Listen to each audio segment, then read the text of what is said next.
Happy Friday, everyone. Hello, happy Friday. How's everyone doing out there? How's everyone doing? We all doing well? We all doing well out there, everyone? Yes, yes, we're all doing well. Excellent. Excellent. Okay. Let's see who we have here, of course. Let's see who we have here.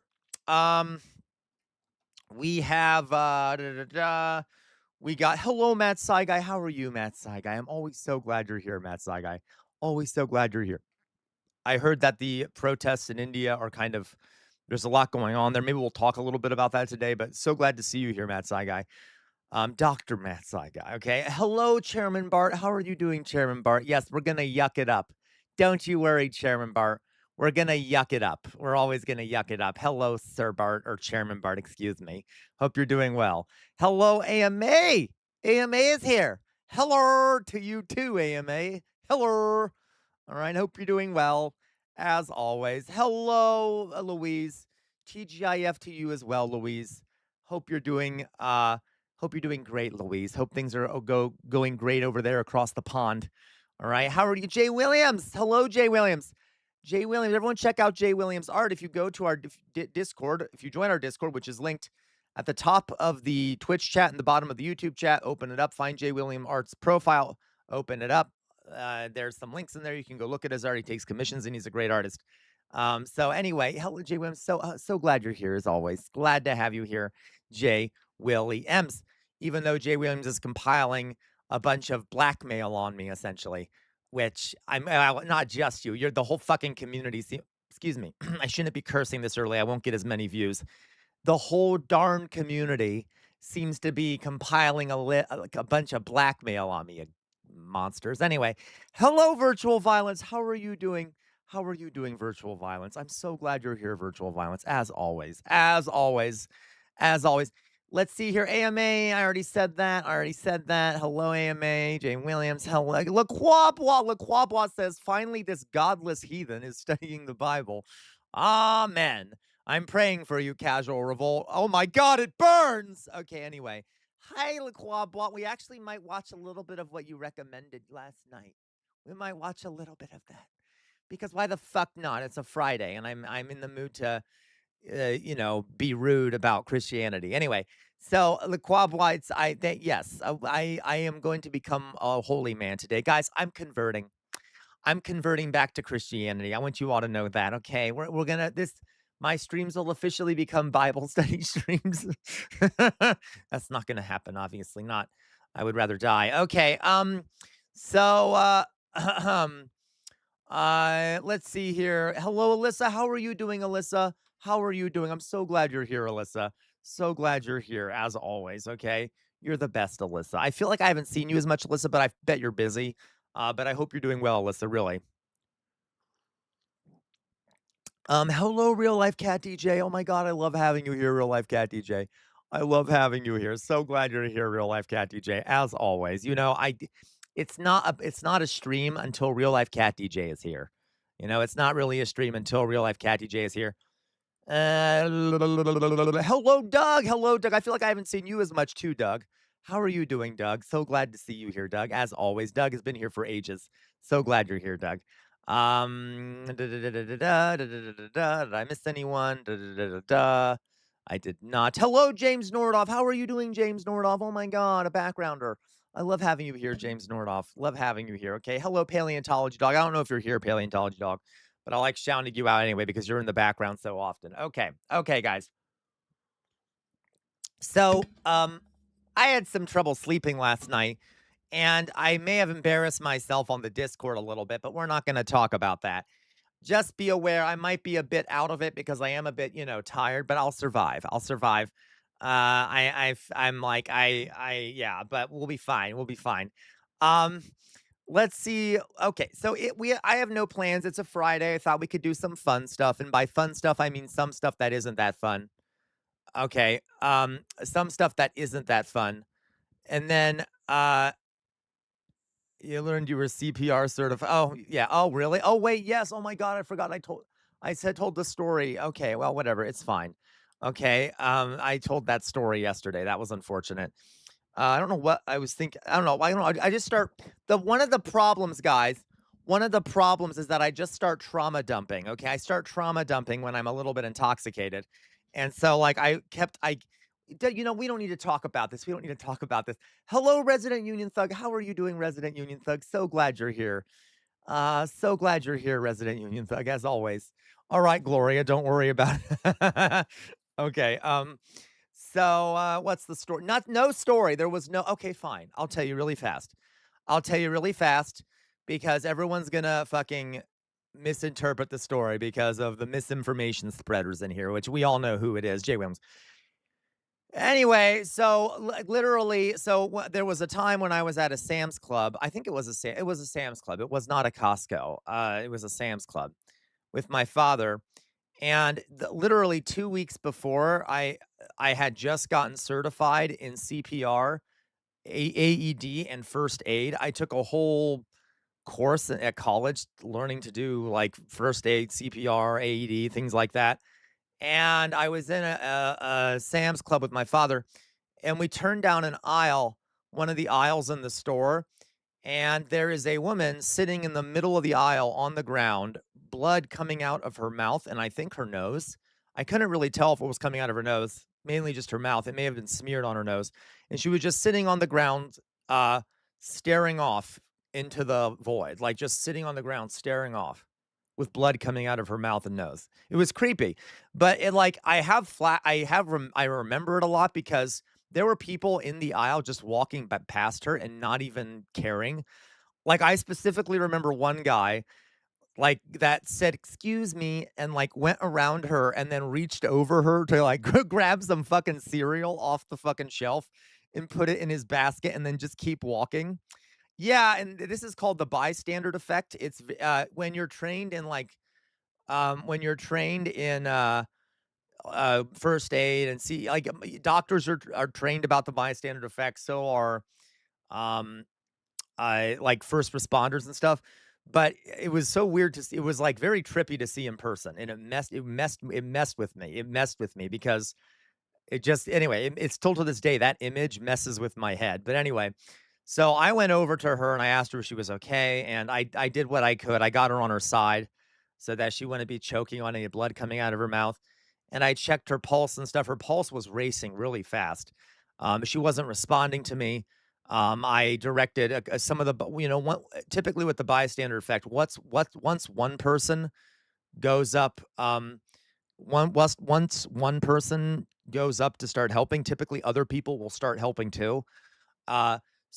She was sitting on the floor, Jay Williams, but, like, on her side with her arms on the ground, like she was kinda leaning with her arms on the ground, staring off, but she was kinda stiff. Anyway, so I start helping her and I direct 2 people that are there to call an ambulance because if you're not only supposed if you're supposed to direct more than one person in case one of them doesn't do it. So I directed 2 people to call an ambulance. I told an employee to get on the speakers and see if there was a nurse or a doctor in the store. And I hung out with her, checking her pulse, making sure she was breathing and stuff until the ambulance got there. As soon as the ambulance arrived, I'm like, "Ok," the paramedics arrived. I got up and I left, and I just kept shopping. But then as I was leaving the store, that's very possible, Louise. It's possible she was having a seizure. That my dad actually thought that afterwards. He goes, "She might have been having a seizure and then bit her tongue or something." Um, regardless, they, once the paramedics and stuff got there, I left, and my dad and I were walking out to the parking lot, apparently her son had arrived because the paramedics had called or whatever it was, and, he sees me walking through the parking lot, and he runs up and he thanks me and then goes back inside, which was really nice of him, but it was just a weird moment I had. It was a weird and I still have flashbacks to it because it was kinda disturbing, and seeing the bystander effect, like, take place was really weird, and it cemented my hatred of capitalism. Anyway, eh, yeah, oh my yeah, exactly, Oxpecker. That one bystander effect scene in Psycho Pass is fucking lodged in my subconscious. Yeah. I know, it's like sticks with you. It sticks with you. And I don't know if I actually ended up helping her or anything, folks. Like, the most I did was, like, I told someone to call 911, but, I just made sure she was okay. But it was strange because this was 2 weeks after I had been certified, and I never thought I would have to use it, but then I did. Anyway that's the story. I know it's who cares, but that's the story I told last night. Okay, so, Resident Union Thug, hello, Resident Union Thug says, "So Nazi stuff? How dare you, Resident Union Thug? I don't only talk about Nazi stuff. How dare you? Shame on you." I have a lot of disturbing I have a lot of disturbing stories I could tell all of you. Uh, Say, "Back up, I'm certified." I didn't No, Alyssa, I didn't do that.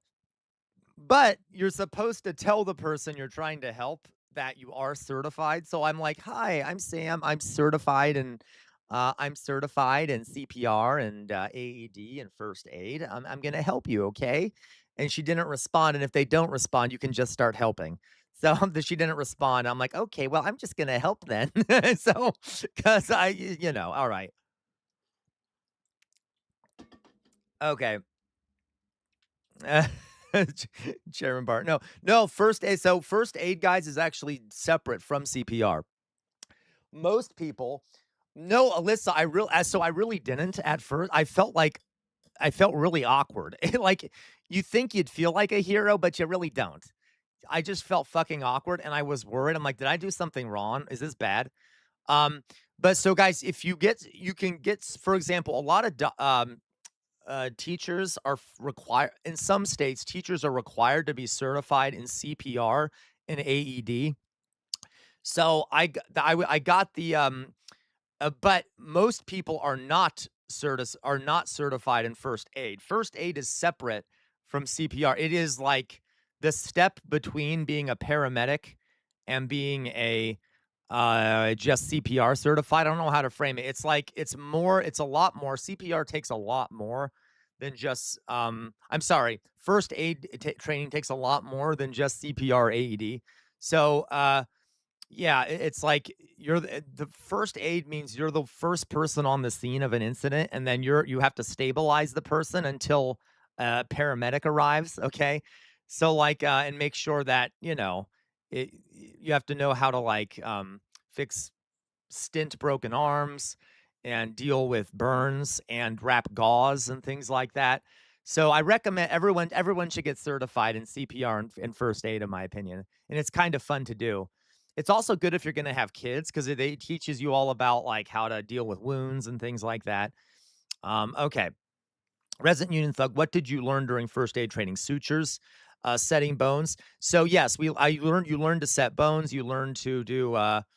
Um, yeah, there you go. Yep, yep, there you go, Louise. Okay, you have to. So yeah, like setting bones, how to deal with hypothermia, how to deal with heat stroke. You learn like the basics of how to the basic things, okay? Exactly, Le Quabois, and a lot of people don't know how to do it on babies, okay? So, um, anyway, yeah, first aid is different from CPR and AED and stuff. Uh, okay, so, what was I saying? Okay, let's see here.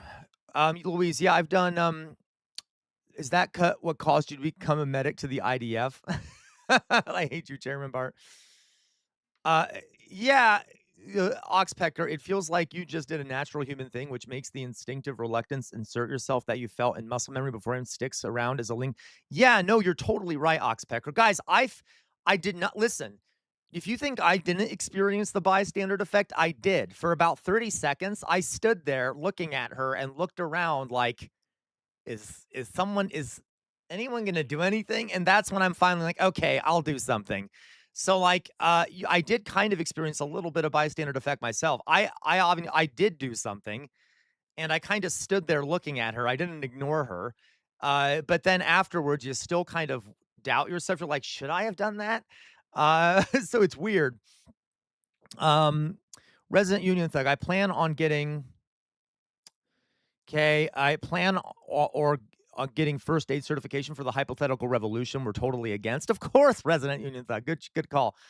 Laquaba, you have to tell yourself to not do it because most of us default to that. Yes, okay?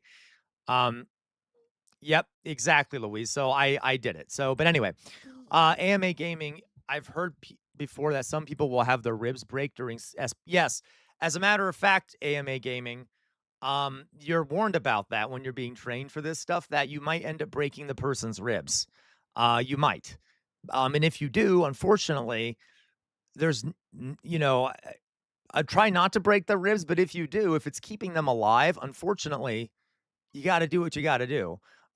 So yeah, and, because when you do CPR, guys, you're literally compressing their whole rib cage, okay? You're compressing their rib cage. So, rib cages can break if you put too much pressure on them, especially if it's an older person who has osteoporosis. Uh, if you have osteoporosis, then their bones will be even more fragile. Uh, how do you know when you need to do CPR? You have to check to see if the person is breathing, Alyssa, if they're breathing, or if they have a pulse. Okay, so if they're not breathing, um, and if they specifically if they're not breathing, that's the easiest way to tell. And first, what you do is you check their mouth. So you're supposed to, guys, open up their mouths. Okay, put their heads back, check in their mouth. If you can, if you're at like a restaurant or something, you should, if possible, see if you can swipe out any food in their mouth. I know that sounds gross, but you can always wash off your hand later if you see something in there. And if they're not choking, because if they're choking, you do the Heimlich maneuver. But at that point, if they're already on the ground and they're not responding, you need to start CPR. Okay. There's a bunch of different songs you can do to know how many chest compressions to do. Guys, I'm not CPR teaching certified, so don't listen to me. But you basically put your hands like this, and then you sing in your head, ah, ah, ah, staying alive, ah, ah, staying alive. Okay, and then that song literally is how fast you're supposed to compress. Ah, ah, staying alive, staying alive. Okay, I know that that's a good way to remember, okay? And it's takes a lot of energy. It is exhausting to do CPR, but you have to keep doing it. Once you've started, you have to keep doing it until the ambulance arrives. Okay, you cannot stop because you are pumping the heart for the person. Okay, you are pumping their heart for them. So, if you stop, then their heart stops. So you are literally doing that wailer for them, and it's good to have more than one person so that when you get tired, you can switch out with someone else. Exactly, Resident Union Thug. First responders switch out, and they will take turns because it takes a lot of effort to do CPR. Anyway. Yes. There's other everyone should take it's an interesting class and stuff to take. Okay, anyway, so by the way, never do CPR if it's not a safe scene. Okay. Unfortunately, unless it's a safe scene, you never do a CPR.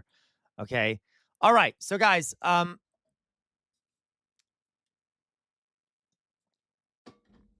maybe I don't know. You know what would be fun, guys? If as a community, I know people who are certified to teach first aid and can get us CPR certified.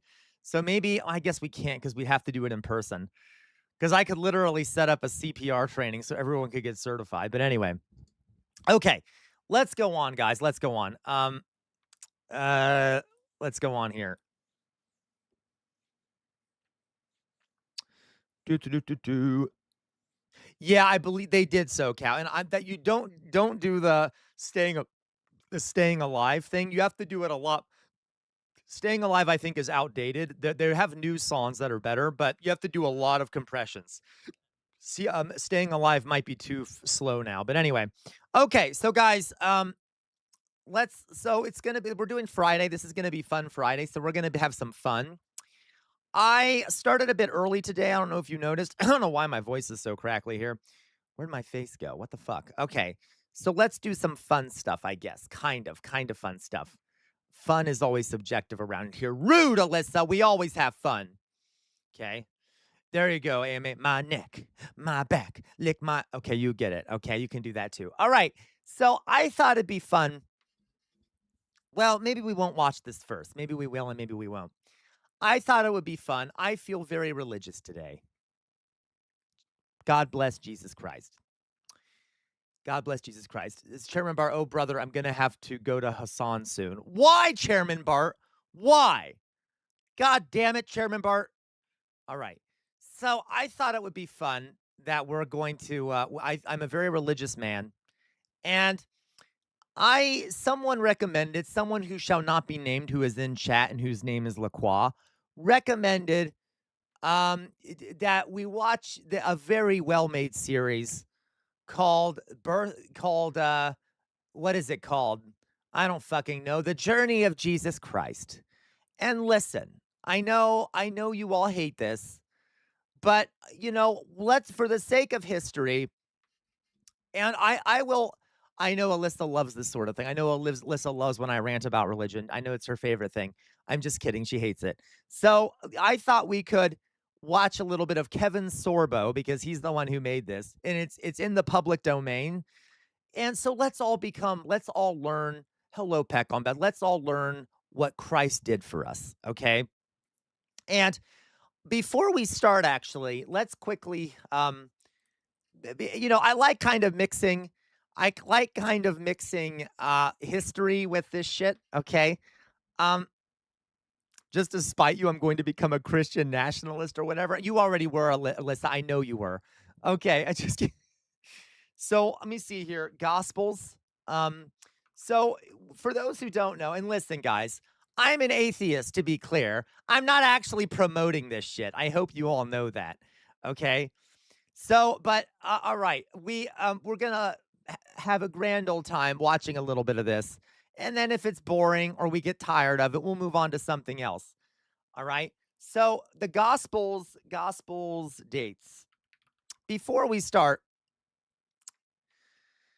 is that true, LaQuaboss? So you think it might be AI partially? That's hilarious. Okay, so I want to point out here that there are four gospels in the Bible. Okay, don't ask. We don't. I'm not going to go into details. Okay, let's just put it this way: there's four gospels in the Bible, and paste.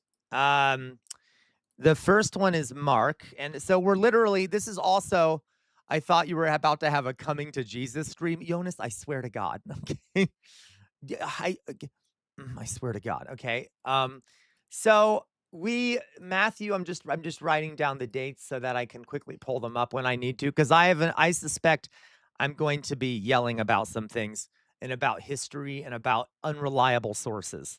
Okay, because even though I know I'm an asshole to do this, we will also be learning about why certain sources are not reliable and why some things that are said are bullshit. Okay. So, all right. So in the Bible, there are four gospels. Shut up, LaQuash. I swear to God. There are four gospels. Tater tot, don't you dare pray. There are four gospels: Mark, Matthew, Luke, and John.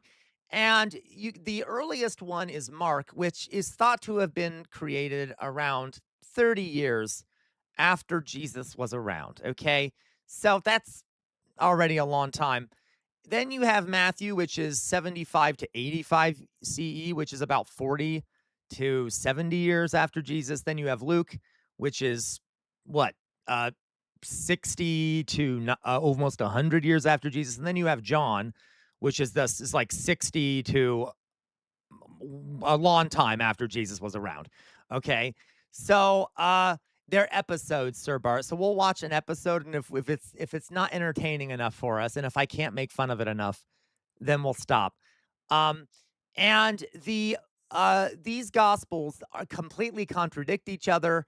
The earliest one, which is Mark, says a bunch of shit that is not that magical. Jesus appears to do practically nothing magical, or very little that's magical in Mark, and there's not much information in it. And then Matthew, there's more magic stuff, and then there's extra stuff added that appears to have been added later. And then Luke, even more magical weird stuff added. My point is, guys, is that the Mark is the most reliable one. John is the least reliable one. And then Luke and Matthew are just all kinds of messed up also. But none of them are very reliable because the first copies we have of these things were copied hundreds of if not thousands of times by scribes before we even have a copy of them.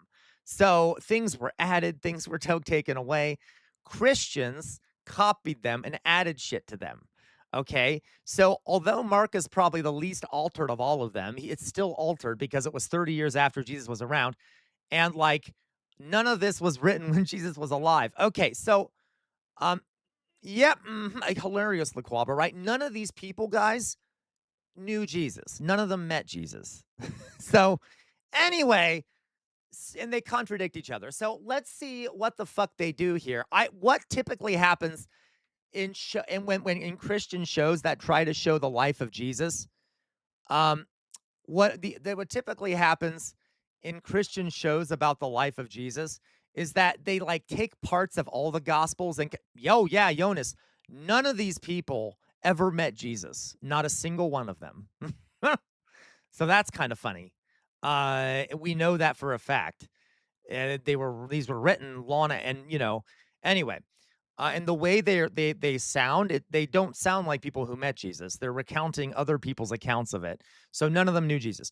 Anyway, so most of the time they like mishmash from the gospels.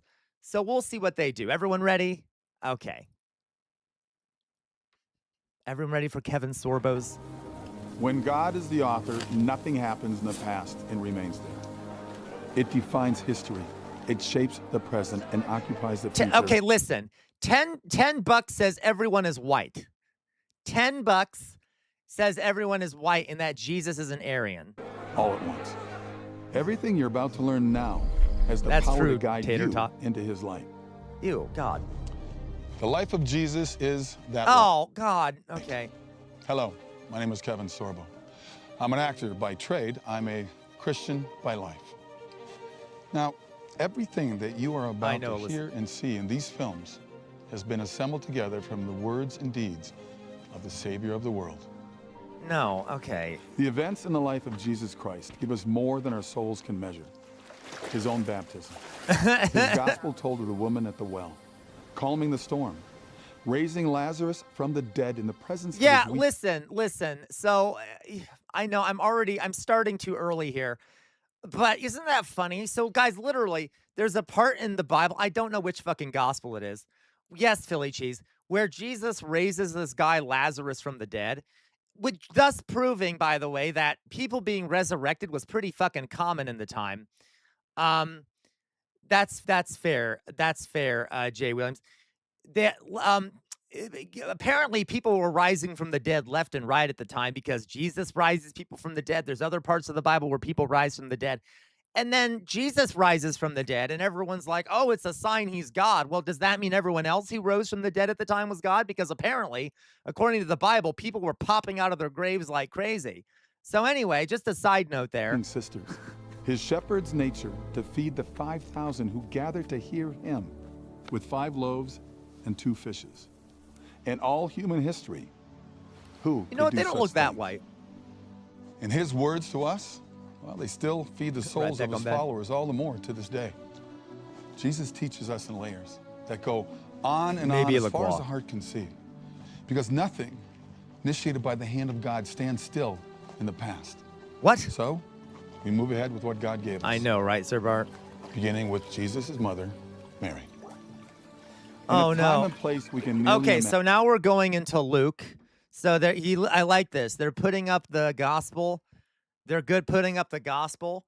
And as I said, guys, Luke was written in 80 to 90 CE, and Jesus, in theory, lived at 30 CE. So this was 60 to 90 years after Jesus was on Earth, not written by someone who ever met him. Okay, so that's what he's quoting. And so let's see about that. Even picture. Ancient Israel, established and accustomed to its own patterns of life.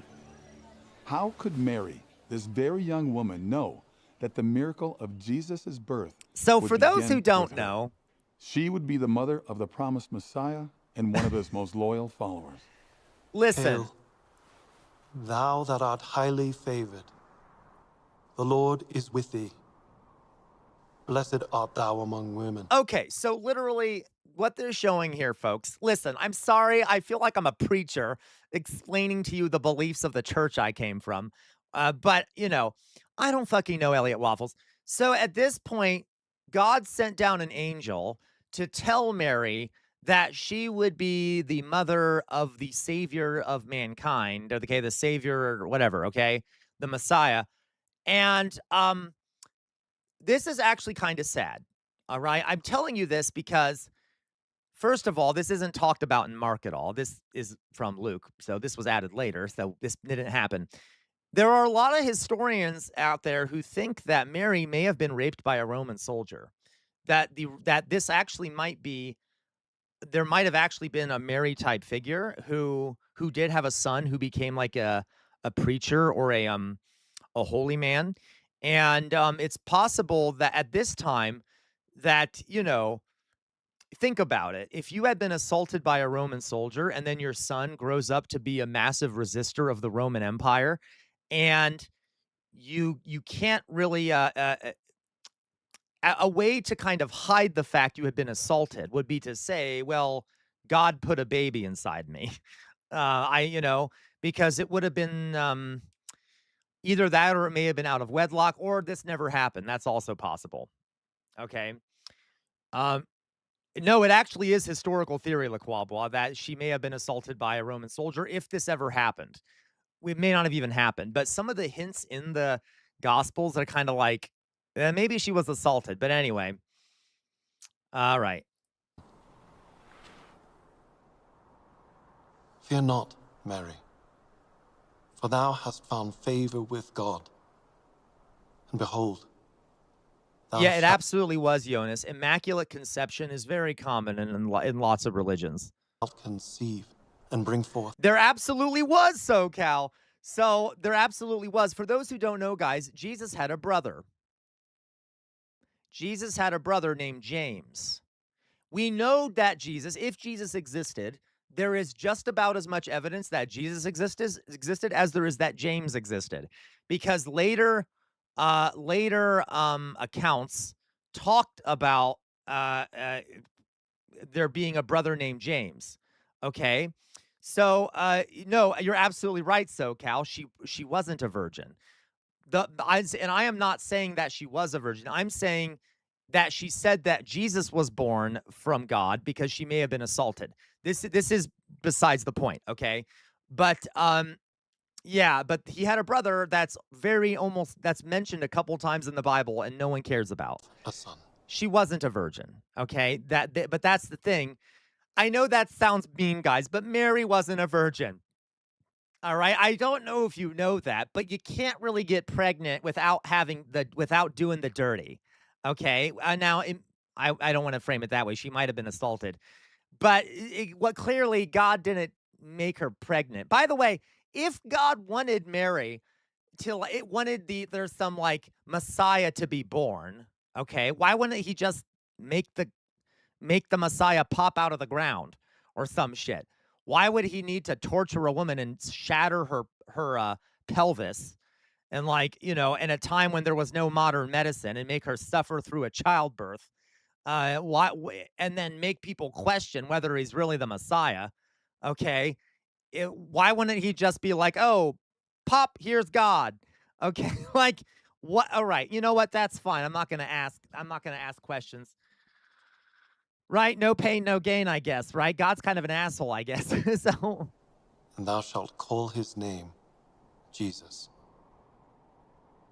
He shall be great, and shall be called the Son of the Highest. And the Lord God... I love how all these white angels are always... I love how they make the angel a white guy. ...shall give unto him the throne of his father. By the way, if this happened to me, I'd freak the fuck out, and I'd probably punch him in the face. I'd be kind of concerned. I'm like, who the fuck are you? David, and he shall reign over the house of Jacob forever. Yeah, of course, Jay Williams. There's no black angels. I never see a black angel. Apparently, they didn't exist, right? There's no Asian angels. There's no black angels. There's no Indian angels. There's no Native American angel. That's always a white angel, isn't it? and of his kingdom there shall be no end. Yeah. How shall this be? This is literally quotes from the Bible, by the way. By the way, apparently, in a weird, funnily, people seem to think that the folks in the Bible spoke in like Edwardian English or like spoke in like the Shakespearean sounding English. These were peasants that were like not that were like I mean, as in like they make it seem like they spoke in an amazing way. I mean, I know it wasn't actually English because they translated it from Hebrew and Greek, or from Greek. They translated it from Greek. But like this, they make it sound like they all had these lovely ways of speaking. These were fucking shepherds and like carpenters and people that weren't literate. Seeing that I know not No the offense. man. The Holy Ghost shall come upon thee, and the power Okay, of the phrasing, highest. phrasing. Did you hear that? But how will I be pregnant for no man? I have been with no man. And then the angel goes, the Holy Spirit will come upon thee. Phrasing. Apparently, the the writers of the Bible didn't do phrasing. Okay. Shall overshadow thee. Therefore, also that holy child, which shall be born of thee, shall be called the Son of God. By the way, Jesus in Mark never calls himself God. Never calls himself God. There's actually like no evidence that Jesus thought of himself as God early on, okay? He never said he was God or anything like that. That was later. And behold, thy cousin Elizabeth, she hath also conceived a son in her old age. And this is the 6th month with her, who is called barren. No, he doesn't. I don't think. You might be right, Lacroix. Does Jesus call him anyway? That's with God, yeah. nothing is impossible. Apparently, it is impossible though, because it seems like God can't do a lot that he wants to do. Behold, the handmaid of the Lord. Be it unto me according to thy word. So Oxpecker, that's an interesting point. Oxpecker says, I'm curious about speculations of Jesus actually coming from China and his teaching being inspired by monks. I personally don't buy that explanation, Oxpecker. There were a lot of quote-unquote miracle workers. There were, by the way, there were even other miracle workers named Jesus. I'm not joking, folks. We know from historical records that there were multiple so-called miracle workers named Jesus because it was such a commonplace thing, and Jesus was such a common name, and miracle workers were such a common thing at the time that there were more than one Jesuses that were renowned miracle workers. That is why they have to say Jesus of Nazareth to like separate him from Jesus of, I don't know, Galilee or whatever, Jesus of Jerusalem, okay? Like, because there were so many of them. But I don't buy it, Oxpecker, but it's an interesting theory. I've read about it. I just don't see any evidence of it historically at all. Yeah, no, Oxpecker, I totally support you. Like, I get that. I think it's interesting. Lacroix, there's a verse where he calls every person a child of God that apologists say is him saying he is the son of God. Yeah, no, okay.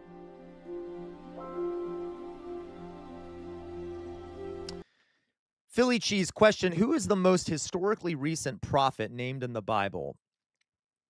That depends on how you define prophet, Philly Cheese. That's a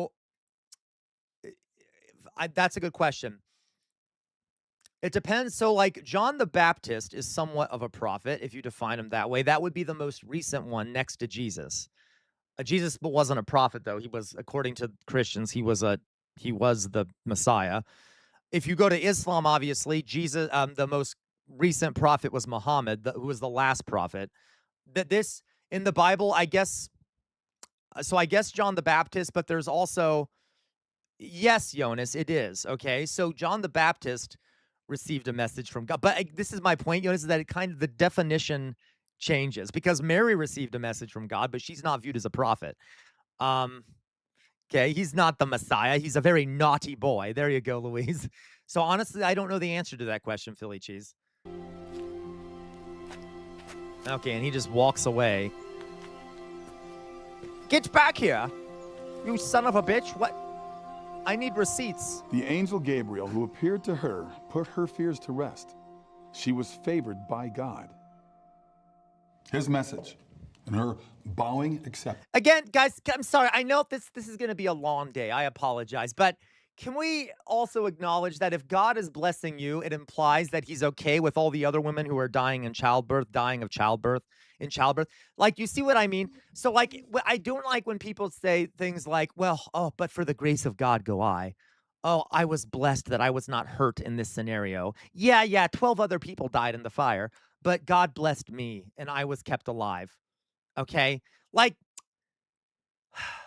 do you see how that implies, like, if you want to thank God for doing good for you, you also have to acknowledge that God did the killing of the other people and let them die and hated them or something and is kind of an asshole, right? So when Mary, when they say Mary was blessed, yeah, well, all those other women who weren't blessed and who died in childbirth or who died of a horrific disease, it must also be cursed by God then. Okay, LaCroix, it's all part of his plan. Oh my God, LaCroix, it's a mystery. I know. Yeah, so much for loving everyone equally. Okay. Would change the world forever. I just spilled on myself because I'm a pig. Look at that. Did time stand still for Mary?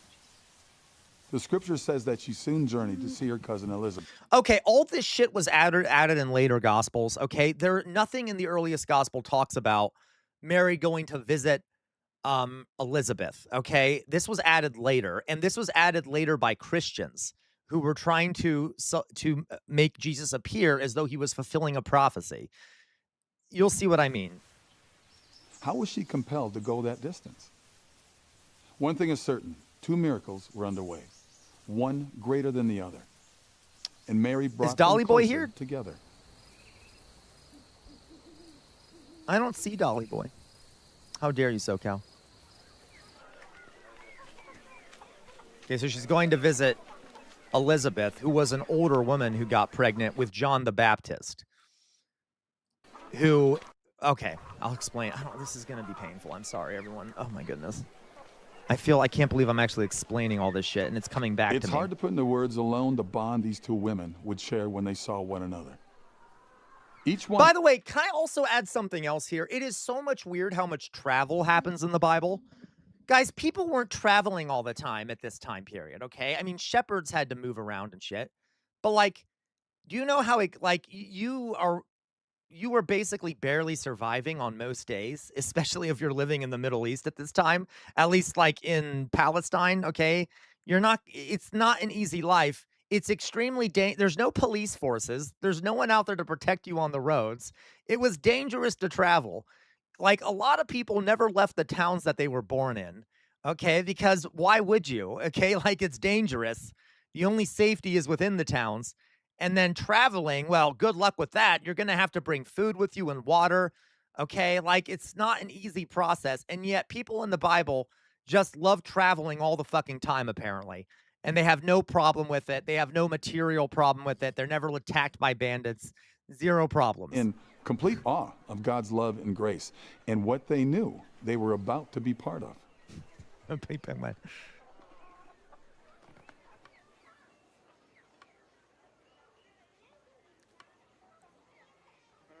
Peace be upon you, dear cousin. Oh, God. And this is her cousin. This is a boring part of the Bible. Okay. Ugh, Christ. There's like the. May you be strong and blessed.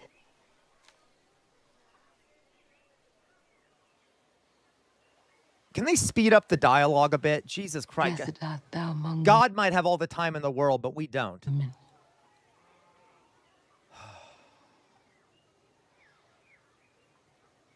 And blessed is the fruit of thy womb. Very funny. I'm sorry. I know I keep pausing it, but there are a lot of references in the Bible to women as being like fields or being like trees where they're supposed to be fruits, because this is a misogynistic thing. At the time, women literally, because a lot of people were farmers, they believed that birth was like farming, where a man would plant a seed inside of a woman and if it was fertile soil, the seed would grow into a baby. And so which led to people if there wasn't if a man couldn't get a woman pregnant, it was blamed on the woman, and the woman would be assumed to be infertile or infertile because that must be that the soil is infertile. Okay. And there would be the implication too that if you overuse soil on a plot of land that you're growing on, then it's not going to be as fertile because all the nutrients have been used up. So it also might imply that she wasn't a virgin because her fields might not be fertile anymore because they've been overused. That's one other thing. So there's a lot of references in the Bible to things like fruit of your womb, as in literally your womb is like an orchard or like a farm field, and you're growing a fruit in there. Okay. So that was the ancient Greeks, Lacroix. That actually might have been a belief of a lot of them, Lacroix. They may have still believed that at this point. Okay. I don't know if people in the Middle East did, but they did kind of make comparisons to farming and stuff. And whence is this? That the mother of my lord should come to me. Why does she always look so distant? Hello. As soon as the voice of thy salutation sounded in mine ears, the babe leaped to my womb for joy. Back on back. Oh.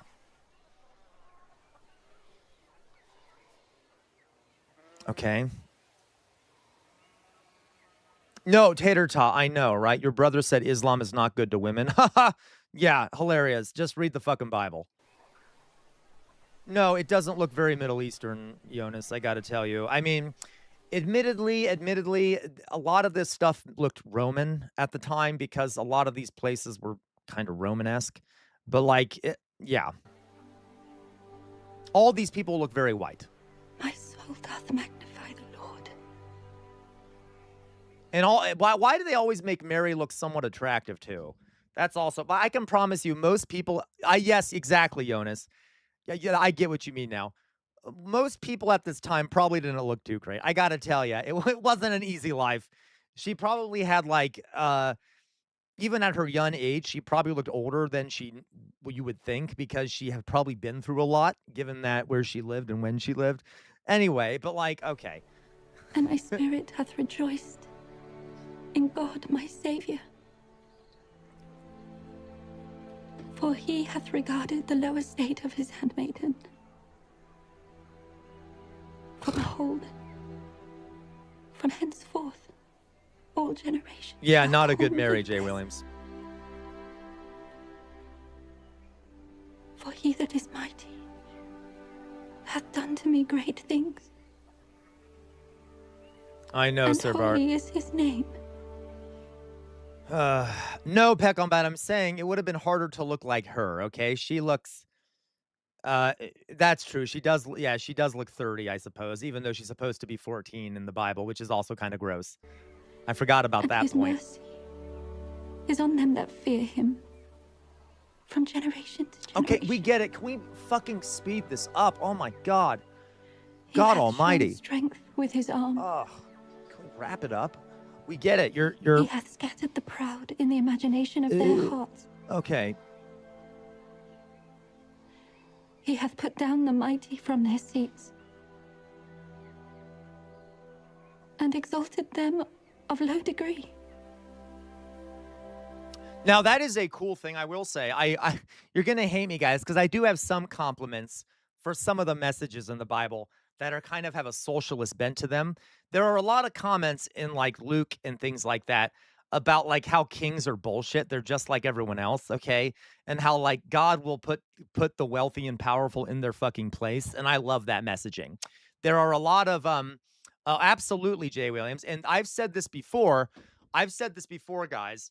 I know I make fun of this stuff, but there are a lot of Christians who are liberation theology Christians who are basically socialist Christians. We have some of them in our community because there is a notion, if you look at Jesus as a historical figure, he was kind of a revolutionary.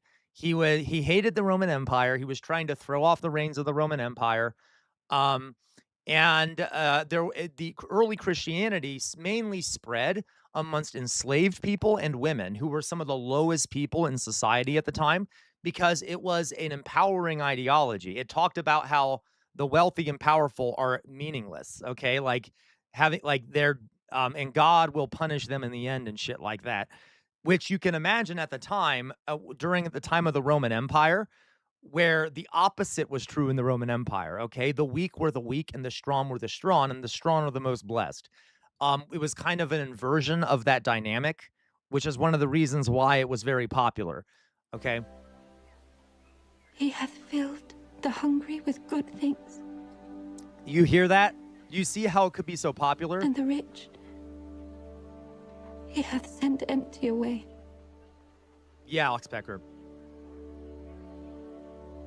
He hath holpen his servant Israel in remembrance of his mercy,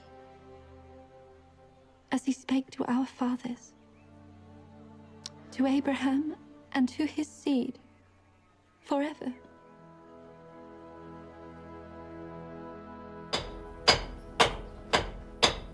Yes, absolutely, Jay Williams, the King of Kings. Yeah, Jesus, the King of Kings, which is very interesting.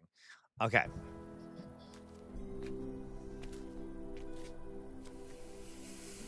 Joseph, committed to be Mary's husband one day soon, was poor caught in Joseph. a very difficult and precarious situation.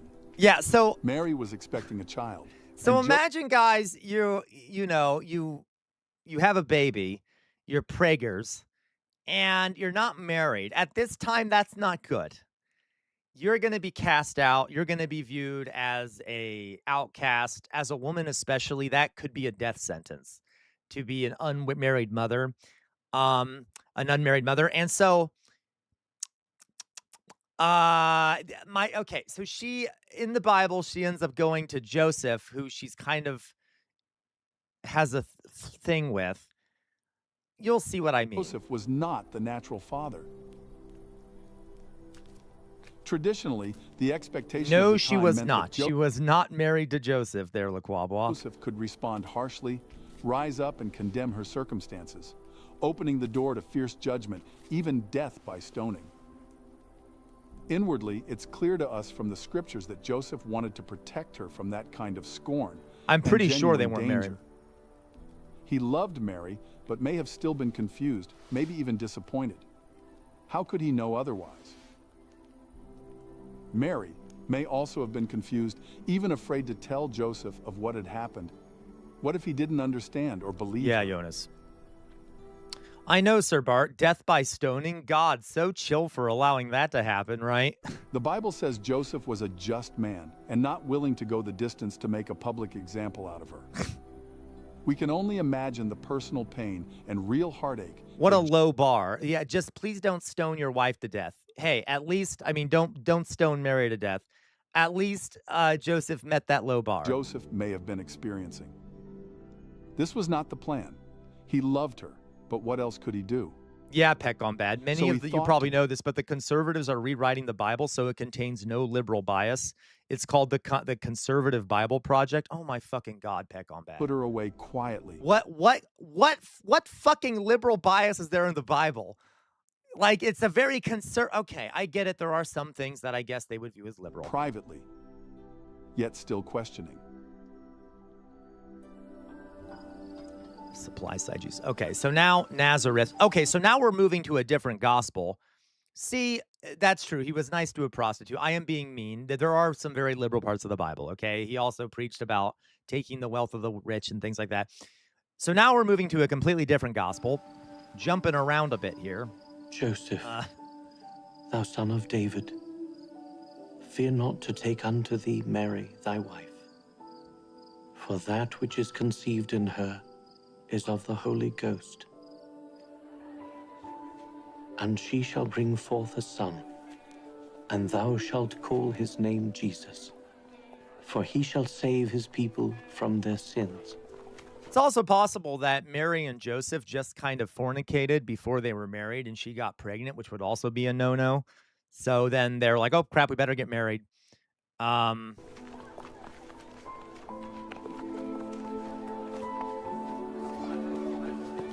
That's true, Tater Tot. Empathy is bad.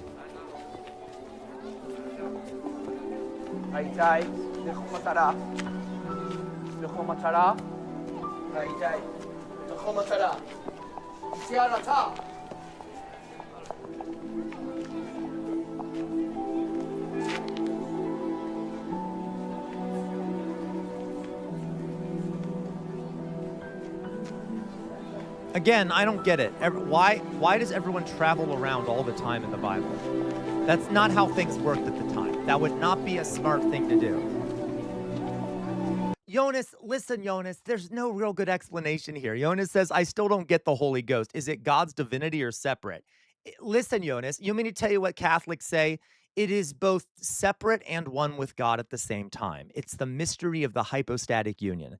It is both separate and is God. It is God. It is God, but it's also separate from God. It is one form of God.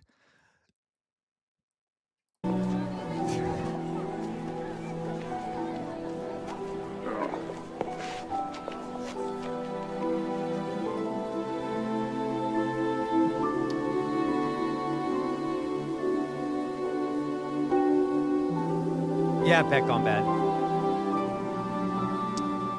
Jesus Christ. The mystery of the faith. Yeah, exactly, Alyssa. Literally, it's a mystery, Alyssa, because it makes no sense. So since it makes no sense, us Catholics have to be like, it's a mystery. Because when people start questioning it, there's no explanation. So then it's like, well, it's just a mystery. Okay.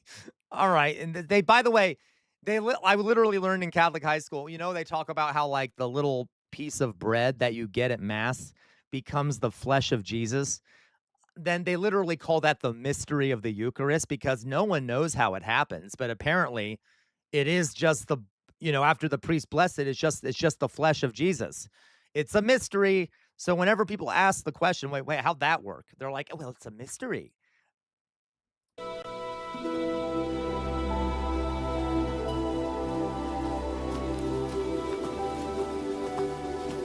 Yeah, Alyssa, me too.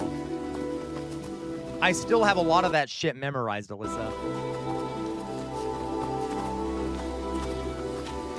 I know. It's okay. J-Webs, please forgive me. I hope you don't think I'm going after your faith. Okay, you know I'm an asshole. Tastes like chicken, Louise.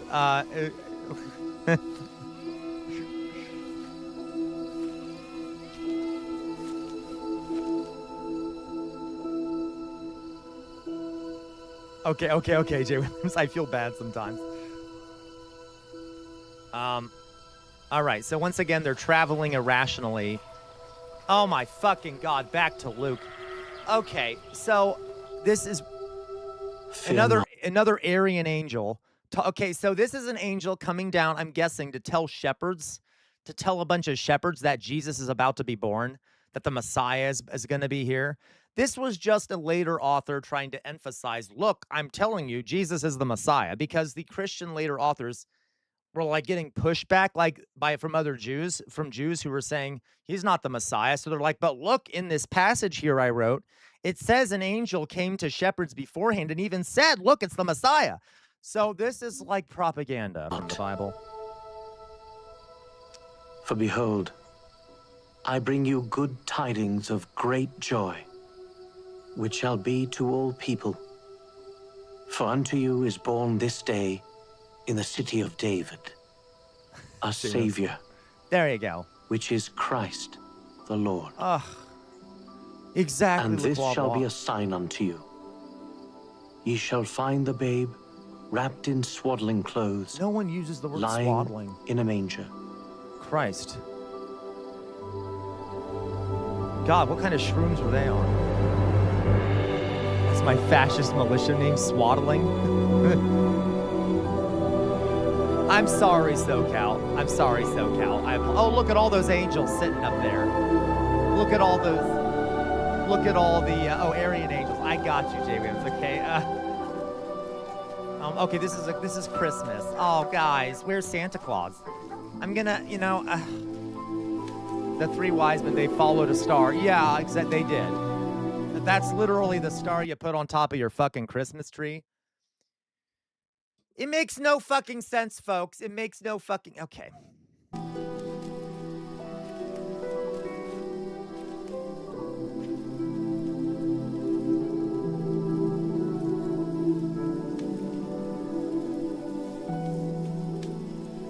I know. Where's the little drummer boy? Yeah, they did. They wasn't even born on Christmas. I will say Christmas music is beautiful, though. A lot of really good Christmas music out there. Silent Night's really pretty. It does, Alyssa. Frankincense does smell bad. But these aren't even the 3 wise men, guys. These are the shepherds that visited Jesus. The wise men come later. Guys, come on. You got to get your biblical timeline correct. You got to get your biblical timeline correct. The wise men come later. All right? Those are the shepherds that visited Jesus. Observing their religious custom, Mary and Joseph brought Jesus to the temple in Jerusalem. Fair, Jonas.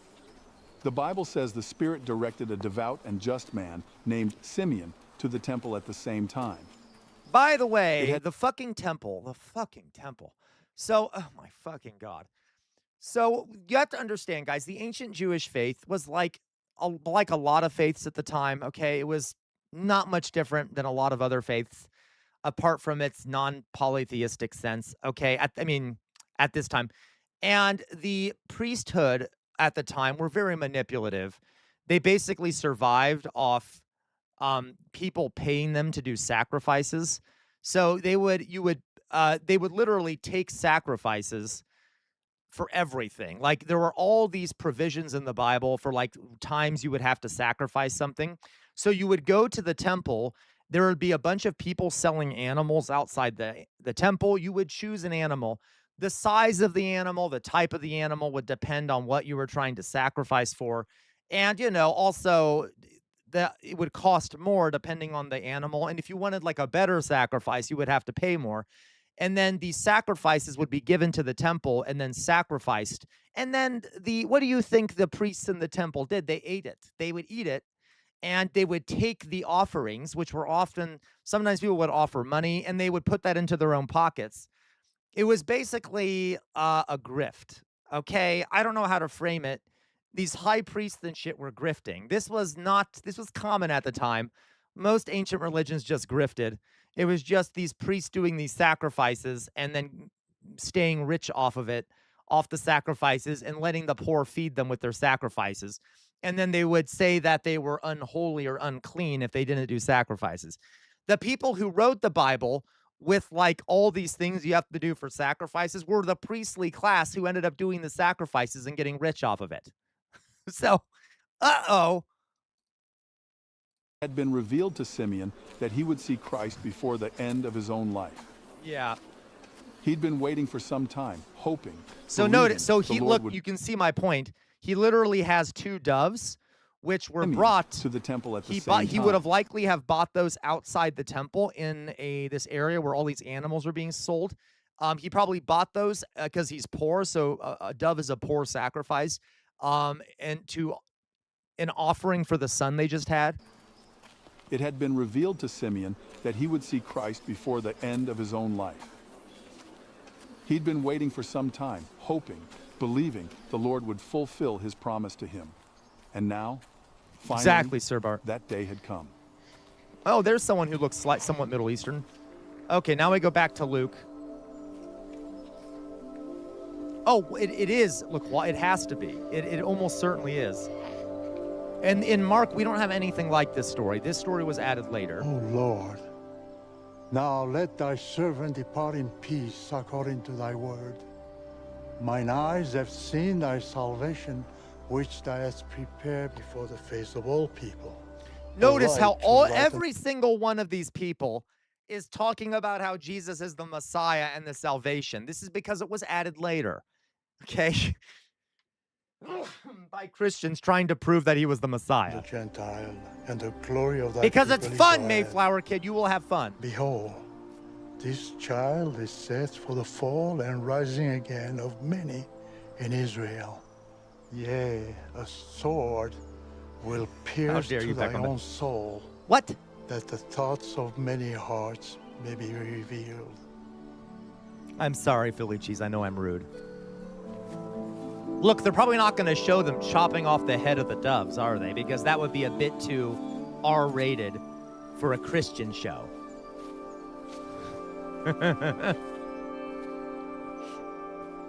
But that's what they're going to do. They're going to kill the doves. I want to point that out. Probably smash them between a rock or something. Yep, they're not going to show that part. They're not going to show that part. To be a witness to his divine birth? And what would you give? You know, to be a shepherd, a wise man, or anyone who stood beneath that new star over Bethlehem. Oh, shut up. I don't see care. God's own I don't son care. lying in a manger. Just to contemplate that thought as the way of making the spirit of a person soar. What? Joseph and Mary returned to yes, their home. it is, Gwen. I'm sorry, Gwen. We're going to need a lot of spells to get through this, Gwen. It's recorded in the Bible that Jesus grew in wisdom and stature and favor with Festival of the Passover. God and man. God.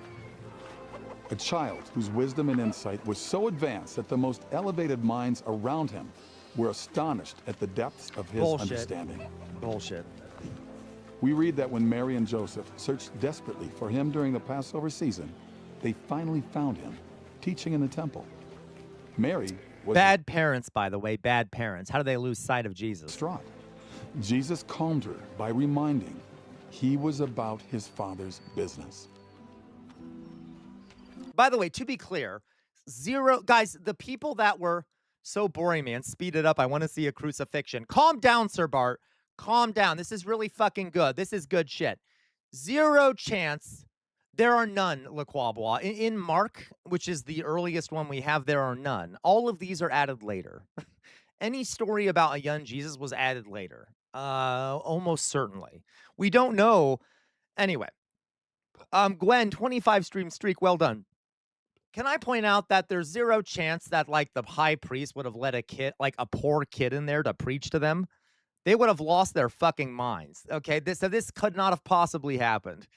That's like, that could not have possibly happened. Remember ye the law of Moses, my servant, which I commanded unto him in Horeb, for all Israel. Okay, yeah, imagine, guys, okay, literally, imagine like a 10-year-old going into the Vatican today and sitting in front of all the cardinals and starting to preach to them the word of God. Do you think they'd let him in there? Do you think they'd care to listen? Of course the fuck they wouldn't. There is 0 chance Jesus, as a child, went into the great temple and was preaching to the priests. Okay, they were arrogant pieces of shit. There's no way he would have let them. Anyway, with the statues and this whole scene was added because Luke was trying to convince Jewish people that Jesus was the Messiah. And so he's trying to show them, look, Jesus knows more than the priests do. Okay, it was a way of reinforcing the Christian beliefs. Judgments. Behold, I will send you Elijah, the prophet, before the coming of the great and dreadful day of the Lord. And he shall They're turn already the heart there, of Sir the Bart, you'll fathers see. to the children, and the heart of the children to their fathers. Oh my God, who cares? I'm sorry, I don't care. Lest I come and smite the earth with a curse. That's true, For Jim. behold, the day cometh that shall burn as an oven, and all the proud, yea, and all that do wickedness, shall be stubble. And the day that cometh shall burn them up, saith the Lord of hosts, that it shall leave them neither root nor branch.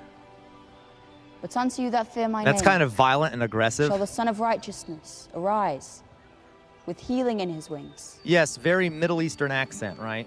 Whatever And he that shall means. go forth, and grow up as calves of the stall. I am fucking ye shall bored, tread down the Jay wicked. Williams.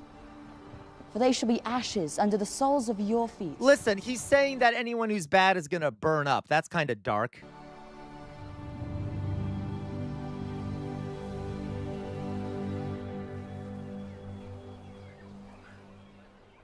There you go. Hello, Gay Cheetah Puff. So glad you're here. Welcome to the stream.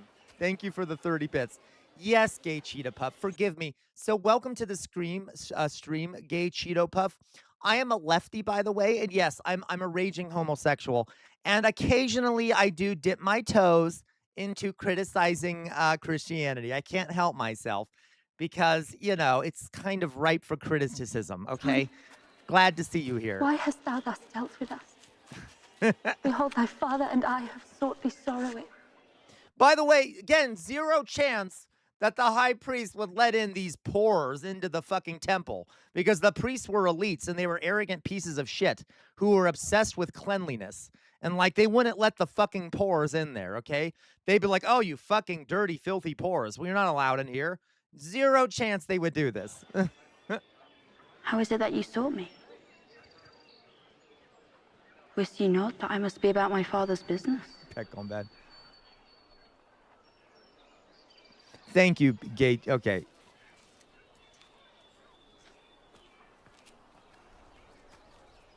Okay, SoCal. Your son is unclean. He must be sacrificed. Okay, thank you, Cheeto. I'll call you Few Cheeto. who were ever near the Savior would be denied hearing his voice. Oh my God. But no matter how learned or brilliant. Where the fuck is he? Is this like a real place you can visit that's like supposed to look like? Might be. Okay, I don't know. And they listened. What happened in the years to come is unknown. The scriptures are largely silent, except to say that Jesus was subject unto them, and that his mother Mary kept all these sayings in her heart. That's true, Gwen. Okay, thank you, Lacroix, for saying. So Lacroix says, I'm doing this for my self-propaganda, Lacroix, thank you. Lacroix says, I'm actually enjoying this because the commentary you're giving is good. I don't know much about Christianity in depth, despite of sort of growing up religious. We stopped going to church when I was a teenager, and my parents were never really religious. No problem, Lacroix. I actually enjoy it, too, because it gets me to... I like doing the critical thinking stuff, and I know I'm an asshole, but okay. Sea of Galilee. Okay, now we're back to fucking Matthew. Literally, guys, there's a giant chunk that no part of the Bible covers. It's like from when Jesus was a teenager to when he was like 30 years old. There's no info about what he was doing. Okay. The earliest gospel is Mark, which starts when Jesus is like 30, or maybe, I can't quite remember. It starts when he's an adult. And then the other ones add some things about him being a kid, but then there's a massive gap. Which is funny because it's like, if all these people knew he was the Messiah, then why wasn't there more happening in between him being a child and him being an adult?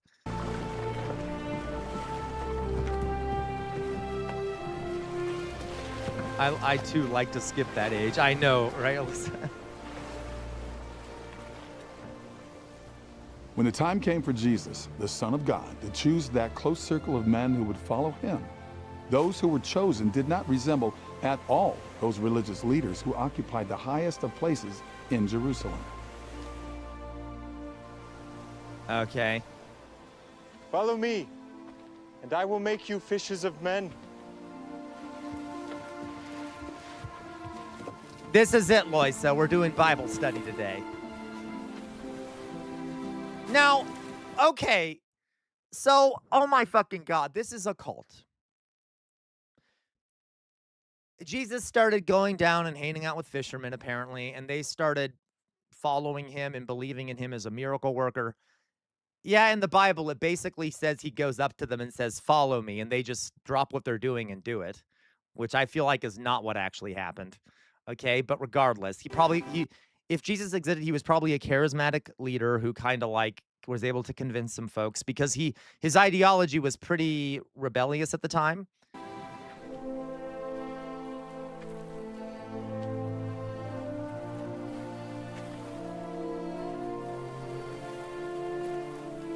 By the way, Jesus also says in this part, I forget which gospel it is, that he's going to make these fishermen fishers of men, which is kind of dark. Why does the Bible always turn people into animals that need to be exploited? The idea of like Jesus is the shepherd and you are the sheep. The disciples are the fishermen and you are the fish. Come ye after me, and I will make you to become fishers of men. There it is. There it is. The Bible says Peter and Andrew straightway left their nets and followed him. That quickly? James and John were called in the same way and responded without delay, leaving their ship behind. They would hear Jesus preach the gospel of the kingdom throughout Galilee and witness healings of every kind and miracles among the people. The scriptures plainly declare his fame went throughout all Syria. Me too, Gwen.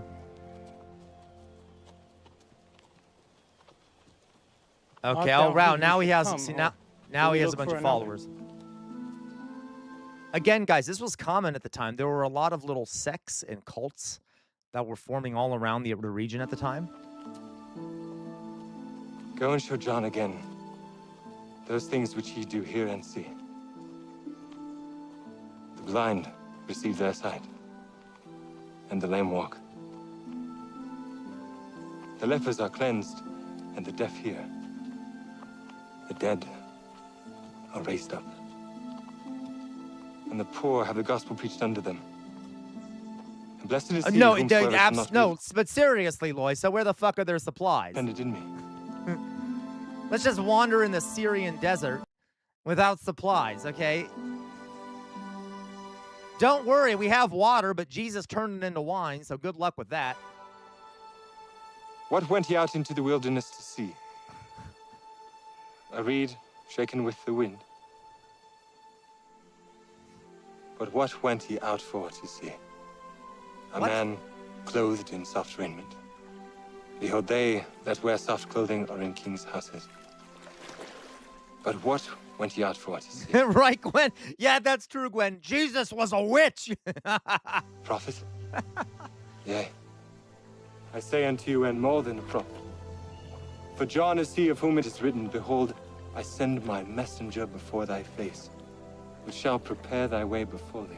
Are they going to kiss? Verily, Jesus. I say unto you, among them that are born of women, there hath not risen a greater... Oh, this is John the Baptist. So, okay. It is thought, guys, literally, historically, the Mark, which is the first gospel, starts with the baptism of Jesus by John the Baptist. It is thought that if Jesus did exist historically, he probably was a disciple of a different religious guy named John the Baptist, who was sort of a zealot preacher, who was proclaiming the coming of God and things like that. And he probably was, like, there is some evidence that this is, he possibly was a follower of John the Baptist. And then after John the Baptist died or whatever, Jesus kind of took over from him and was much better at it. So that it is possible that that did happen. Yeah, but that's the weird thing, Gwen, is that the other gospels seem to claim that John the Baptist was related to Jesus, which is not what Mark says. So who the fuck knows? Yeah, like, okay. It's very possible, Loy, so that John the Baptist was his gay daddy, okay? But John the Baptist is one of the characters that is in Mark, which makes it more likely of being a real person. Prophet than John the Baptist. Notwithstanding, he that is least in the kingdom of heaven is greater than he. Right, me good. And from the days of John the Baptist... Notice, see how popular that ideology must have been? He's saying that the least of you in the kingdom of heaven are as great as the greatest. Okay. Until now, the kingdom of heaven suffereth violence, and the violence take it by force. Okay, there's the Romans, Sir Bart. Now, to be clear, guys, we have the... Yes, no, you're absolutely right, Lois. So there's more evidence for John the Baptist than there is for Jesus, okay? We're almost certain there was a John the Baptist. Anyway, so on a side note, when Jesus says the kingdom of heaven, he literally means a kingdom on earth. He's not referring to some mystical spiritual kingdom, which is what a lot of Christians today say he meant. He was literally advocating for an independent Jewish kingdom free from Roman domination. He was a rebel. Okay, he was a rebel.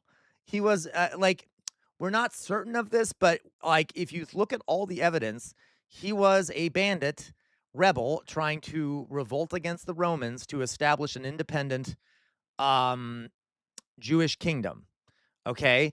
And if you look at the language he uses, even when he's crucified, the Romans put a word above him that basically means bandit, which is a word that the Romans commonly used for rebels. Okay. So yeah, he was written by the Romans to be a rebel. Yeah. So but that's the thing, Gwen. It's possible that he actually was a rebel. Yes, exactly, Jay Williams. There's a famous book about Jesus. This is a good historical read of it called Zealot, and it talks about how Jesus probably was a zealot. He was a radical, revolutionary, Jewish, anti-Roman, okay?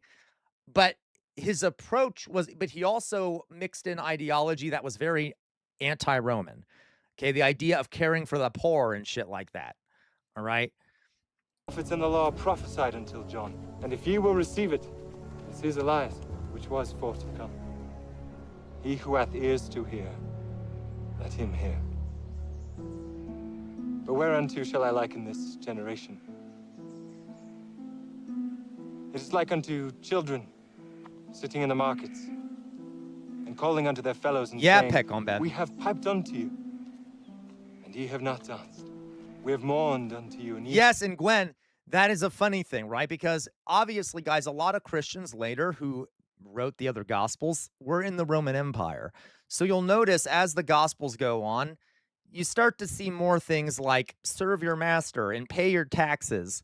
And this isn't about actually rebelling against Rome. It's about rebelling against, it's about creating a heavenly kingdom because they don't want to make the Romans seem that they're actually promoting rebellion, even though he probably originally was. Have not lamented. For John came neither eating nor drinking. And they say, behold, he hath a devil. The Son of Man came eating and drinking. The Son of Man. Yeah, I love this. Remember, it never says anywhere in the Bible that Jesus was God. It often calls him the Son of Man, which, what the fuck does that mean? That, yeah, you're a human being. What do you mean you're the Son of Man? But for some reason, some Christians translate that as to Son of God, but that's not what the word is. I don't, oh well. Behold, Okay. a man gluttonous and a winebibber, a friend of publicans and sinners. Oh, he just, look, he just turned it to wine. Yeah, that's really stupid, Jay Williams. The wisdom is justified of her children. Yeah, peck on bad. So he just, they're not showing the miracles, but they're saying that he turned water to wine. Woe unto thee, Chorazin. Woe unto thee, Bethsaida. What is he even saying? This is confusing. The mighty works which were done in you had been done in Tyre and Sidon. They would have repented long ago in sackcloth and ashes. Thank you, I say Gwen. unto you, it shall be more tolerable for Tyre and Sidon at the day of judgment than for you. What is he saying? I can't even hear what he's saying. What is he saying? Speak up! Speak up! At least Satan can speak well. And thou, Capernaum, which art exalted unto heaven, shalt be brought down to hell. For if the mighty works which have been done in thee had been done in Sodom, it would have remained. Oh, Sodom is fun. Until this day. Oh, I got you, Gwen. But I say unto you, it shall be more tolerable for the land of Sodom in the day of judgment than for thee. Oh, God. He literally just said, you all deserve to be, to have your cities destroyed if you're bad people. I know, Jay Williams, I'm awful.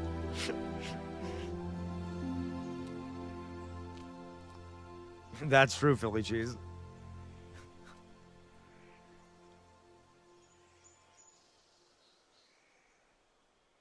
I thank thee, O Father, Lord of heaven and earth, because thou hast hid these things from the wise and prudent. Sorry, I would be rude. I would interrupt him. I'd be like, are we going to have some dinner? It's getting late out. Why are we in the middle of the fucking desert? Are we going to have some food? You turn that fucking water to wine. Can't you summon some carp or something?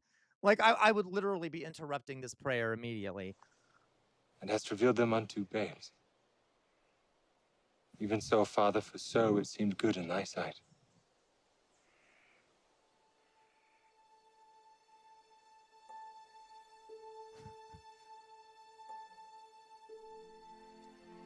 All things are delivered unto me of my Father. Could you deliver us some food?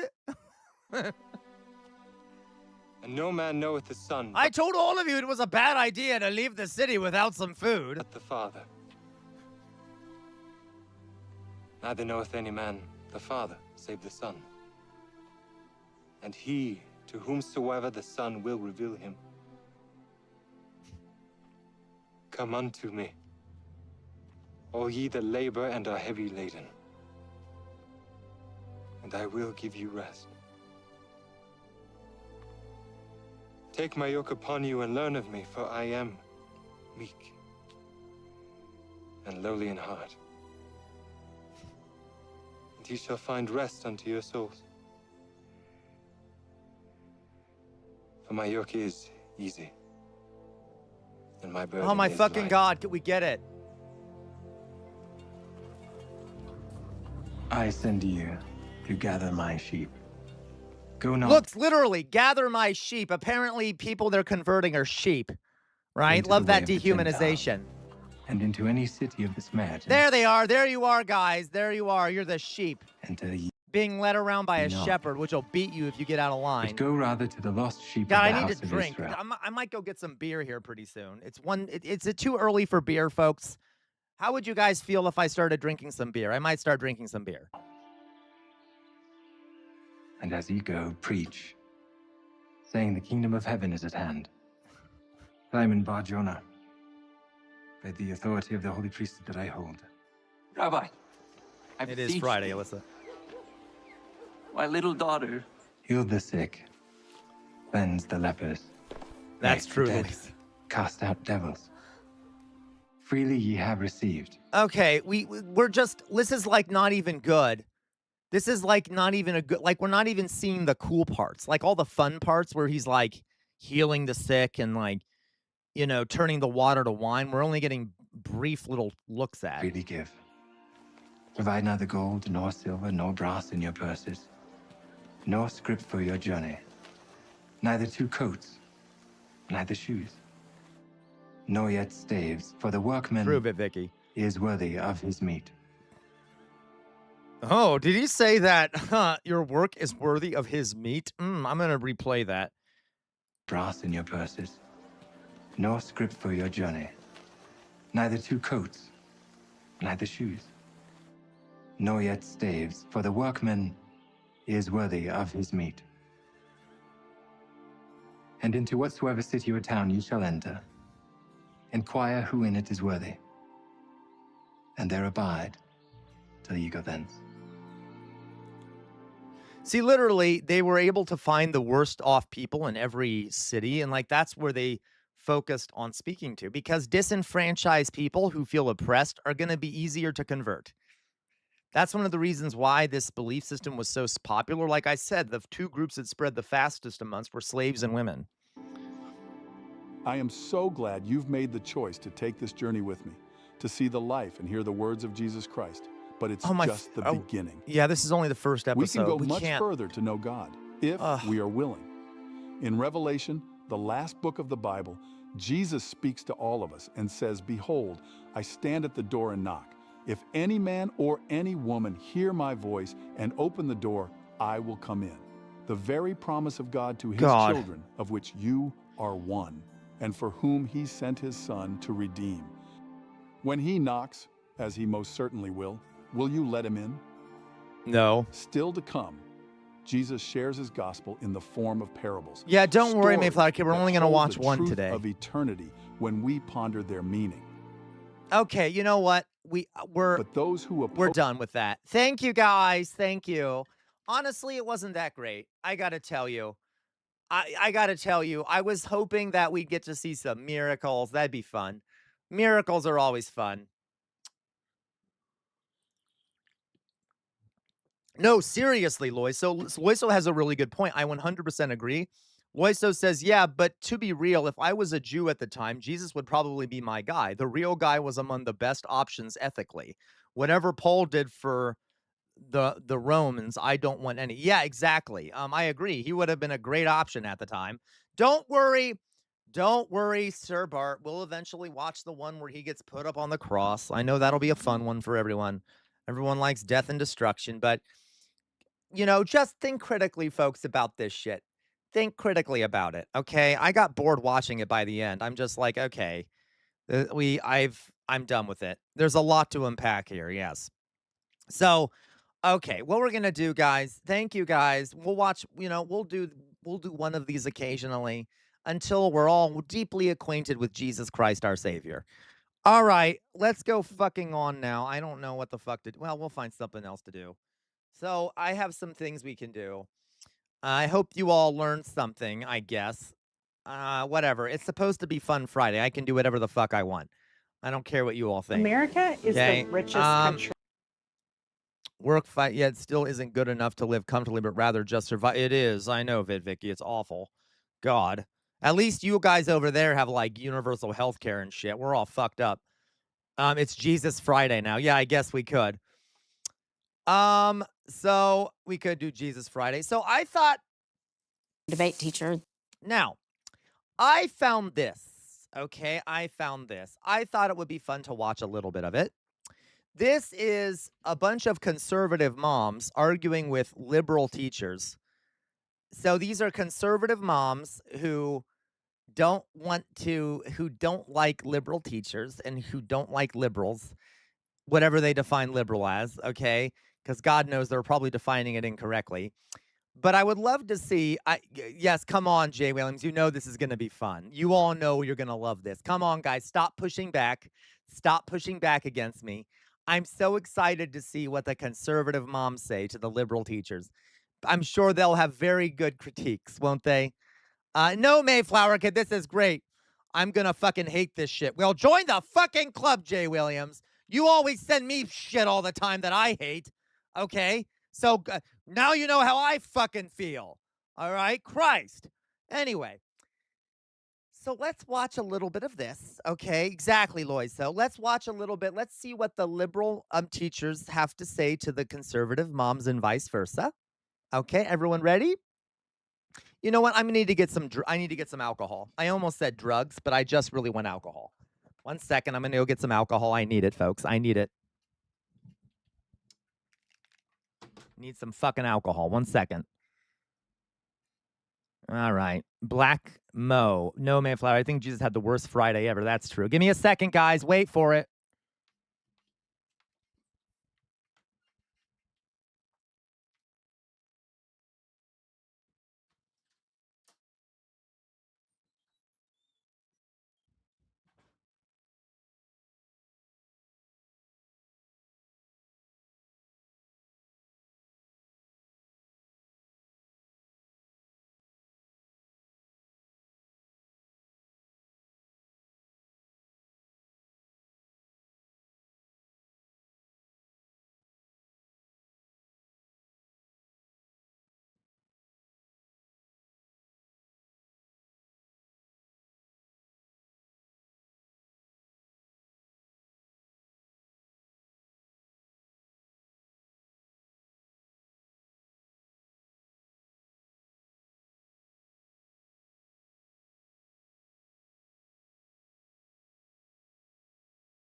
All right. Okay, we have some beer. Solidarity forever. Solidarity forever.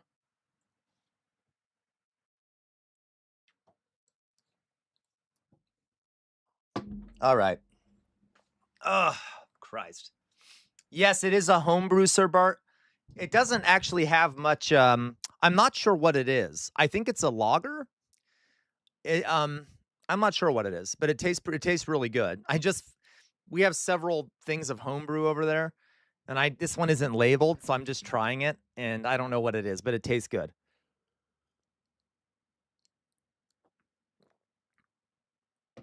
Okay. Oh my God, I needed that. All right. Okay, guys, let's suffer through this together. I know I'm gonna go blind probably.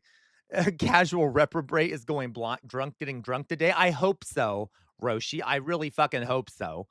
God, with all the shit I'm watching, I hope I go fucking. I hope I get drunk. All right, let's see what we got here. This is going to be conservative moms versus liberal teachers. Oh, excuse me. Now, if I end up getting a warning on YouTube for copyright reasons, I might have to stop watching it. But we will see. We will see if I do. Okay, if I do, I will stop watching it. I'll try to talk during it so as to not get one of those. But let's watch. Two sides of the classroom with very different beliefs. One group raising the children. God, sorry. The other helping shape them. When it comes to values, education, and influence, who should have the final say? Today, Mayflower Kid, why can't I say suck it, CR? You can, Mayflower Kid, and you just did. Well done. Thank you, Elk Coyote, for becoming a resistor. Thank you. All right. All right. Conservative mothers and liberal teachers sit down I really should be, face Vicky. to face. Welcome to The Bridge.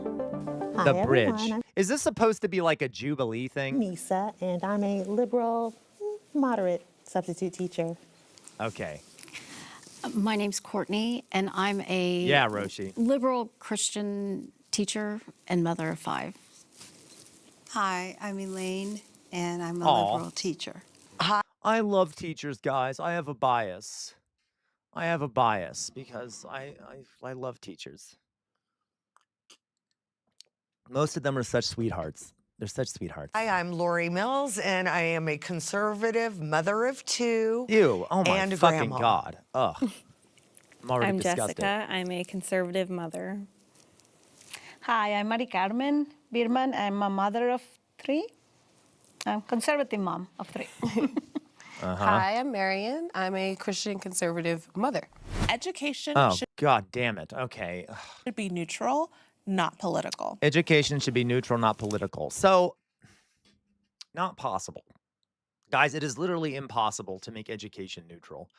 I don't know how else to frame that to frame that to you. Yes. Of course, you try not to bias.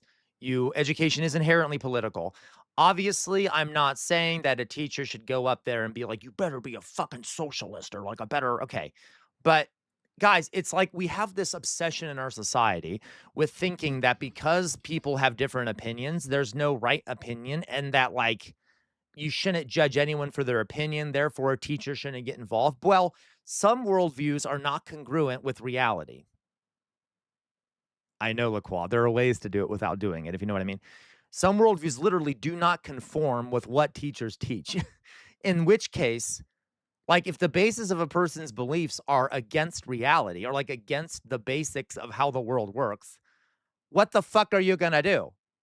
Okay, like you gotta, you see what I mean? So like you need like the neutrality should be what is real. Okay, like that's what drives me crazy is that neutrality is what is real, and then you should be able to base your ideology off of reality. So a lot of right-wing beliefs are not based in reality. So I don't give a fuck. I will say that that's not true. If right-wingers say things in a classroom based off things that aren't true, I'll be like, well, what do you mean? And then I'll be like, but that's not true. I will be honest about it. Okay, so all right. I actually teach politics and government. So What do you teach? What grade? Middle school, 8th grade, and high school, both. American Republic, as well as civics, economics, speech and debate, all of those things. Oh, she would have been me. We have to, by virtue of the subject, obviously have to introduce politics into it. So while I think teaching generally should not have politics in it, I'm in the unique position of having actual politics in the classroom. And as a speech and debate teacher, I encourage the debate. Yeah, Loiso, right? Some people think we should kill all gays. and it's something we shouldn't. I'm neutral though, so I won't tell you what to think. Loy, so I hate it. It's the false dichotomy, right?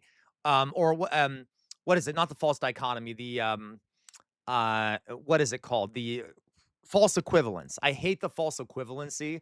Like there are people who say evolution is real and people who say it isn't. Oh my God, who's right? I'm a neutral arbiter. No. We're not playing that game. Okay. And I encourage both sides as well as, I just encourage both sides to speak up. I think that's fantastic. I think that's one of the problems as a conservative parent that has always kind of concerned me is the ratio of teachers. I think it's 6-to-1 in high school and below, and it's 12-to-1 in our universities. And Monday, as a parent, I watched school buses be filled to take children to a left-wing protest. Shut up. What were your thoughts on that? Do you agree protest? with our students being excused from school to attend these protests? I do. I think it should be optional. No, honestly, though, guys, honestly. So I agree it should be optional. Like you can't force kids, but that is a great learning exercise. Are you fucking kidding me?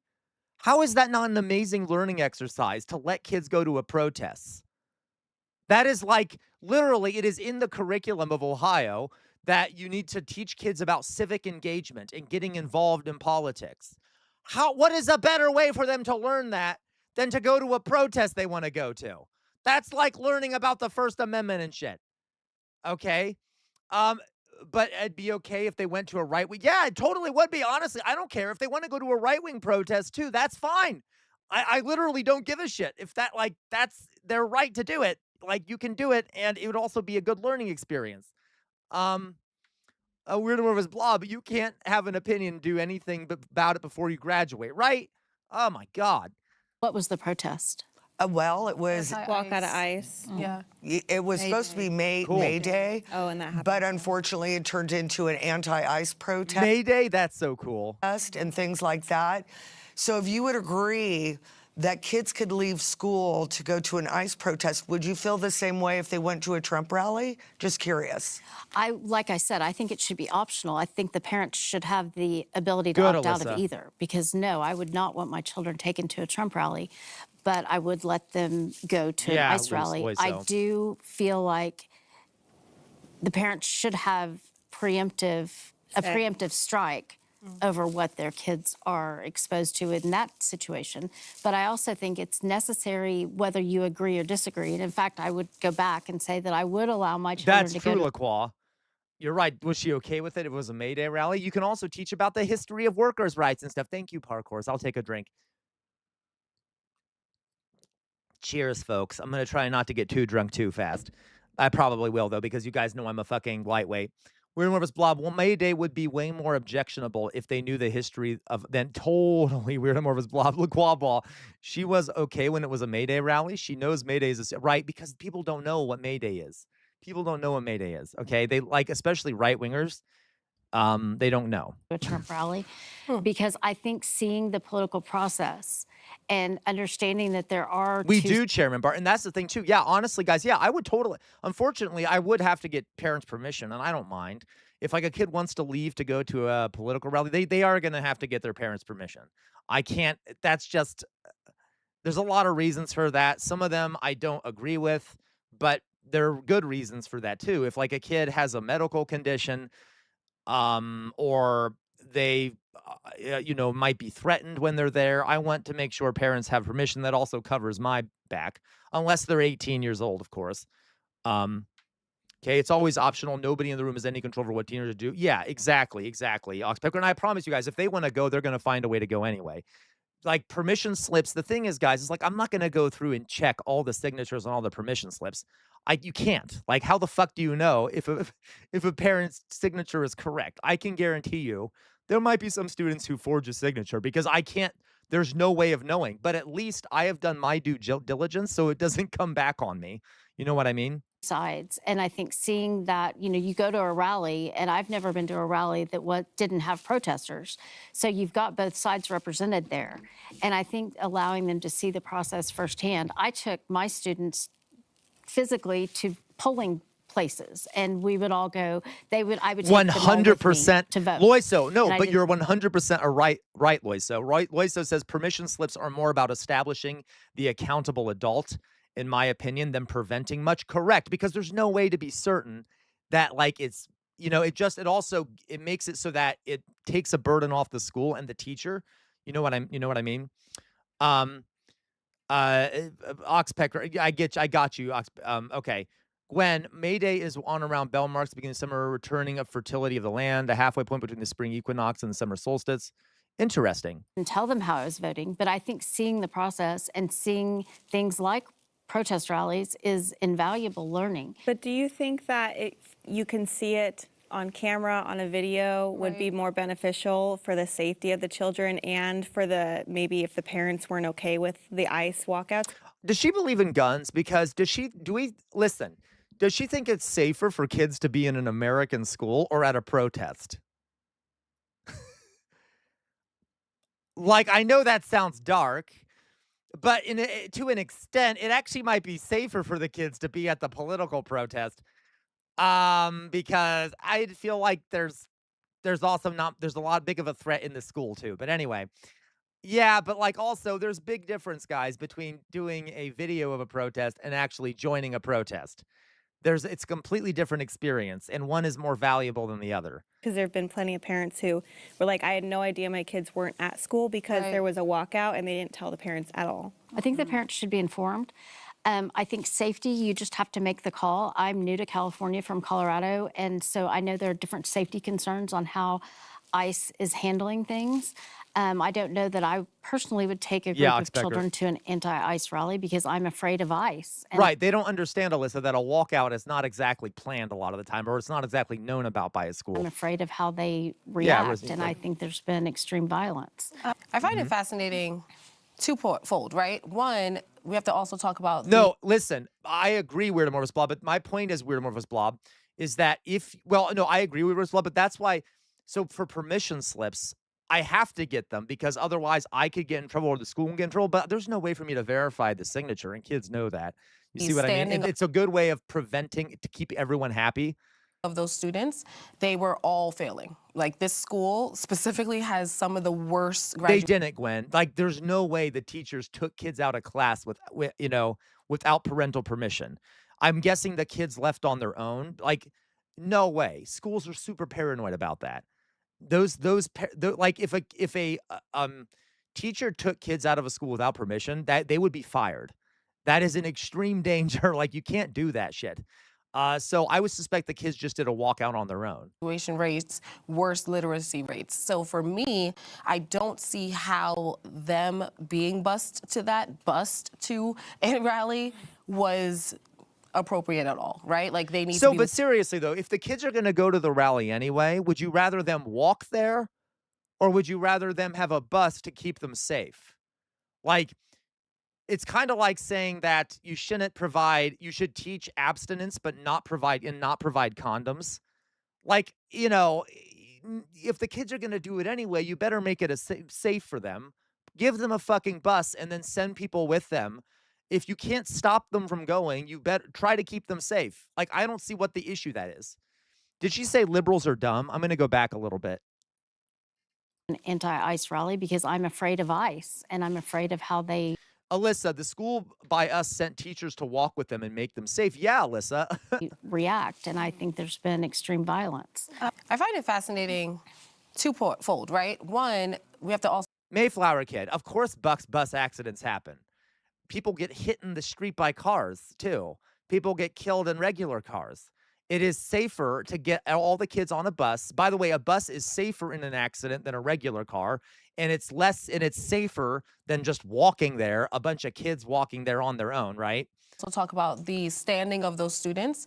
They were all failing. Like, this school specifically has some of the worst graduation rates, worst literacy rates. So for me, I don't see how them being bused to a rally was appropriate at all, right? Like, they need to be learning. That's why our kids here in America are failing, right? But then also, Alyssa, they are confusing a field trip with a walkout. They are. I have to say, I not to veer too far off the topic, but I just would wonder if you guys are as Mayflower Kid.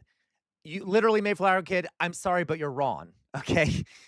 You need to, okay. It is much safer for kids to all be monitored. Trust me, if I were a teacher, I'd much rather have them on a bus. I can see all of them. They're in a limited space.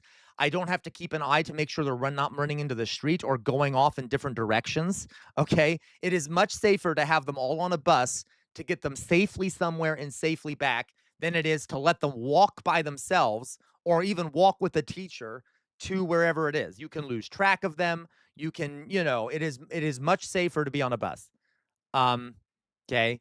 concerned about the What'd she say? I'm sorry. What the fuck did she say? I don't see how them being Okay, bused Mayflower. to that bust I to hate you. a rally was appropriate at all, right? Like they need to be learning. That's why our kids here in America are failing, right? But then also, to your point That about is being not afraid true. of ICE, I have to say, not to veer too far off the topic, but I just would wonder if you guys are as concerned about the pedophiles that ICE is going to pick up, who are far more likely to harm children than ICE agents themselves, right? Because, and also, let's be honest, the rallies, if they're getting violent, it's because of the people there to protest against ICE. It's not ICE just running into, completely calm strangers and Right. That's this woman, I swear to God. shaking things up. I think that's a matter of opinion. But that's just the facts. Like, It's objective. That's not facts. That's pretty objective. I mean, especially with everybody having a camera, they're assaulting officers, they're throwing things into crowds. Okay, literally, this is where we're gonna start having a fucking problem because they're like these people have a completely different reality than we do. These folks have are living in a completely different reality, and how do you bridge that gap? Like this is just a completely different reality.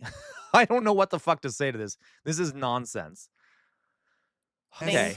They're shoving journalists. That's not peaceful protesting. So just to kind of circle back with the safety issue, I do agree that parents should know where their children are because ultimately the goal is for that child to come back home, for the child to go to school, learn something, take it in, be edified, and go back home. So that's the whole point. So I totally agree that parents should be notified and also that it should be optional for the attendance. I do see the value in children going to what may be considered the opposite side from their household, but with the caveat that the parents should be aware. Because if the parent does not want that, that's the person in charge of that child when they're not at school. That they're responsible for that child. That child, period. Right. Well, yes, but also when you release the child to school, those adults are caring for the child at that time. So yes, the parent is still responsible, but you have released the child to school. Otherwise, you homeschool. If you want to be in charge of your child all day, then you have to keep your child all day. But there's also things like... What do you mean in charge? Well, okay, are they really? There's no way that that they are this dumb. There's no way that they're this dumb. How are you this dumb? Seriously, what do you think it is when you give a child to a school? Like, what do you think it is? Like that's not giving your kid, like the school becomes a fiduciary. They become the caregivers when you're at the school. What? I don't know.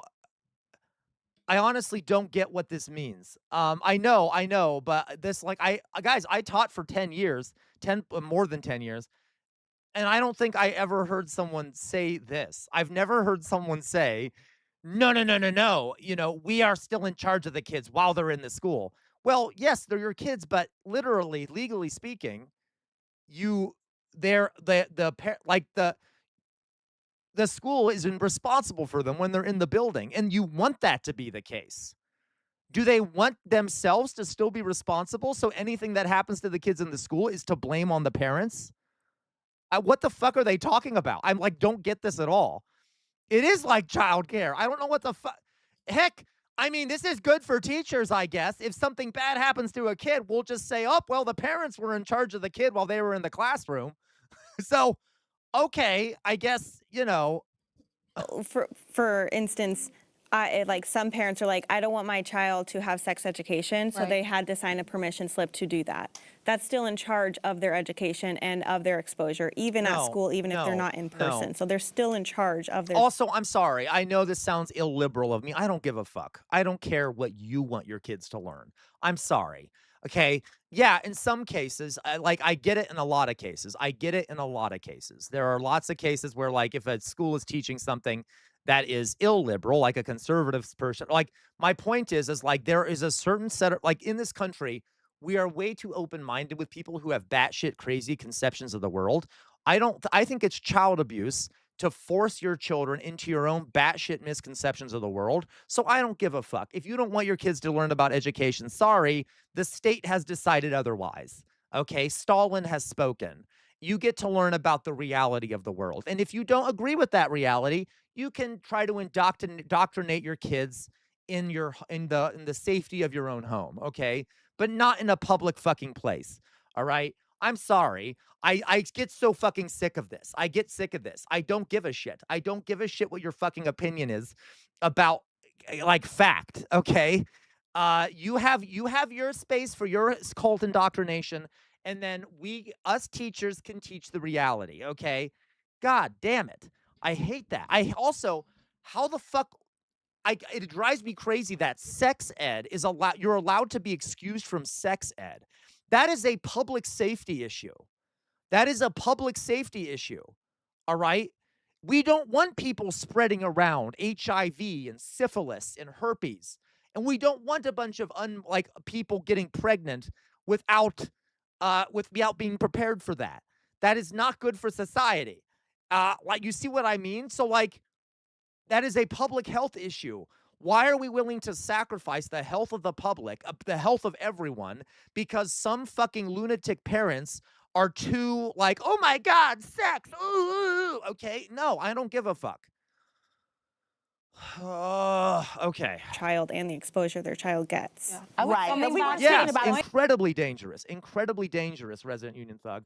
No one should be exempt exactly from public health stuff. Signed document. We were speaking about their physical location, like where they are. I think you're coming back. I'm sorry. Really quickly, I think you're more so referencing that at that point you're responsible for that child's safety, but the idea of in charge is uncomfortable. What is okay? Literally, you are in charge. Like, they don't know the definition of these words. They don't know they literally don't know the definitions of these words. They don't know the definitions of these words. For us, because it does turn now the concept into you guys being the ones that are authorities in their lives and responsible for directing them in a certain way, right? Like, oh my God, guys, I'm sorry. This is just driving me crazy. People, all kinds of people educate your kids, whether you know it or not, okay? Kids learn by watching a TV. Kids learn by watching what strangers do out in public. Kids learn by what their doctor tells them. Do they really think that a parent is the only thing that influences how a child gets raised? Okay, it takes a fucking village to raise a child, or at least it should. Okay? There is no way that you're going to be the only person influencing your child's education. No way. Even if you try, unless you enslave them in your house, which probably these people want to do, there's no way. Like, what about a coach? Do you think these women would be okay with their kids playing sports in a school? That is education. Your coaches are teaching you things. They are guiding you. Like, what? All right. Okay with you saying, I'm going to keep your child safe. I'm going to teach them what is approved to teach them, and then I'm sending them back home, and you're the one that's guiding their life. Does that make sense? It does make sense, but that's kind of a paraphrase of what I said. So I did say responsible for, but I also did say in charge. I'm going to have to go soon, and to be honest, I'm glad, because this reminds me way too much of having to endlessly justify the right of students to have political spectrum to school boards when I was in high school. Oh my God, I'm so sorry, Weird Amorphous Blob. Okay, I don't blame you. Have a good day. Because when the teachers and the faculty are hired by the school board, whomever, they're in charge of that location. So but my point is, I'm sorry, it's kind of minutia. Coming back to the point, When you interview those kids that are on this protest, you ask them, why are you here? And they tell you. But then when you ask deeper questions, they have no clue. Yeah. That means they're indoctrinated by the teachers, unfortunately, that instead to give just facts of what it is, they put also their peace of mind and their beliefs in those kids. And that is not what it's supposed to do. Oh, my God. Because you have to give them the information. You have to give them the facts to teach them critical thinking. Do these folks think that maybe the teachers are giving them the facts and then the students who are actually not dumb? I also don't like how they make it seem like these students are fucking dumb. That they're just blindly listening to their teachers. They're also capable of their own thoughts. Maybe that they're being educated and they're starting to think and they're realizing that this is this is the right way to look at things. It isn't the conservative mindset. It's the other mindset because the facts more align with the other stuff.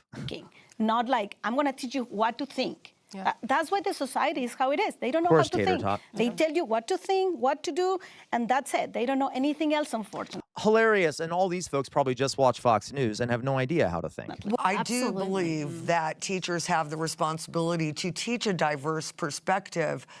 But again, the ratio between liberal teachers and conservative teachers are like 6 to 1. I wonder why that is. Huh. Why do we think a bunch of teachers are more left-leaning? Why do we think that is? You know, teachers who on average have to have a master's degree, and many of whom, a lot of have PhDs, all of whom are college educated.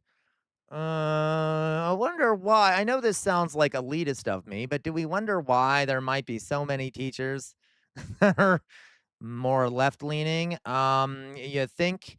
Exactly, Outer Signal. Maybe reality has a left-wing bias. I don't know about you guys, but maybe reality has a fucking left-wing bias, all right? Yeah. So they're a lot of kids, I feel, are almost feeling a peer pressure that if they don't agree with their friends, they're so impressionable at that age, they almost will just do it because they want to fit in with their peers. And for me, you know, in California, we're 40 ranked. No, that is 100% true, Loiso. Also, I think we don't do, that is a really good, fair point, Loiso. Loiso says, also, I think we don't do this enough. Think about how these people ended up here in the video. They were not picked from off the street. They applied to be here. For them, it's a gig, participation bias. Excellent point, Loiso. That is always a big issue with Jubilee videos, with videos like this. I agree with you, okay? So we do have to be aware that this is not exactly a scientific sampling, right? 48th in the entire country because our kids are not learning reading. And but I'm sure you all know that these ideas that they have are very fucking common. There's like whole groups, right-wing groups out there like Moms for Liberty that have these exact same talking points. But anyway, these three specifically, we don't know if that's a standard sort of view, if that makes sense. Writing and math. Instead, they're learning gender theory and they're learning to protest. Yeah. And that is why attendance levels. No one is fucking learning gender theory. Who the fuck is learning gender theory? Seriously. There are some teachers who teach about it in reference to sociology because there are sociology classes. And you learn gender theory, Refocus.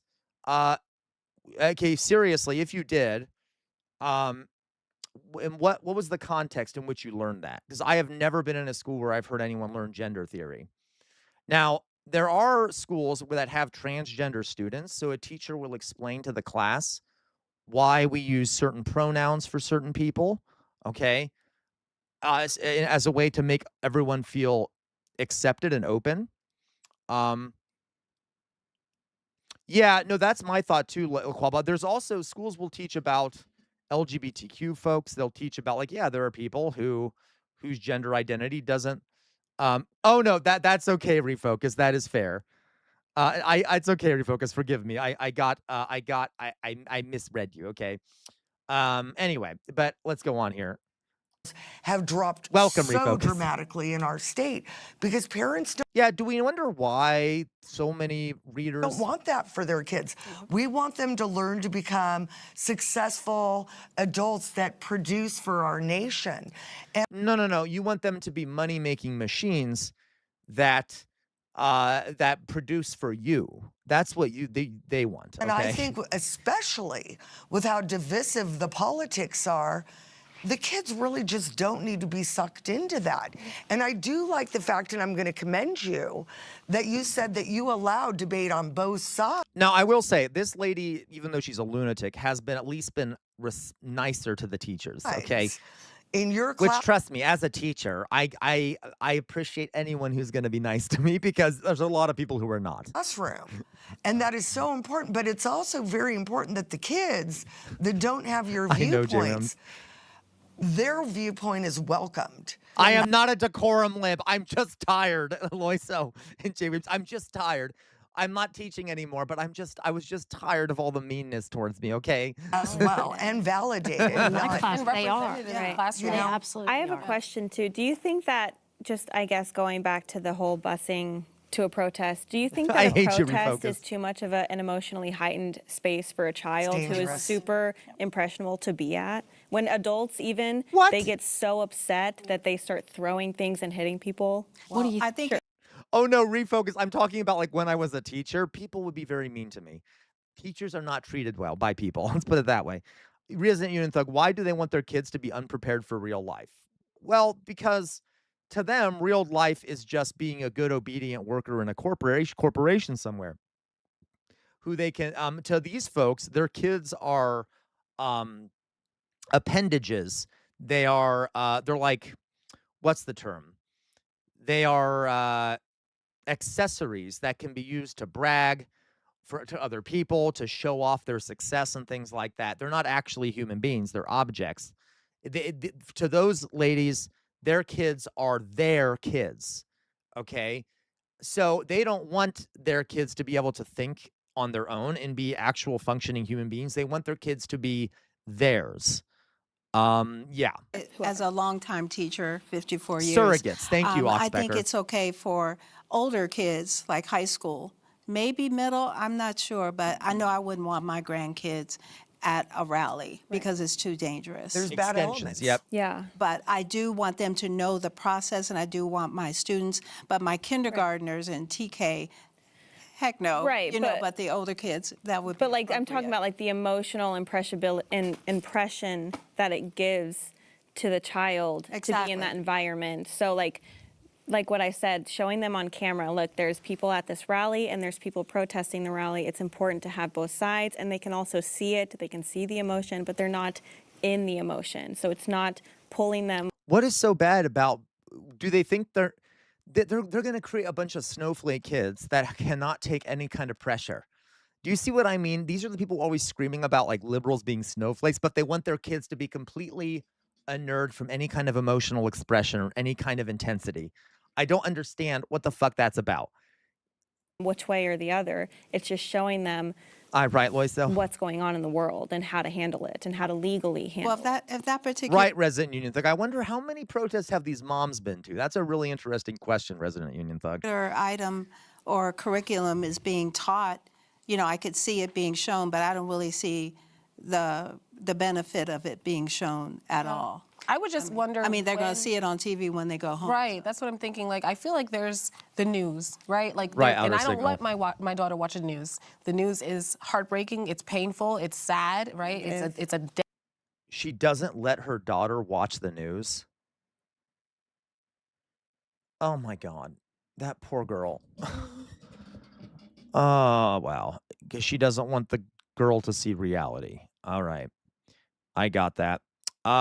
This girl, that her poor child is going to really have a hard time when she runs into reality. Yeah, Maddie Holmes, it is reinforcing hegemony and patriarchy and Republican domination. Of course it is. Fetty. Okay, the 8-year-old I babysit was just talking about how she hates Trump, and she was curious about the ballot and stuff that I was looking into. Kids know about this stuff, whether these people, of course they do. They're on the internet, Fetty. They know anyway. Crazy. Yeah, Loiso, I don't want my daughter to watch the news. If the daughter is above like 12, just CPS this bitch now. Oh, God. Oh, my God. Okay.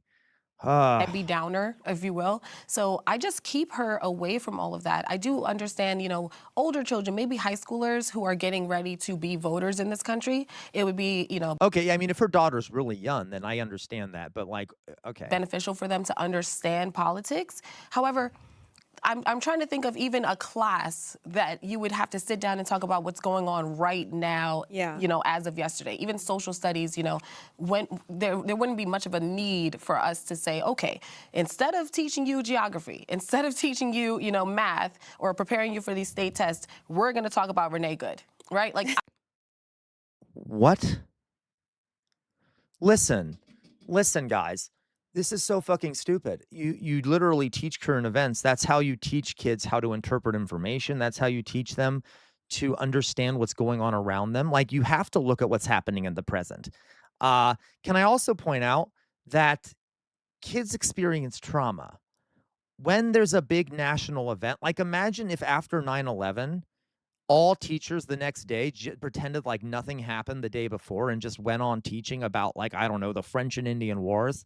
On 9/12/2021, teachers like, okay, kids, let's keep talking about Braddock's defeat in 1769 or whatever the fuck it is. Okay, I don't know when the date was. Like, there's also an issue here of processing trauma and like helping children understand what's happening in the world around them. Like, that is moronic. That is so fucking moronic, to be like, you shouldn't talk about what's happening around. Okay. All right. I just don't see why that particular thing would need. Now, I get kids ask questions in classrooms, and that's valid, and you're a debate teacher, so that's a specific niche. But overall, I just don't see why politics in general need to be in our classrooms. I really don't. I just don't. I have a question for you guys. Like, for example, I know that we think in a very different way, but let's pretend that I am the teacher and I want to teach your kids the way that I think. I don't think you would be happy with that. You will think that I'm overstepping my rights, and you probably be, Louise, maybe she's worried about how it would affect a kid mentally. Personally, I would let children watch the news and current affairs shows so they're aware of the world. But I understand she's a bit concerned. No, I agree with you. Like, Louise, if the child is young enough, I totally get that. Like, if the child is, like, as Lois has said, less than 12 years old, then I could get it. So, like, but if the child's older, a teenager, let them watch the news. You know what I mean? But okay, I see what you mean, though. All right. All right. Protesting, and we are the other side of the coin. When the teacher overstep our rights and they are trying to indoctrinate our children and putting their ideas in their minds that sometimes is, I guess, us parents, I think they should be more neutral. Yeah. More like giving the facts without giving you your peace of mind or your opinion. No such thing. No such thing. No such thing as just giving the facts. Yeah. This is what I think.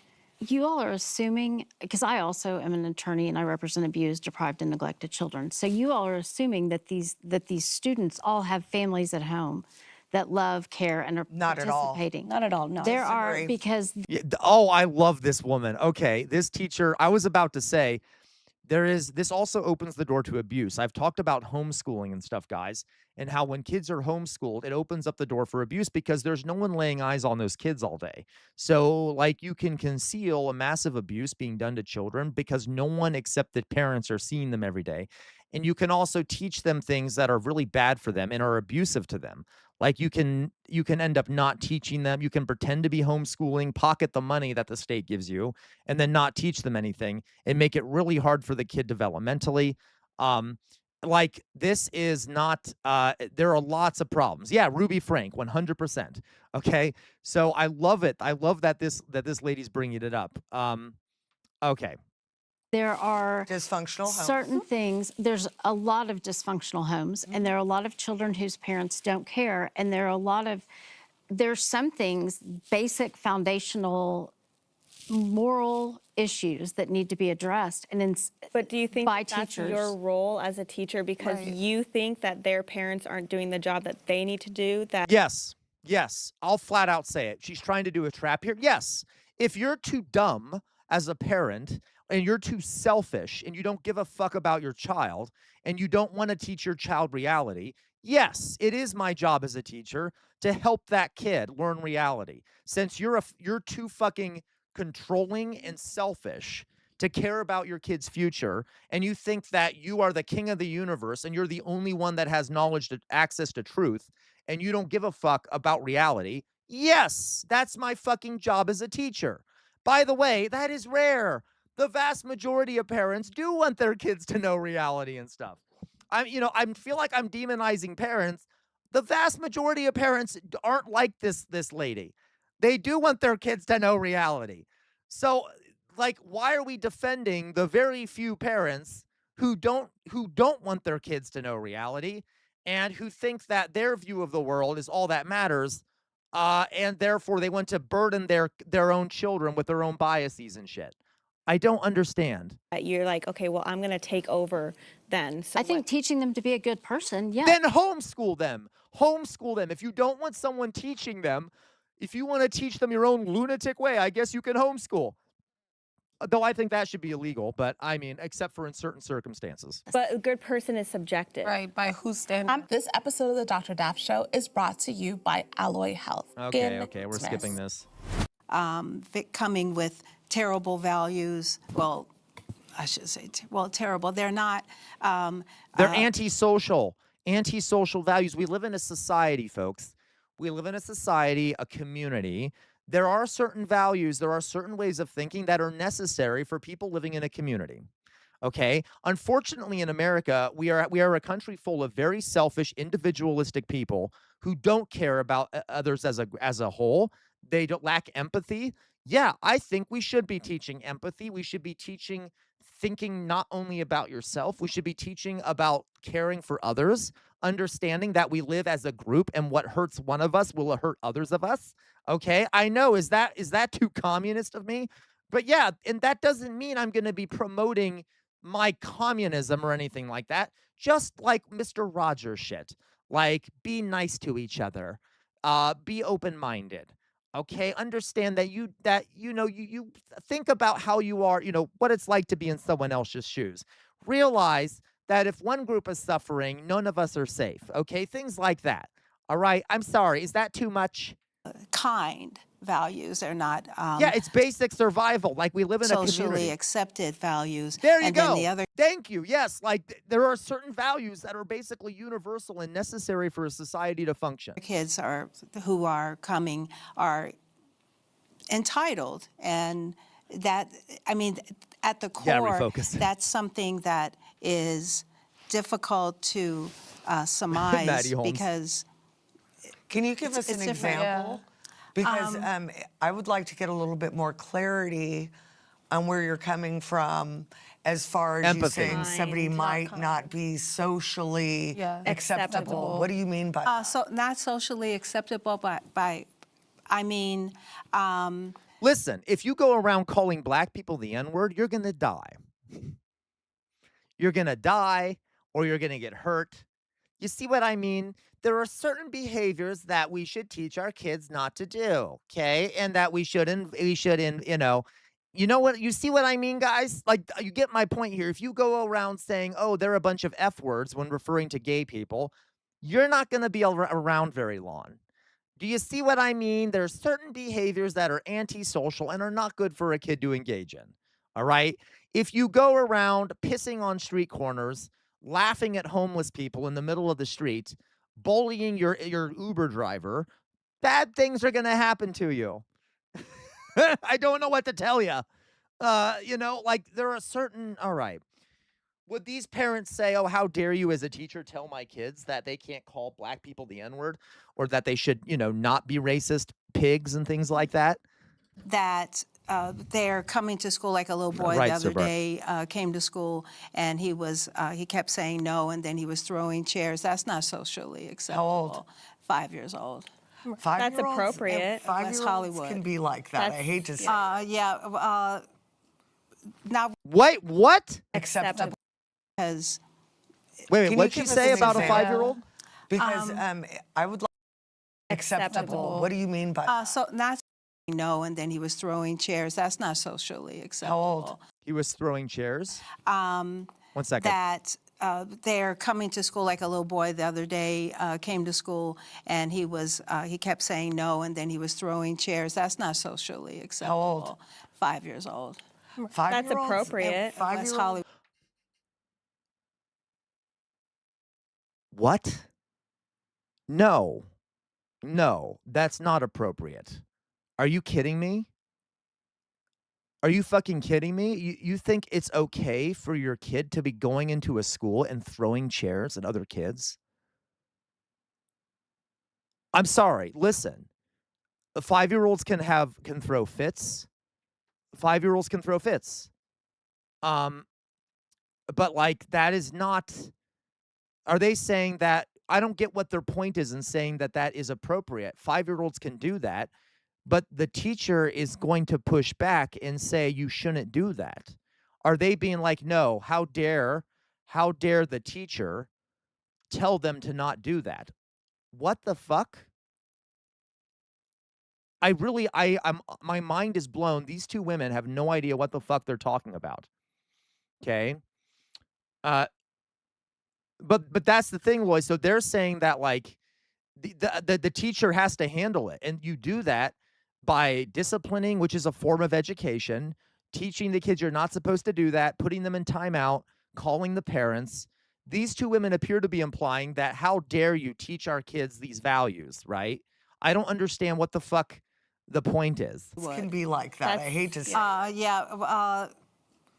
Not when throwing chairs, that's not appropriate. Well, it's not appropriate at all. He should be definitely punished. Definitely. That's what, then you don't disagree with the teacher. They were saying, no, how dare a teacher put their values on the kids? You just proved that the teacher is doing a value that everyone agrees with.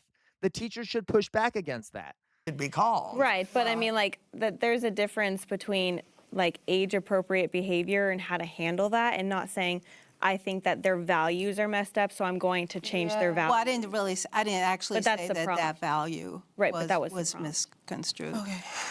So go ahead. So perhaps, because also as a teacher who has had students who have displayed violence or bullying or things like that. I will say that teacher was kind of unclear with what she was saying, but that's okay. Age range, okay, sure. Sometimes 5-year-olds do the most. They do. Tantrums. Yeah. They have tantrums, etc. But when we're going back to the question about the values coming from home, I know. So is that DJ. child throwing chairs at school? Oh, absolutely. Joyous Pancake, welcome. Yeah, if a kid's doing bullying, you're going to have to do something about that. By the way, Joyous Pancakes, you're legally obligated as a teacher.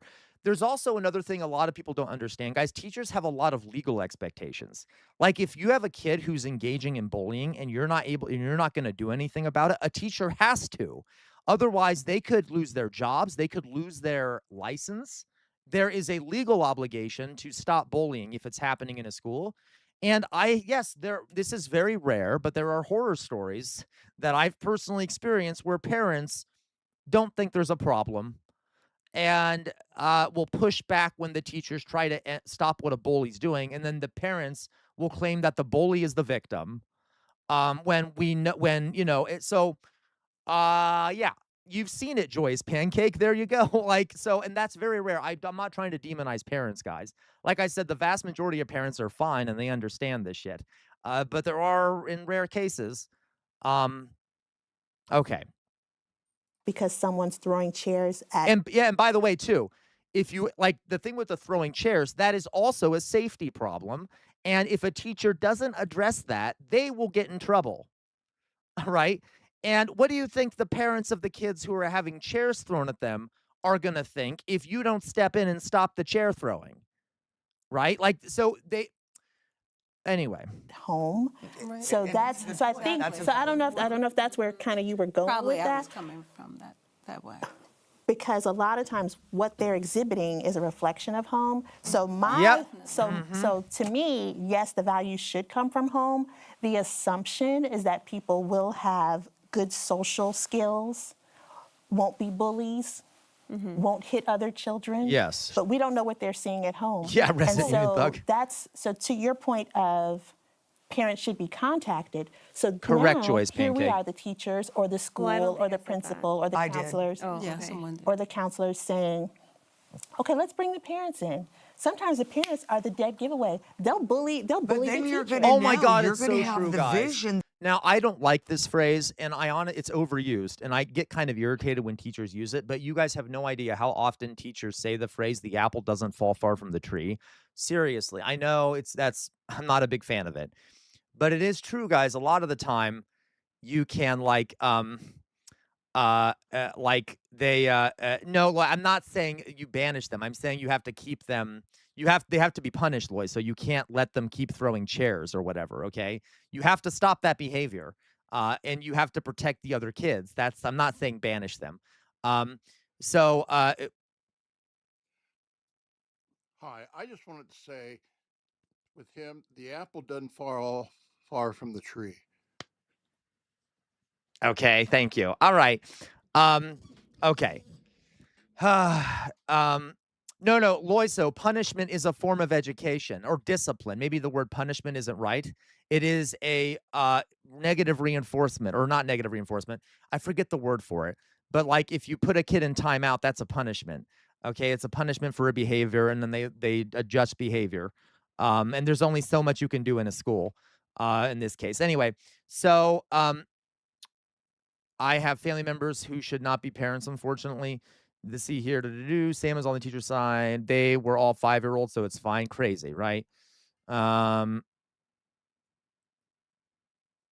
Okay. And listen, the other issue too, guys. What was I going to say here? So anyway, you hear that phrase a lot. The apple does not fall from the tree. Like there will be parents who come in of kids who are issues, and you can immediately be like, oh, that's where they got that. All right. And it's rough. Okay. That this parent is I grew up in a dysfunctional home and alcoholic home. It was bad. And I'll tell you what, I had a 6th grade teacher who decided to make me an example at the hardest point of my life, which was not good. But then when I got to oh my God, Outer Signal. Oh my God. Outer Signal says worst parent you ever encountered. Oof. Oh my God. Well, let's put it this way. I have several stories I could tell you. Honestly, not any of them are I don't know if any one of them is the worst. I had one parent come in and she closed. Okay. I'm not going to tell you all the stories right away. I'll tell you one story. Okay. I had a parent come into my classroom one time whose kid was not doing very well in my class. The kid was a bully, was mean, would make comments about my sexuality, I didn't know my sexuality, but the kid would be homophobic. Okay, and wouldn't do his homework, would literally get into class, sit there, and then cross his arms like this. All right. And the mom came in and she, by the way, she closes the door behind her and she pulls up a chair and pulls it up right next to me. And she had like a skirt on and she splays open her legs and starts openly flirting with me and implying that she would do a sexual favor for me. So there's an example of, I know. And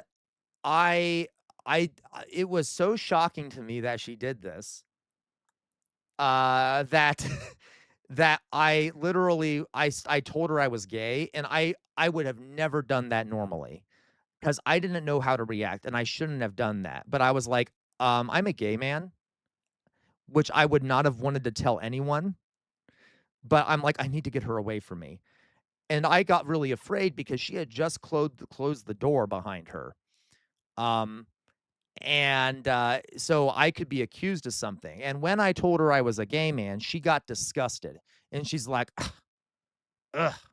And then she kind of made a comment under her breath as she was leaving, implying that she understood why her kid was acting the way he was, and then left. So that happened. That was a very brief encounter. I never saw her again. And then I immediately, Jay Williams, no, it wasn't. Okay. I'm not gonna, I don't want to talk about, you know what I'm saying, Jay Williams. I don't want to talk about that aspect of it for certain reasons, but, so that I never saw her again. I immediately reported it and shit like that. And listen, guys, a lot of times, a lot of times when you have a kid who's acting up, there are legitimate problems at home, and that's oftentimes not their parents' fault. If you are living in poverty and you have a parent that works 2 jobs, if like it's a single mom or a single dad working 2 jobs, they literally don't have time to be with their kid a lot of the time. With our society makes it really hard to be a good parent. It does. It makes it really hard to be a good parent, okay? There's all these economic pressures on parents. So a lot of the time, it's not really the parents' fault, it's society's fault. In this case, this was not a woman who was struggling economically. It was just a woman who didn't really give a shit. Which, okay. I can tell you other stories too. That was one of them. But let's go on here, okay? Yeah, someone. Or the counselor saying, okay, let's bring the parents in. Sometimes the parents are the dead giveaway. They'll bully But then the you're teacher. going to know. You're going to have the vision that this parent is... LaQuaba, guys, I don't need... How do I frame this? LaQuaba says, I'm sorry you got sexually harassed by a parent. You guys do not understand. Like, at least, I don't know how often this happens to other teachers. I was sexually harassed a lot, okay? I got to tell you, most teachers are women, and it probably happens to them more. Students will sexually harass you, okay? If you're LGBTQ, you'll be sexually harassed. Female teachers, especially younger female women teachers, will be sexually harassed by male students. I was, without going into, I don't know if I've told that, I'm not going to go into this story. I once had a administrator touch me inappropriately. Walk behind my desk and start massaging my shoulders for no reason, which made me jump up and like, what the fuck are you doing? Listen, I don't want to go into details about this now. There's a lot of shit put on teachers, okay? Let's put it that way. There's a lot of shit put on teachers, and there are like, especially if you're LGBTQ or if you're a woman, okay? Male teachers, straight male teachers that I've talked to about, they don't experience this as much. They will sometimes be sexually harassed by female students. I'm not joking. We often forget that like teenage girls can be kind of inappropriate with male teachers they think are cute, like sending them little messages, okay? There would be like sometimes I'd come in my classroom and some kid will have drawn a penis on my board. Okay, or like other things, like weird shit like that. Yeah, I know, Loiso. Okay. Regardless, we will yeah, but see, Gwen, this the person who went behind my desk, there was room behind my desk. He was picking up a chair. And I stored the chairs behind my desk in this thing, and he picked up a chair, and he's like, I'll do this for you. And it was weird, and I'm like, what are you doing? And he picked it up and put it back there, and I felt uncomfortable because there wasn't much space, and then he started touching me, and I'm like, okay, no thank you. We're not doing this. There's weird shit that happens, let's put it that way. And and that was, by the way, I've told you one parent experience. I've had other ones that are pretty bad too. I want to point out, guys, these things I know it sounds like it was every day. This stuff doesn't happen every day. It was rare. It would happen occasionally, but it definitely raised the tension. I grew up in a dysfunctional home. And good, alcoholic home. It was bad. And I'll tell you what, I had a sixth grade teacher who decided to make me an example at the heart. We had a kid who drew a swastika on his forehead with a Sharpie. Oh my fucking God. Okay, Jesus. This point of my life, which was not good. But then when I got to high school, Mr. Stevens, this man was a rock star. He was my advocate. And he guided our family into a direction where we I know, could get Outer help. Signal. And guys, I don't know. Listen, I worked in several schools that were in really bad shape, okay? Like really bad shape, in very low income neighborhoods that were very underfunded.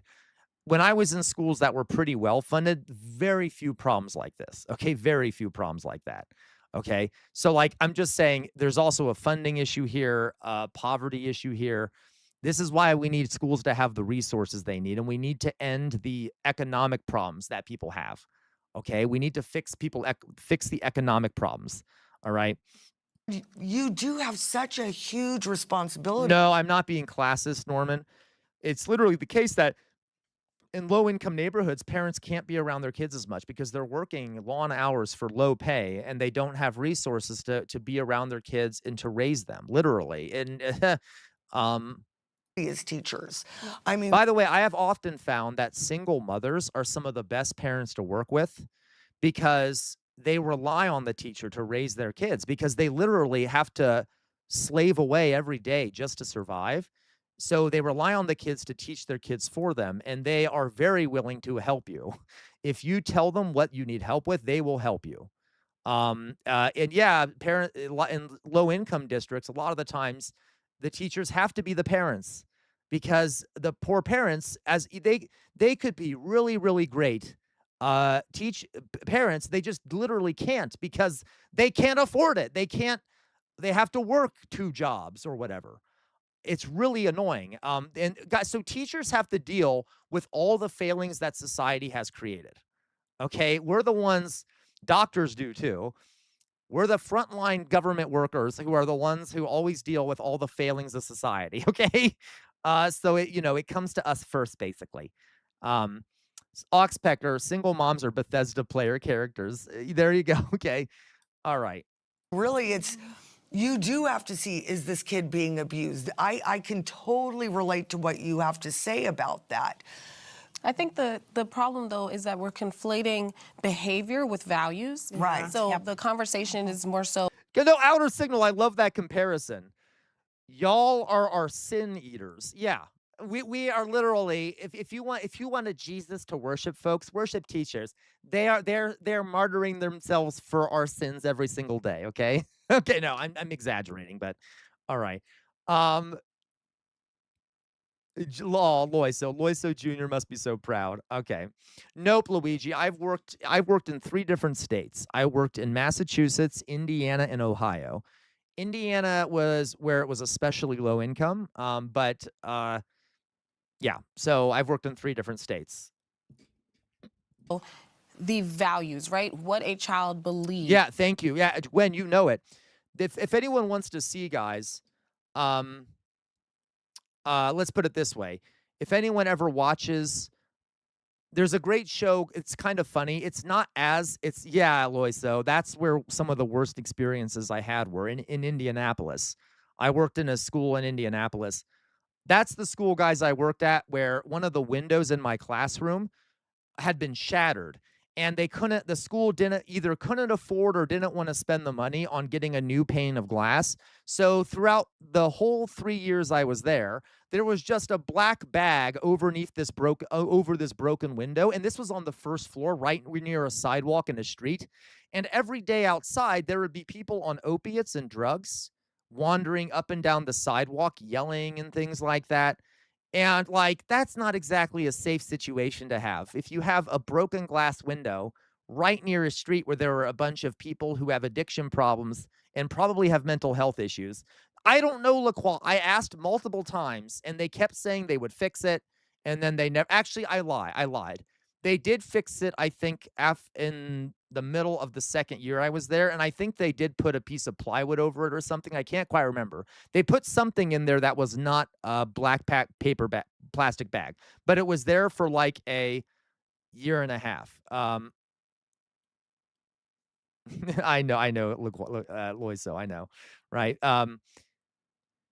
what the morals that child is being raised with, those we believe should come from the parents primarily. Now, I think, one moment, I do think that a school should have a base level of acceptable behavior between students, right? So what you're mentioning, someone throwing chairs, we all agree that's absolutely not okay. Thank you, Norman. Thank you, Norman, for the quid, okay? Our kid would be in trouble, let's just say that. I hate you so much. Sure, but if you then say, oh, well, it's also not okay for someone to be uncomfortable with gay students, or it's not okay for someone to not want to use a trans teacher's pronouns. That's where we're skewing into this concept of values, right? So I think... Are you fucking kidding me? See, guys, I wasn't exaggerating. I wasn't fucking exaggerating. These people want the freedom to say the N-word. Now, obviously not directly the N-word, but you get the concept here. When they say you don't have our values, they mean you don't let us call gay people the F word. You don't let us, you know, misgender trans people, okay? It's all about their bigotry. They're mad that they're not allowed to be bigoted. And they're not allowed to make their kids bigoted. That is insanity to me, okay? I know Jay Williams. I don't even know Jay Williams. It's probably Christianity, Jay Williams. I mean, she's probably an evangelical. She has a big cross around her neck. Okay. To the prompt, for me, I want my daughter to be raised with the values that I want my family to hold. And I don't feel comfortable, like there was a teacher at my daughter's school when she was in elementary, she's in elementary, but when she was in 2nd grade, called Teacher Luca. And it was because this teacher, Luca, was clearly a woman, but decided that... By the way, really gross to also name the teacher while you're on the show, okay? She, you know, didn't know that for herself, I guess, whatever, and decided that the students now had to veer their way of speaking to her, and all of them had to agree with her chosen pronouns of they, them. And why not? Okay, if I ever met this woman in public, I'd be like, hello, sir. How are you doing, sir? What's up, man? I'm gonna literally, if I ever see this woman in public, I'm just gonna start saying, hello, sir. You're Mr. Who? Mr. Who? And then, of course, if she starts saying I'm a woman, I'll be like, oh no, I don't care about your chosen pronouns. I'm gonna use the ones I want to use for you. Okay, sir. Thank you, sir. Are you this young lady's dad? Like that's. You see what I mean? Like, what the fuck is she talking about? I guess you can just use, you know, if that's fair, then it should be fair for anyone, right? I can use whatever pronouns on her then. I want to. And call her Teacher Luca instead of ma'am, right? Yeah. I was deeply uncomfortable with that, you know, and a lot of parents also were, because we get it. You have your own personal struggles or just whatever you believe about yourself, but then forcing us to receive that right, Norman? And affirm it at home and make that a part of our child's values or our child's morals. It's just transphobia. That's where we're getting into. But if the school was okay to have her in that classroom, you have to respect that. I just said you are not respecting you don't have us. To, but it's a good thing too, or to do that, or you be disrespecting the teacher. But yeah, seriously. But see, like this is antisocial behavior. I know I got you, Jay, like evangelicals especially. I am more comfortable around Catholics than evangelicals, I got to tell you, Jay. But anyway, but like there's like this is antisocial behavior. Do you see what I mean? If these lunatics want to teach their kids to be assholes, there's going to be a big fucking problem, right? You're going to start having an issue when you're out in public, okay? All right. Aren't those important morals? Yeah, like they are, like being respectful of people, you know, like, okay. I had married teachers that would get really mad if you called them miss and opposed to miss. I know it's so stupid, LaQual. I've met people who do that too. I don't give a shit. Okay. The teacher is disrespecting the values of the kids, teaching them, oh, you know what? I decided I'm instead a woman. I'm a man now. It's disrespect. Oh my fucking God. I hate what we as parents are teaching our kids, that you're a man, you're a woman. So when we're speaking of values, sometimes parents, neighbors, people who... Oh, no, you're absolutely right, Lois. So I want to be clear, guys. I know that the lady on the right there on the other side is a black woman. That's extremely rare. Most young black women are extremely progressive, to be clear, okay? Obviously, black people are human beings, so not all of them, some of them have unpleasant beliefs. So so just, we know that, of course. Wherever in your town may think that teachers have a greater influence with kids because they're with them longer throughout the day, typically.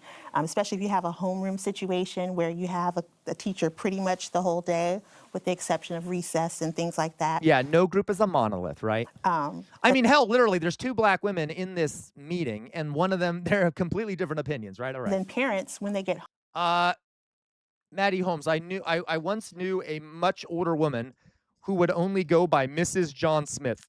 What a boring name. Okay, I don't know if that's her actual name, but okay. She refused to answer to her own name. Ugh, okay. Ugh.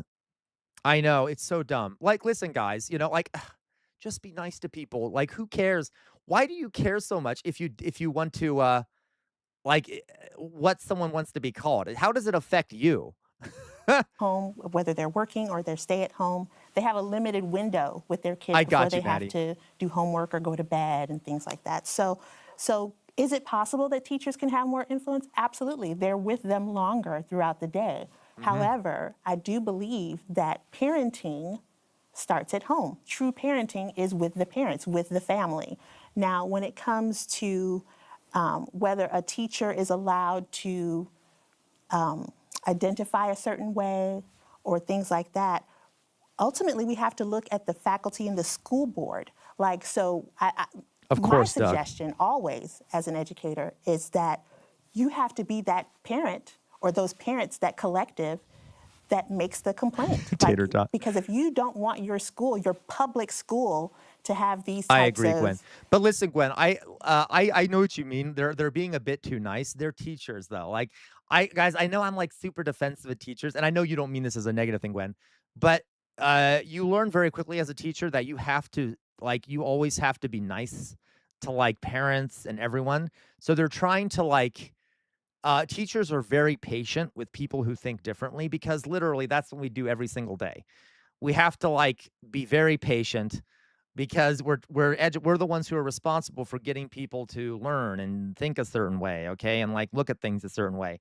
So you have to be very patient. So a lot of teachers are enormously patient, patient. Okay, of course, Norman, not all teachers. Okay.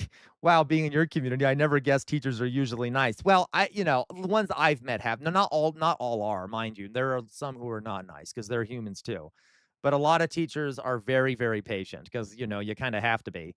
All right. I just don't like you, Loisa, okay? It's not that I'm mean. I'm just mean to you. Isms, then you have to speak up. But yeah, they have to play the game, resident. Arguing back and forth or going directly to a teacher, if you really feel like this is a problem for not just your child, but for the greater good as you Gwen. see Oh, it, I know you do, Gwen. As your baseline of values, you have to speak up you have to see the manager, so to speak. Well, even when parents go to the school board, the parents get kicked out for reading a book that's in the school library that is being taught to the children because it's inappropriate, or because oh my fucking God, she's in a hate group. She must be a Moms for Liberty person. Yeah, Chairman Bart, some teachers do really fucked up things. I gotta tell you. They're standing up for their rights as a Christian parent to not teach yoga in class. Exactly.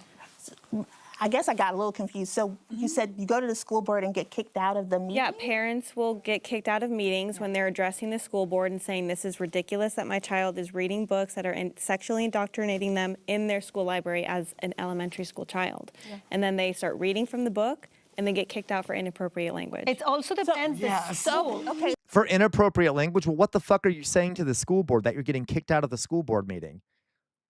Are you screaming the F word and shit? I bet.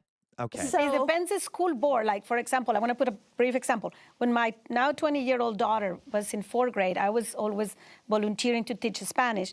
And I was there one time, and I always see the books that they have there. And I remember every month they change history books. And it was about Christianity. They teach facts. Perfect. And then the next month was Judaism. They teach facts. And then the next one was Islam.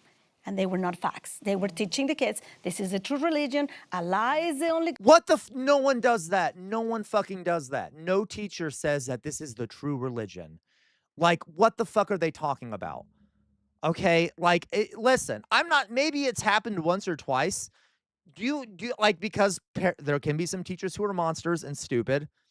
But like, you've seen videos of this, Jonas. So how often does that happen though, Jonas? Because I can guarantee you there are dozens of more incidents of Christian teachers doing that than there are Muslims doing that. Teachers are human beings, so I'm sure there have occasionally probably been teachers who are like, oh, Islam is the best religion. I can guarantee you I have heard so often more Christian teachers do that. Christian teachers do that. There are so many more Christian teachers who do that than there are Muslim teachers, and it's such a small number anyway. Hundreds, Lois, so hundreds, thousands, okay? I can give you another example. At one of the schools I was at, it was a public school, and one day I step outside my classroom, and in the hallway near my classroom there were tables, and some teacher had set up a little Christian shrine and had put Gospels and Bibles sitting out in the fucking open in the middle of this goddamn hallway on this table. And they had set up a little prayer box. And above this thing, they said non-denominational prayer, but they had only left there Gospels and like little Bibles. It was not non-denominational. And I went and I complained about it. And luckily the admin totally agreed. And so I was annoyed because they told me to take it down. So I took it down. And then that teacher got upset with me when they found out I took it down. Anyway, so like that happens a lot more. I bet I bet there's a Muslim teacher here or there who has said that it's the one true religion. Okay, they shouldn't be teaching. They should be they should probably lose their teaching license if they keep doing that. But I can guarantee you there are tons upon tons upon tons of Christian teachers that do that. Okay? Anyway. God, and Muhammad is the prophet. And I was like, what? And I went and talked to the principal. And thank God I have a good principal. He said, you know what? We're not teaching this. We receive him because we have to. But I was very welcome. My complaints were welcome and accepted. But that's not not in every school is the same thing. Not in every school, as she said. Some schools were like, they see you like the enemy and they dismiss you. Well, I think. Well, if you're going to go in there and start screaming like the N-word and the F-word and shit, and like talking about how you're going to disrespect the teachers and the administration, what the fuck do you think's going to happen? There's a foundational requirement as Christians or as humans, and I'm a Christian, that you respect other people and you treat them with kindness. Yeah. And by the way, that is a basic tenet of living in society, right? Society can't exist unless people show mutual respect to each other.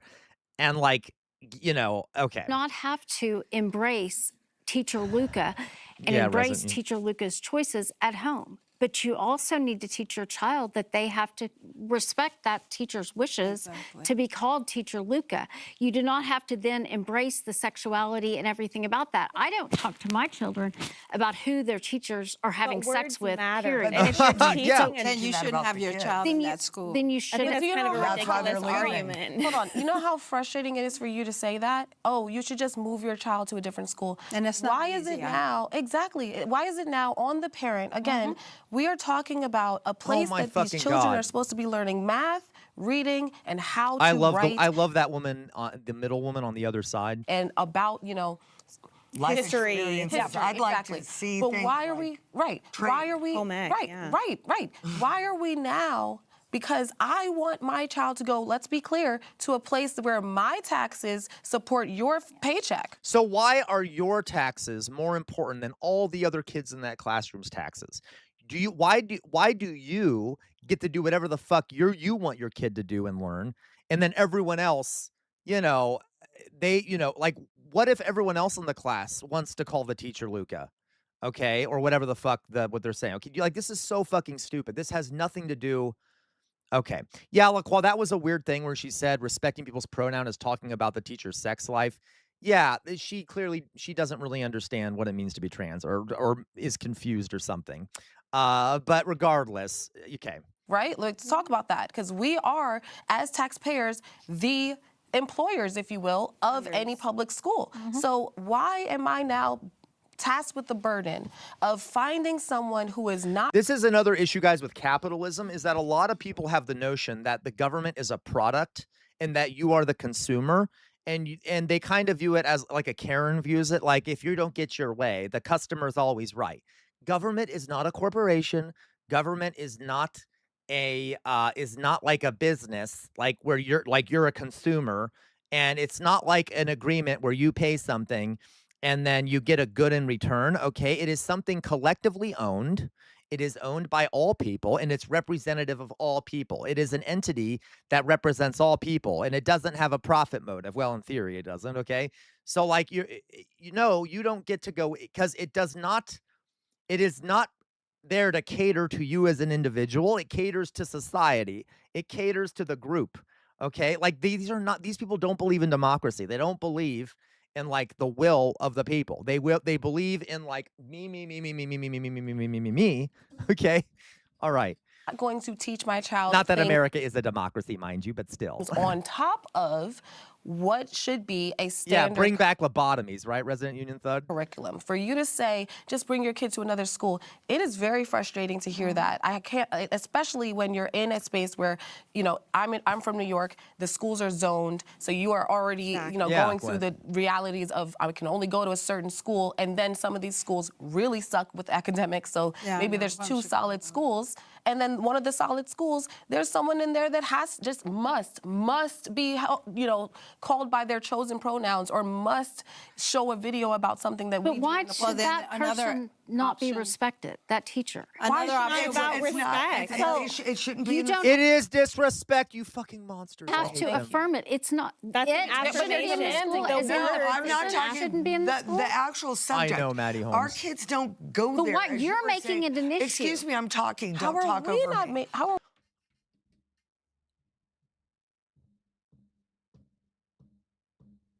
Okay, I'm sorry. Do you see the looks on the teachers' faces?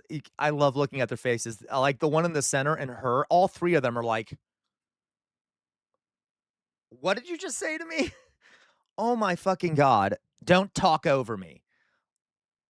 An option would be homeschool. Well, no, you keep saying you're adding more burdens to my life. What I'm trying to say is that if I'm sending my child to school, it is not to walk in to activist posters all over the wall and a man that wants to be called Gracie. Yeah, see, these women are genocidal. You do know that transgender people have some of the highest rates of suicide of any subgroup in the United States. And literally using correct pronouns and being open-minded, and literally in schools having signs that talk about it's okay to be gay, it's okay to be trans. Those are ways of protecting the health and safety of children, because that reduces incidents of suicide and violence. It does. This is about the safety of children. These women are like, we want more kids to kill themselves. That's what they think. This is I'm not even exaggerating. This is like a genocidal mindset in my mind. And the war that's being waged against trans people is basically saying we want more trans people to kill themselves. We want more gay people to kill themselves. It's insane to me. And these guys, these signs are adorable. These signs are adorable. And I can tell you as a gay man, I know it sounds like a woke thing, but you guys, you don't really understand. Like when I see someone with a rainbow flag, it makes you feel better. It makes you feel more comfortable. It really does. I know it's a small thing, but if you see, like if you go into an office building and the person you're talking to, Fetty, right? If they just have a little pride flag, it can be a little thing. You see it on their desk. You see it on their wall. You're suddenly like, oh, thank God. Okay? Like, I'm not joking. That sounds small, but it isn't. When you're going around in the world as a queer person and you don't feel safe a lot of the time and you're not sure where you are safe and you don't know who values you for who you are, as something as small as a little pride flag on someone's desk can really, like, make you feel a little bit better about it, okay? I know that sounds dumb and woke and, like, liberal, but it's true. And, so, yeah, in schools, teachers will do that. As a matter of fact, in one of the schools I taught at, there would be a guy there that stereotypically you never would have expected to have a pride flag. He was 100% straight, hyper masculine. He was the head football coach. He had a wife. He had 3 kids. And behind his desk, he had a full-size pride flag. And he was like an English teacher. He had a full-size pride flag behind his desk. One of the nicest guys I've ever fucking met in my life. Okay. And like a straight white guy who understood that like something as simple as a pride flag will make people feel acceptable. Okay. Like accepted. And this guy's, again, not a guy you would expect this from, like stereotypically. But I think all teachers should do this. Okay. They should all have some kind of, I had in one of my classrooms, I had Somali students. So I had an image of a couple of Somali girls wearing, oh, forgive me, not a hijab. Yeah, wearing hijabs. And it had their faces, and there were like all these colors on their faces. And it said above it, they told her she can't handle the storm, and she responded, "I am the storm." And it just had an image of 2 Somali girls, happy and smiling, and like, I kid you not, and like, you're taught about this when you're becoming a teacher, having things on your walls like this. And I didn't know I would have any Somali students. I just know that there were Somali students in the school. My first day teaching in that school, there was one Somali girl in one of my classes, and she came in and she looks up and she sees this sign on the wall, and she had the biggest smile on her face. And that like made my day. Like, I know that sounds like a small thing, but it's really not. It is not that. These things that seem small, that people get super offended by, have a big fucking impact. Okay, they really do. Anyway, okay. My kids don't need to know about that. My kids need to go there to learn to be a citizen of the United States, to get a career. Yeah, everyone wants to be represented, okay? It makes them feel like they're acknowledged as existing and as human beings and things like that. To learn math, to learn reading, to learn social studies, and a lot of trades. I would love to see the schools partner with trades. Oh, yeah. But for you to say, well, if they come into this class, they have to accept this. To me, no offense to anybody out there, indoctrination. The trans lifestyle, an adult can choose that. God bless them, that is their business. Excellent, Peck on Bag. However, it is a mental illness. It is no different than anorexia nervosa. Stop if a kid... I don't even want to hear this. I want to skip this. I am so sick of the misinformation about trans people. Can we just skip that part? That with my 6 children, I think that good parents can They're literally evil for doing that. counteract that. And you don't have to leave the school. You have an influence on your children that surpasses any other influence. That's not. I've had that. Well, I've had that with my 6 children. But you're liberal. I have 5 children, and I have an adopted child. What we're pushing against. You're comfortable with the things that I'm we're a saying Christian. we're not comfortable with. Well, if you're a liberal, then you're not a Christian. It's actually. Oh my fucking God. Evil people. I think you're not a Christian if you're conservative. That's right. You stomp on people's rights. You don't. No, we you don't don't. love. Yes, right? yeah, I love this lady in the center. They're not I know. respectful. boy, so. Ultimately, Not with, respecting people. so ultimately, with addressing a teacher as Gracie or Teacher Tom or whatever, I love this lady in the center. I love it. I love once it. again, you have to use the power of your voice and your pen, not directed at the child or the teacher or that lower level. You have to go higher than that. So if you have enough parents in that district who feel the same way, it's time for you to sign some petitions. It's time for you to attend the school board meetings. It's time for you to be there on site. And I know you mentioned that you get kicked out. California. I have never seen a normal, calm person get kicked out of a school board meeting, and I've been on school boards. Got suspended for having a pro-ICE poster at an anti-ICE rally in school hours. So I was talking. Happened. So I was talking. So I've never seen someone who was presenting their information, their facts, their petition, their point of view, their collective point of view, and get kicked out of a board meeting. The only people I've ever seen that happen to were people who took it up a notch and another notch.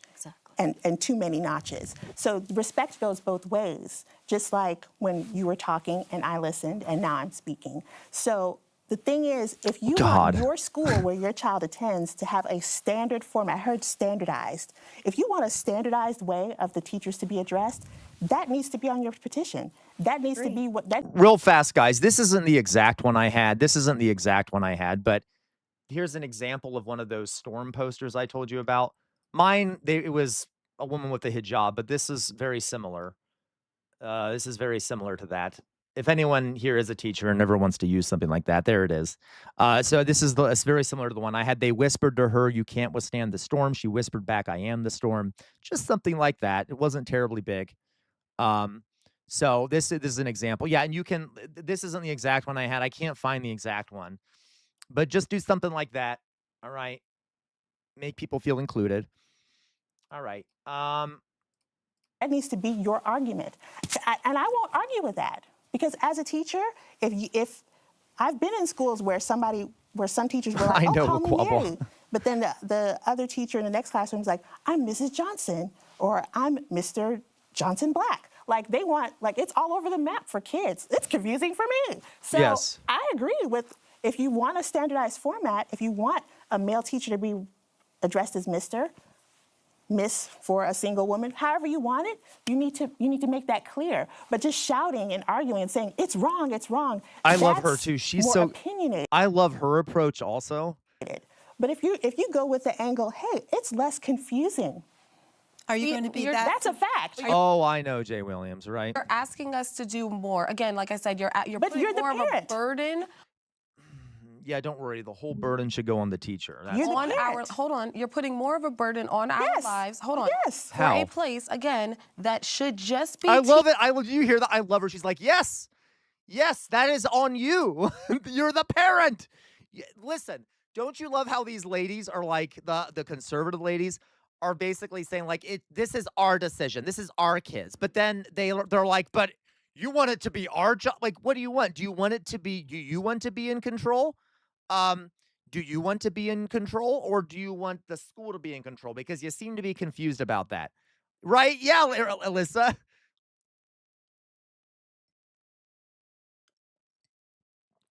All right. Jesus Christ. I know. Teaching what these children need to succeed as adults. Yep. Deciding that we now have to go, first of all, I have to go back home and readjust my daughter's understanding of this world because of what someone said to her behind those closed doors, someone that I am paying with my taxes, someone that didn't ask me if I was comfortable with her learning it before they decided that she needed to learn it, right? So my frustration, again, with what you're saying is, hey, parents, we decided to make a change that you did not agree with. Now, take time off of work, go and sign petitions, run Alyssa, around right? getting all of this stuff done. And some teachers are fighters, Alyssa. Go to the government, and then, as she said, and if you don't believe it, I will send you my personal friend, Rev Woo Truth, on Instagram. He goes to boards, he sits and just reads the book. He's very calm, very collected. He always gets kicked out because these books are extremely sexual and graphic in nature, and he finds them in middle school and high school libraries. If you don't believe it, you need to do more research outside of what you've chosen to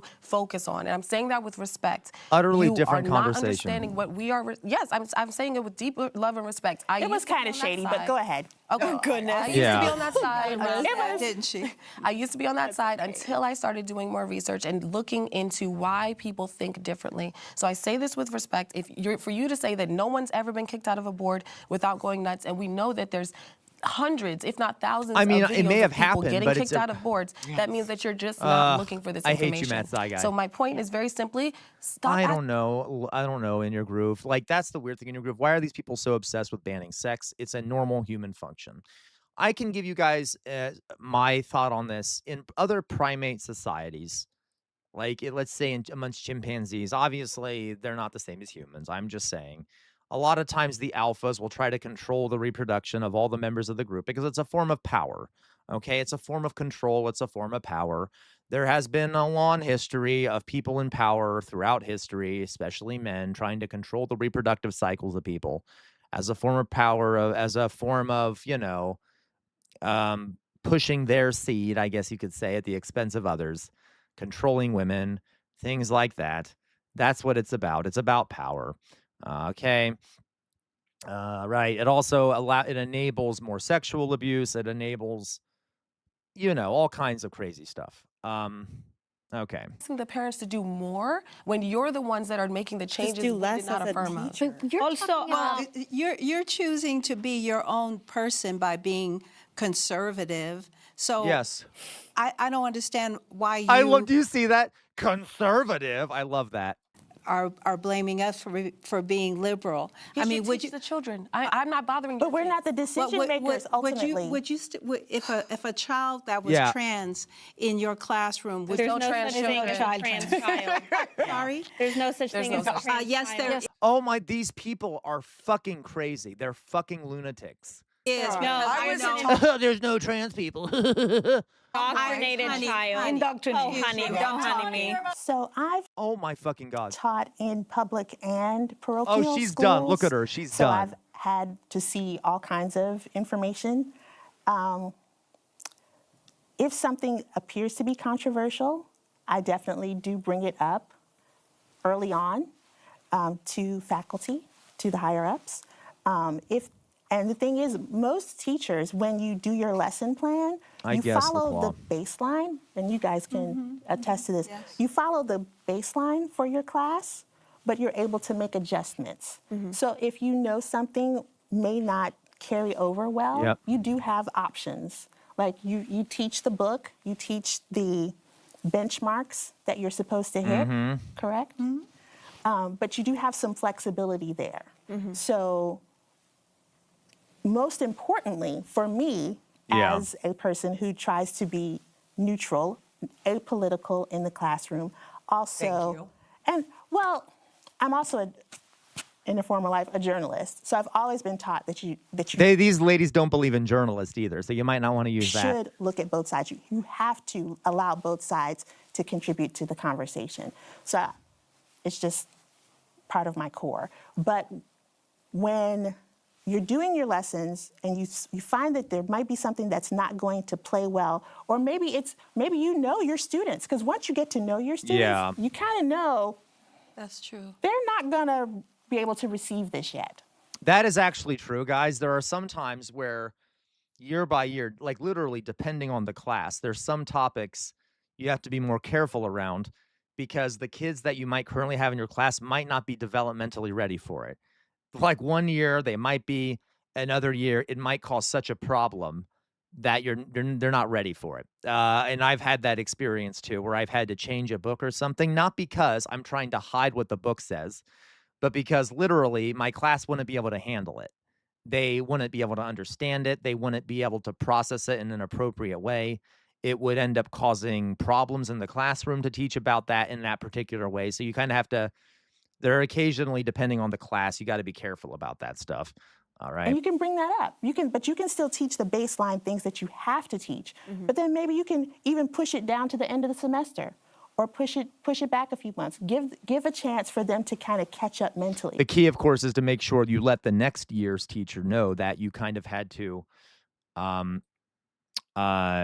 do that so that they can reteach it when they're more developmentally ready for it. Because not every kid is going to follow the book or the guidelines. It's paper. It's designed by I don't know, Oxpecker, why it's so sensitive. My apologies. professionals who are up here. They're PhDs, but sometimes they forget. We've got kids here. So sometimes you as the teacher have to make some adjustments. Yep. Yeah. That's called differentiation. You know what's funny? If someone had told me a year ago that one of my favorite beauty products would be a pillowcase. Okay. Guys, let's stop here for now. I've heard enough of this. Maybe we can watch more at some other point, but I kind of want some more variety. I hope you guys don't mind. I got you, Becker. Okay. Yeah, we're only halfway through. This thing is an hour and 25 minutes long. I think it's fair for us to watch something else for a bit so we don't all get too fall asleep. But dear Jesus Christ, I'm gonna save that so we can go back to it if we need to. Oh my God, these people. America is the rich.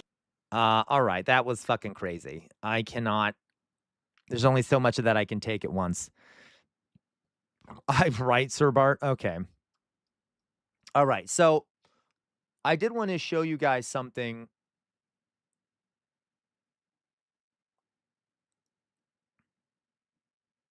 Well, who is clavicular?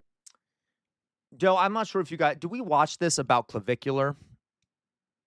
I agree, Alyssa. I do wish they had younger teachers. This is, I wanted to show this guys too. This is about clavicular. I don't know if you've seen this. This is from the Majority Report. He went to Israel. Did we talk about this? Maybe we already talked about that. Did we talk about how clavicular went to Israel and he was interviewed by an Israeli media? Did we already talk about this? Wait a minute. We might have. Lequabwa, this is about the Israeli trip. Did we talk about it?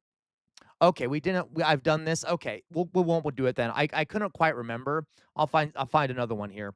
So I have another one here too.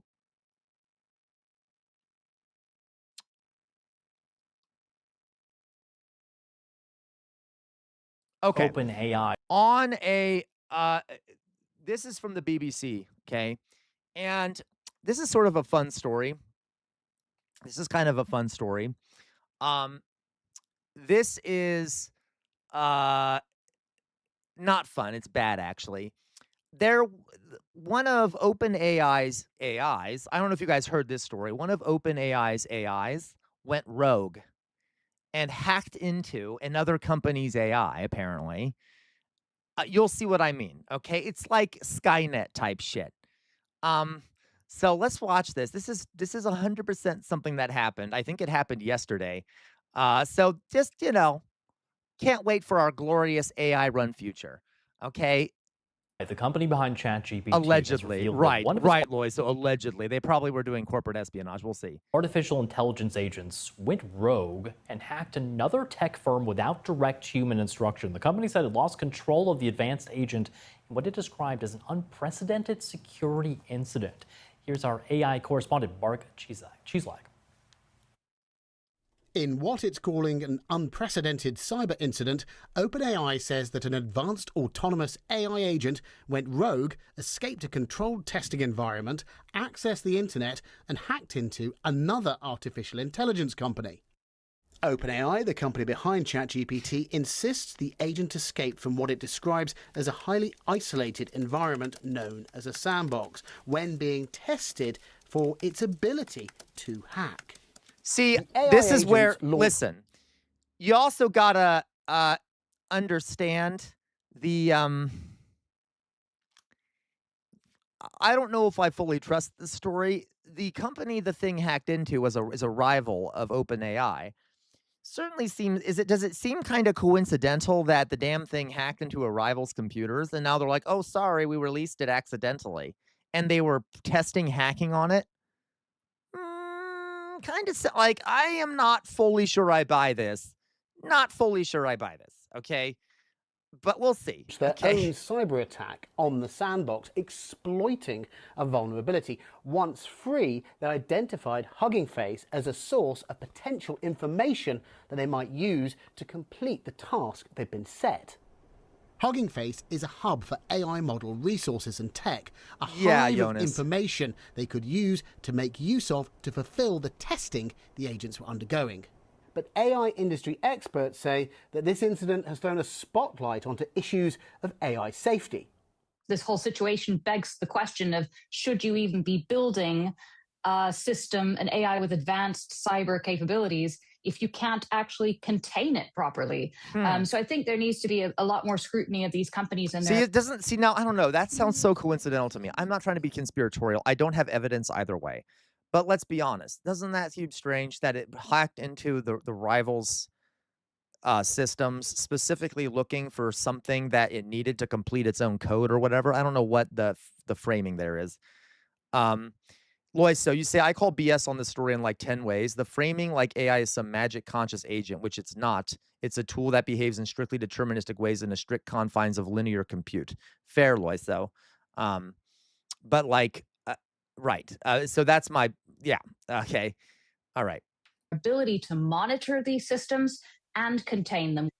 OpenAI comments it's now strengthening its safeguards. The UK AI Security Institute says it's studying the behaviour of the AI in this incident. This episode is likely to intensify concerns over the capabilities of increasingly powerful AI systems. Mark Chislak, BBC News. Well, meanwhile, now, Lois, so if I'm wrong, please tell me I'm wrong. I'm literally asking you. But isn't it also the case that if you program an AI in a certain way, it'll start acting towards its goal? Like it'll start acting in its goal that can become almost unhinged. You see what I mean? Like if you like tell it, hack into his like your whole job is to hack into computers and evade detection, and then you let it go. It might be hard to get hold of it again because it's evading your detection and it's like hacking into every computer it can find. I know that might be a bad example, but you're still in that case, it's still deterministic. But like as in like if you do program it in a way where it does do that, you see what I mean? Am I wrong about that? I literally could be wrong. I'm asking you. The AI, Smith, the AI will kiss your ass all the time. Yeah, I know. They definitely do. Okay, it can only output text. You need to give it API. I got you, Lois. So, okay, that makes sense. All right, that makes sense. Okay, Sir Bart, you say there's no such thing as actual artificial intelligence as far as I'm aware. Interesting, Sir Bart. Okay. That's right. Yeah, Maddie Holm. I can't do that, Dave. Okay. Anyway, so interesting, though. So interesting. So that publisher happened. of Harry Potter and other bestsellers, Bloomsbury Publishing says it's set to win a share of $1.5 billion in settlement from the AI research company Anthropic. It's thought to be the largest copyright payout in U.S. history and follows a lawsuit brought by several other authors over how their books were being stored. Here's Katie Razzle. Okay. Well, we don't care about that story. So anyway, I just thought that was interesting. The idea about an escaped AI or whatever, if it's, Okay. Let's see what else we got here, guys. I had something else I wanted to show y'all too. Right. We've all seen it. I don't know if I want to watch that right now. Maybe we do. So I've noticed on the internet, there has been a lot of history slop, AI history slop, which is expected. But there have been a lot of fake historical videos published that are AI on the internet. And that makes it much harder to determine what is an actual historical video that's like from history or is just AI slop, especially when it comes to World War II. I kind of wanted to watch this with you guys talking about how it's becoming really hard to know if you're actually watching a video from the past or if it's just AI, because it's going to really fuck with teaching history and people understanding what happened in the past, and it's going to allow people to manipulate what they think of the past, how they view the past, and what happened. So like we've gotten to the point where AI can literally change people's perception of what happened in history. Okay. So, Loiso, I saw you at the Hitler rally in Discord. That one was real. I think I hate you so much, Loiso. All right. So let's just watch a little bit of this to see what we can learn from it. I haven't seen it. All right. Yeah, we do need to regulate AI outer signal like yesterday. Absolutely. History content. It is now flooded every platform. On Facebook, there are constant AI images used to illustrate history stories. On blogs and websites, AI has now overtaken much of the history writing. And on YouTube, mass-produced AI slop docs are now being posted every minute of every day. I know this isn't my normal video, but this problem calls for a special response. And I'm going to show you what exactly is going on and why it matters. Today, there's going to be a lot less sim What footage is with the and a lighting in his room? lot Jesus. more cold, hard truth. Because if this doesn't get fixed, I know, this it's music going is to be very hard to ominous. repair the damage that it does. This is an AI-created video on YouTube. The thumbnail, the script, That's true in the your group. voiceover, and even some of the images. This is objectively unappealing, mass-produced, and historically surface-level content at best. But whatever you thought you knew about this sort of history, it is probably much worse than you could have ever imagined. And it's not just historically bland or incorrect, it's actually rewriting history. Let's take a look at this channel right here. This channel is called War Documents. And how did I find this channel? Well, it was under my YouTube Studio page, underneath channels your audience watches. Oh, God. So this is not some hand-picked channel. It's literally one that YouTube is telling me that my audience is watching right now. When we go to this page, you can see plenty of quick indicators that it is AI-generated content. Videos being posted every single day. And that's not Fascinating, Lois. So that's a good point. Loiso says, by the way, on the AI story, AI is a deterministic tool. Companies have very much control over what it can and cannot do. But currently, AI companies are not legally or fiscally liable for anything their AI does. I wonder, would framing it as a rogue conscious agent help them preserve that lack of accountability? Not a real plane cockpit. That's not a real photo. And that's not a Japanese submarine. Or ship, no, of course that's or not. anything. God. And that would be whatever, just thumbnails. But then we get into the videos and the actual content themselves. Sometimes they use basic low-res photos or common low-effort archive footage. But then sometimes we get this. AI-generated. I mean, you can tell that's AI though, right? Like I can tell that's AI. Can you all tell that that's AI? I think it looks obviously like AI. Videos. And frankly, these can be absolutely hilarious. Just watch this 10-second clip from the apparent launching of some German ship. I don't even know where to begin here. Every time I watch it, it gets Oh my better. God, it's so bad. This sort of AI content could legitimately have a future if it would rebrand as historical satire and just go for the laughs. But unfortunately, that's not where we're at. Oh, were you, Instead, Loiso? it is being presented as historical fact. Yeah, and of course the they only are. thing YouTube I know, is Fetty, you're right. Kids won't know the difference. doing is adding these small AI labels right here. One my that God. most people, especially true. older history Oh, I'm not. Yeah, I documentary still think it's bad, guys. I'm just saying I can tell it's not real, but it'll get better over time, unfortunately. watchers won't even notice. But yet again, this isn't even the beginning of the actual problem. Bad history content has been out there for years. Garbage like this has less than 1,000 views. Just don't watch it, right? Problem solved. Not quite. When we look at what's actually going on within these videos, it gets much, much worse. I looked Yeah. at another channel that YouTube says my audience watches. Really, Plane Smith? Command. And Plane I saw a Command. topic that caught my attention. Why German flak crews were terrified to fire at American fighters. Well, 5 years of research into German and American aerial combat during World War II. Oh my God, and that's that is a take that I've never heard of. As you can see in much of my work, I've illustrated how lethal German flak actually was during Yeah. the war, both to bomber crews and to fighters. Never once have I come across a story that insinuates German flak crews were particularly afraid of American aircraft. Reading through the transcript, this Yeah. video claims that in the late summer of 1944, German flak crews, specifically one in August of that year, began to realize that if they fired at all at American fighters, they would certainly die. That's not true. American fighters were apparently so lethal that they would immediately find the battery and kill the crew. That is not true. Thus, there were so many fucking flat crew. I mean, I know he's gonna say that. I'm just having a history aneurysm. There's so many fucking flat crews, and it was so like closer you got to the flat crews, the more likely it was they're gonna shoot you. Okay. Crews simply stopped firing willingly at American fighters. Yeah. They would remain silent instead, That is holding not their true. fire.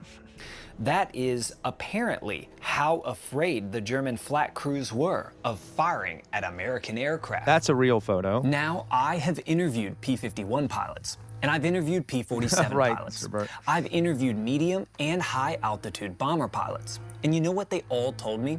That they were afraid of flak, Yes. especially at low altitude.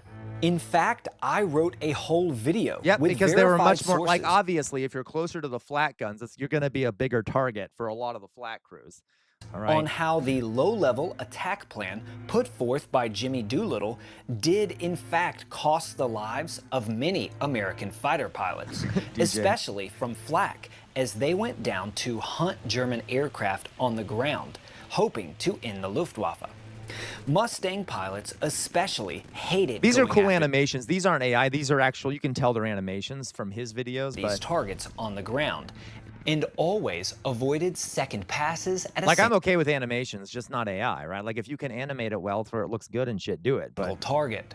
355th Fighter Group veteran Ed McNeff told me this specifically, and Bud Anderson writes about it in Whoa. his book.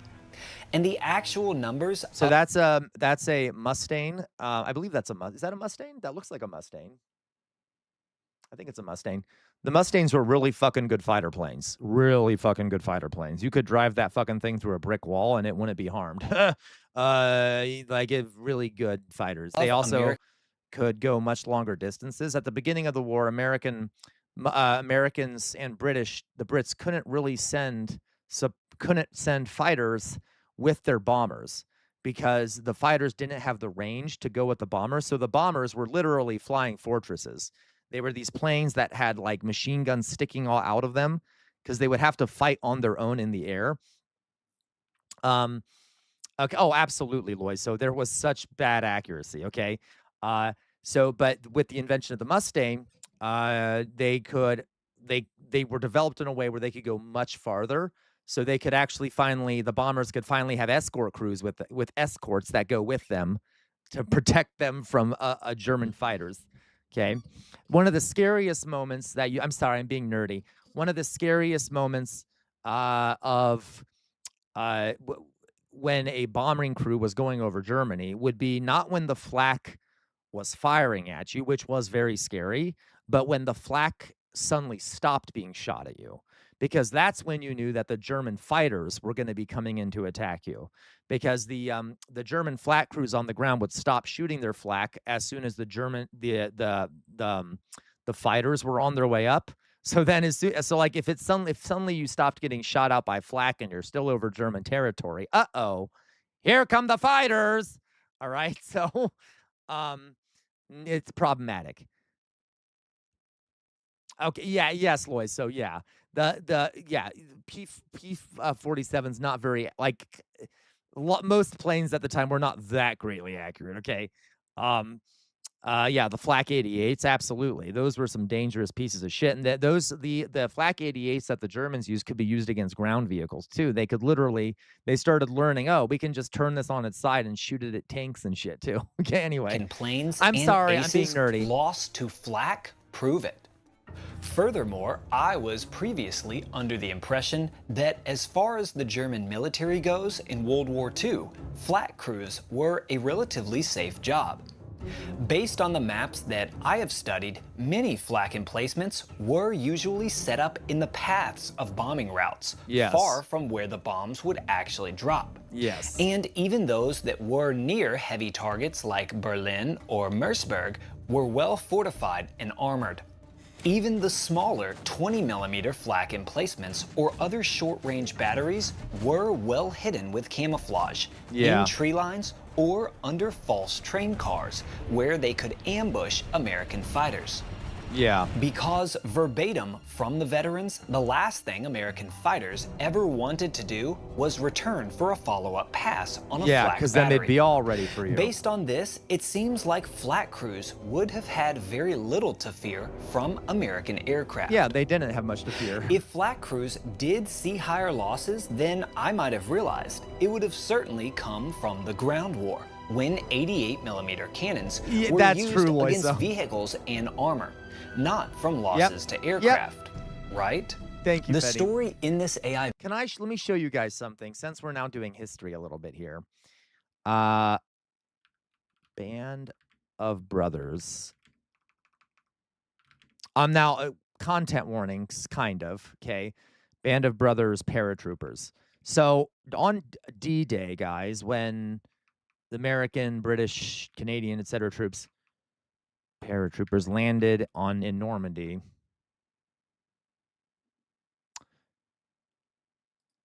They had to drop. They had to bring this. So there were also paratroopers dropped. Paratroopers dropped into France behind enemy lines in order to disrupt communications, to take out German artillery emplacements so that they couldn't fire on the beaches. There's a really great scene in Band of Brothers showing how precarious this was because of all the flak that was being shot at these paratroopers.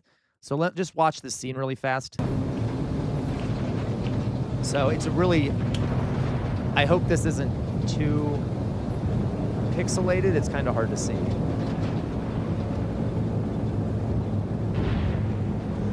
Oh, you can hear the flak cannons. So imagine Europe. Oh, see all those lights? Those are flak explosions. So they know they're about to be starting getting shot at. And in France was called, Europe at this time by the Allies was called Fortress Europe because there were so many fucking flak cannons everywhere. So this is scary. And they're going to fly into this shit.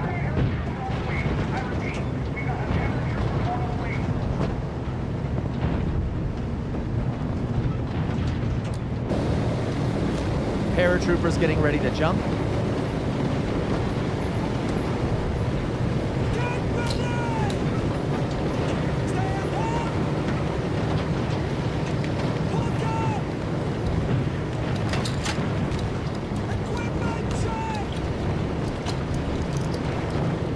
Yeah, it would have been fucking terrifying. Absolutely terrifying.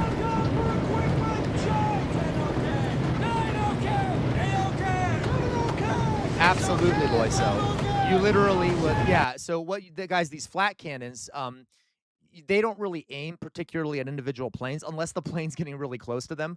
You would literally, they would fire in a way that would make a wall of fire in the air. Okay. So like all the different flat cannons would be aiming at particular spots to like create a wall of chunks of metal and shit in the air. So you would run into them. Okay. Okay, here we go. Here we go. Watch.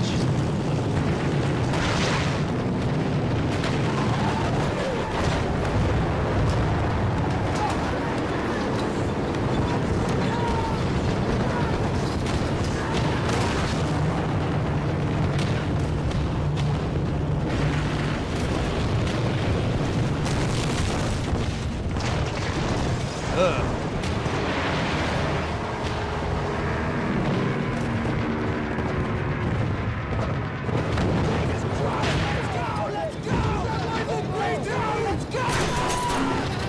Oh, and the flak, like bits of the flak would enter into the fucking cabin and kill some of the men on the inside.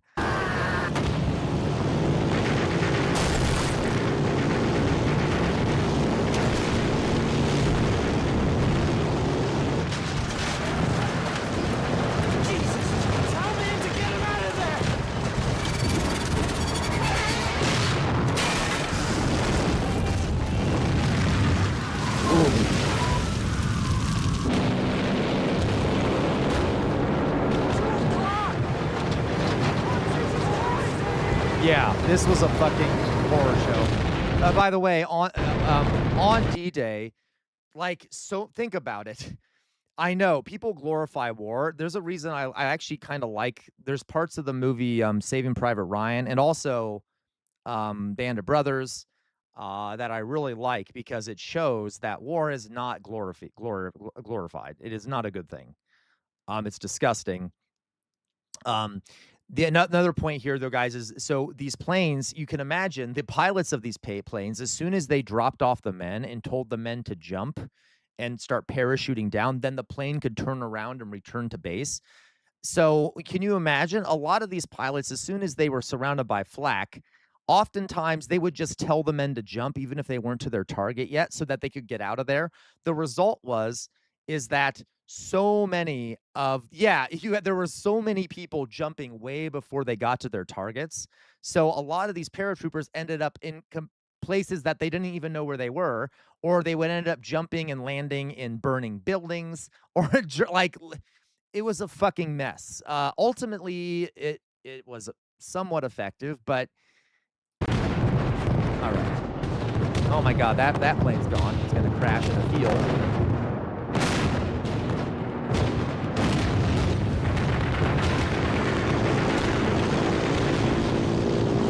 Now you can see all the parachutes. There's a lot of guys falling down.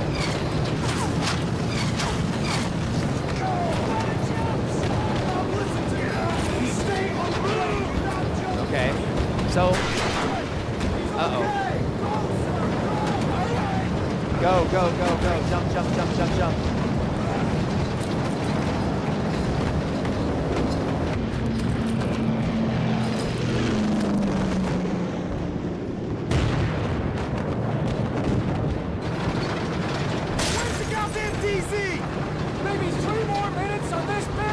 Yeah, Matty Holmes. There was a guy that jumped and got caught on a church spire for 3 days until someone could help him get down. He was terrified the whole time because he thought someone would shoot him.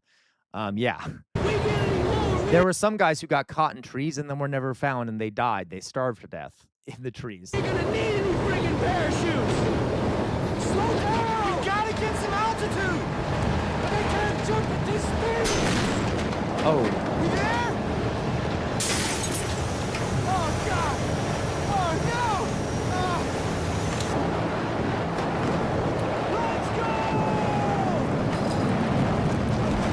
Jesus, jumping into a field of flak like that. Look at that.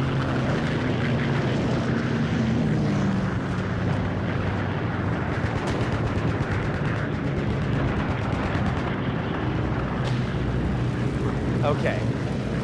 Oof. Don't land in the fire. Really, Philly cheese? I'd love to see that. So you guys get the general idea here. It was scary. It was scary to no, seriously, Chairman Bart says it's so interesting to me the amount of Germans that surrendered on D-Day. Fuck, I would too if I saw dudes fall from the sky like this, right, Sir Bart? Sir Bart, at the same time, the Nazis, a lot of the troops that were on the front lines, on the beaches, like all the German troops weren't even Germans. A lot of them were Czechs. The Germans were very thin with troops because most of their troops were out fighting the Soviets. So a lot of the troops that the Allies were facing on D-Day were not Germans. They were kind of forcibly conscripted Czechs and things like that, which for a lot of them, they didn't really have much of a reason to keep fighting as soon as they felt threatened because they weren't fans of the Nazis. Now, not all of some of them, there were Germans and some of them were ideological, but yeah, so there's more to it than so yeah, that was another reason why so many surrendered. Okay, but let's see here. I sent a reel. Okay, let's take a look, guys. Some people sent me some other videos here. Yep, there you go. You said one veteran in an interview said that when he saw that when the Allies on the beaches, he knew he was going to surrender the first chance he got. Yeah, Sir Bart. Yes. Okay. I don't blame them. Good for them. Let me find here reactions.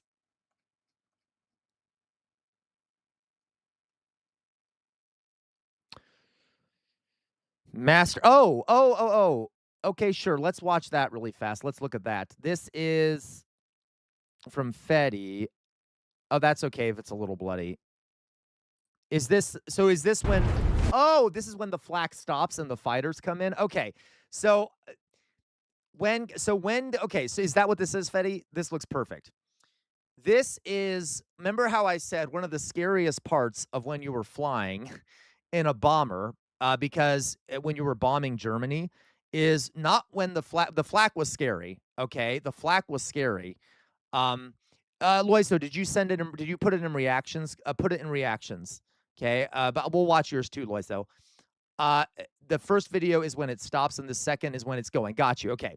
So, but when the flak stopped and you were still over German territory, you knew that the fighters were coming in, which were arguably more dangerous than the flak, or at least they could be, because they could get much closer.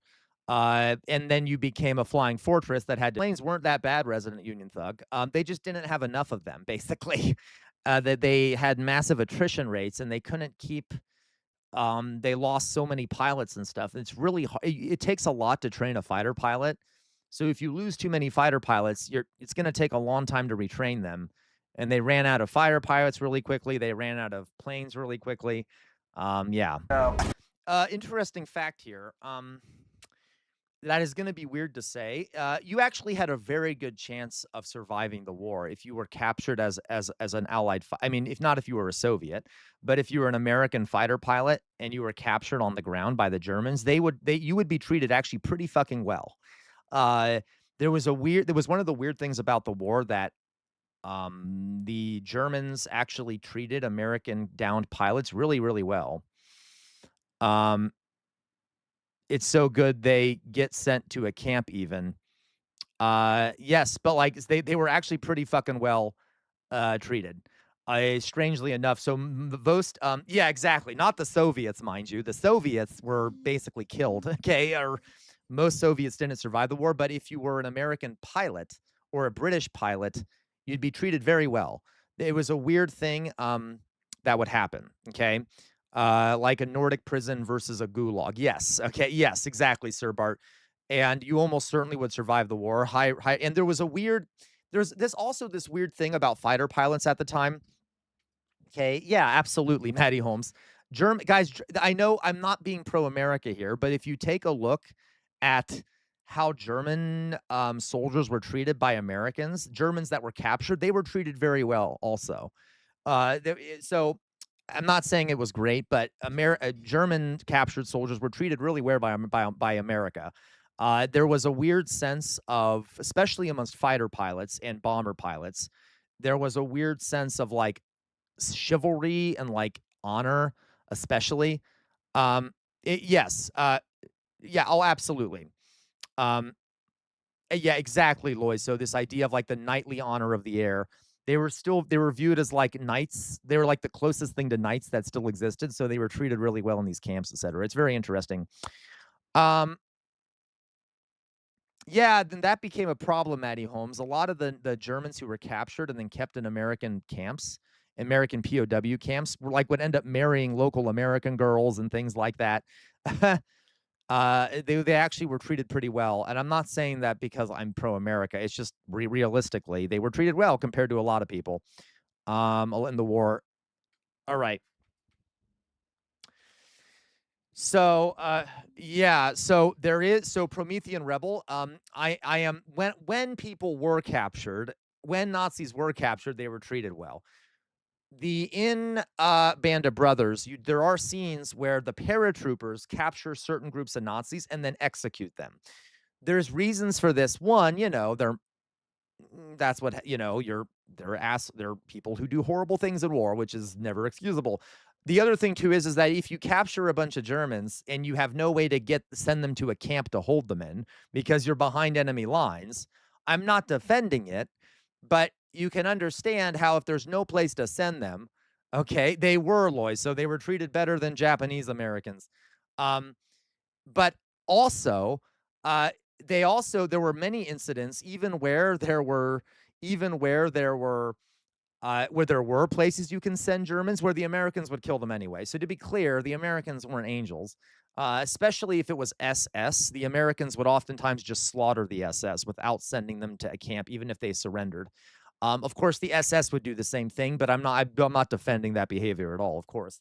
And I could tell you about all the other horrible things that the Americans did. For example, in the Philippines, the Americans basically didn't care about the Filipino civilians. they, you know, they kind of pulled an Israel and they destroyed like all of Manila trying to kill the Japanese, and they didn't care about how many Filipino civilians they killed. So they ended up killing like 20 to 30,000 something like that. I can't quite remember the number. Filipino civilians, because they're not really human, they're Filipinos. There were also lots of other things the Americans did that was horrific. Okay, I'm just saying in the one case of like POW camps, American camps were actually pretty nice. I know that's weird, but if you compare it to a lot of other things in the war. All right. Okay, you guys got the idea there, okay? We'll watch one more here. You can see that like it's scary when these fighter pilots come by. Okay, so this was sent to us by Loiso. Oh, so this is great. This is a 1943. Is this a training film, Loiso, telling you how to avoid flak fire? That's cool. Let's watch it real fast just for shits and giggles. Okay. I hate you, Dre. That's how they were viewed. That's how they were viewed by the Americans. It's like, oh, who cares? They're not white. Of course, America also dropped 2 nuclear bombs on Japan, okay, and did massive bombing and shit. Okay. All right.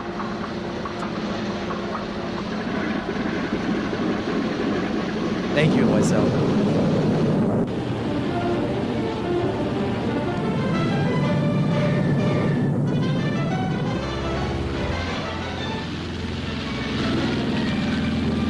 This is so 1940s coded.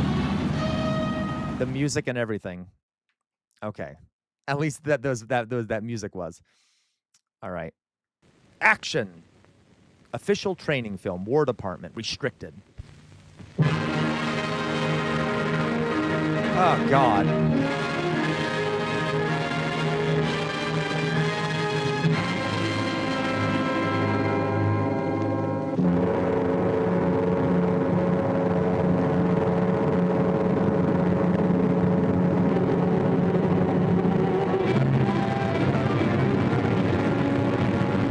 Oh my God, look, you can see the flak.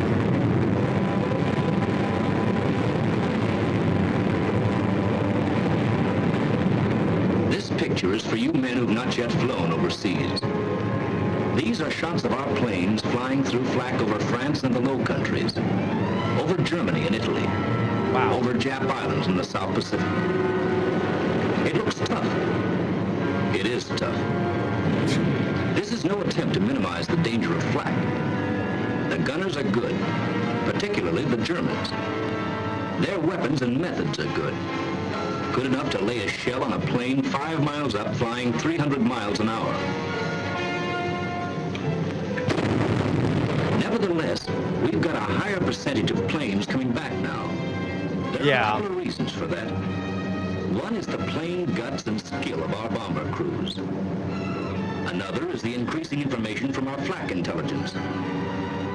Bomber crews are forewarned as to what to expect specifically. They're told, for instance, to begin taking evasive action 3 minutes off the enemy coast.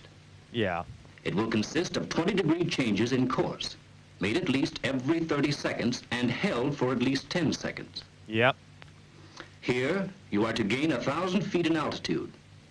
Remember, guys, most of this shit was done manually, okay? You literally had a navigator on board who would have to calculate how long, like how far you had gone, if you were going in the right direction, and would tell the pilot like when to maneuver in a different direction, keeping track of time, distance, and speed to make sure you were going in the right direction. Because it's not like they had modern navigation tools a lot of the time, okay? You know? At your initial point, make a 90-degree change of course, lose 1,000 feet, and continue evasive action until you start your bombing run. Positive statements? The men in this room prefer it that way. They've learned that a bomber formation can't just take flak as it comes. They know that these briefing room statements are based on a scientific study, and they understand why evasive action must be flown Can I just say, I love these outfits. I love like those bomber coats with like the fur on the inside of them. I don't want real fur or the wool. I think it's wool. I don't think it's fur, wool. Those look lovely. Is planned. So that those of you who do not know can get the same... Because, by the way, this was not a pressurized airplane. It was cold as fuck up there. It was really fucking cold because it was not a pressurized, heated plane, okay? Understanding. Let's have a good look at this flak business. Enemy anti-aircraft weapons vary from heavy guns like the German 88mm flak, the German 105mm flak. There you go, Fleece. The Japanese 75mm, to small caliber automatic weapons, like the German 20mm, or the Japanese 25mm triple pom-pom. Pom-pom. There's a great difference in methods of fire. Oof, these things are between vicious. the heavy gun and the small caliber automatic weapon. The heavy gun destroys aircraft by using a time-fused shell to put a large explosive burst in the near vicinity of the target. Boom. It must be, and is, accurate to high altitudes. The automatic weapon depends on a dense concentration of fire, flexibly controlled. Its shells explode when they actually hit the target. Yeah. In heavy anti-aircraft fire, the problem of getting the necessary accuracy requires painstaking fire control. Let's see why. A heavy gun's shell takes roughly 1 second to climb 1,000 feet. It would take then about 27 seconds for a shell to reach the 27,000-foot level. This plane represents a bomber formation flying 200 miles per hour. If the gun is aimed directly at the planes at the time the shell is fired, the formation will have moved on almost 2 miles before the shell reaches their altitude. Yeah. That's why a gunner always leads his target, like a hunter firing at ducks in flight. The hunter must judge his lead and aim ahead of the duck. Promethean Rebel, that's a hard question to answer. No, not in the same way that they did now. There are some kind of flak type guns, but they're mainly for shooting down drones at this point. Most anti-aircraft weapons these days are rockets, are missiles, SAM sites, Patriot missile systems. There's some other smaller ones. Most guns that use like traditional ammunition, or most like weapons that shoot down air things that are traditional ammunition, are for drones these days. Yeah. If he is to hit it. But because of the great altitude and speed of a bomber, the anti-aircraft gunner cannot rely on dead reckoning. His leading must be a careful mathematical calculation. First, the aircraft is picked up in an optical sight and held on the crosshair. The sight keeps tracking it continuously, obtaining its direction and angular height, while a stereoscopic rangefinder determines the altitude. At night or in bad weather, the aircraft may be tracked solely by radar. Whether tracked by optical sight or by radar, the information is fed by electric cable to a director. This mechanical quiz kid digests the data and automatically computes the right lead, setting the guns. So they will fire not at where the target is now, but at where it will be at the end of the shell's time of flight. Yeah, like it's not... The director will then go on automatically adjusting and setting the guns, as long as the planes remain in range. Of course, guns do not fire singly, but in batteries of 4 or 6.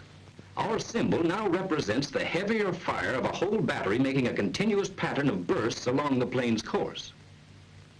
Often, several batteries are within range, and all fire with the proper lead, as produced by their own fire control instruments. Isn't that cool, though? That's kind of scary. Each battery maintains predicted fire until it can no longer reach the attacking planes. But new batteries take up the firing as soon as they come within range. This is called continuously pointed fire. This is what continuously pointed fire looks like. Small groups of 1 to 4 bursts move along the course of your plane, keeping pace with you as the fire control instruments supply predicted firing data constantly. This is the most accurate and therefore most dangerous kind of anti-aircraft fire. Don't you love the poor guy that has to videotape this and is up there with the pilots being bombarded? The next most accurate kind is predicted concentration. For such fire control, a master command post directs the fire of several batteries in the region. Each gun symbol represents an entire battery. Yeah, you'd think the target sighted, direction, angular height, and altitude readings are taken at several points along its course. Based on these readings, an actual prediction is made as to where the target will be in the sky a certain number of seconds later, and each battery is informed. Each adjusts its gun so that a concentrated fire will strike the point of prediction at the given time. While the first salvos are on the way, a new prediction is in the making. The guns are laid on the new point. Yeah, and Loiso. another concentration sent on its way. Bursts occur practically simultaneously. Not as accurate as continuously pointed fire, the predicted concentration has greater volume.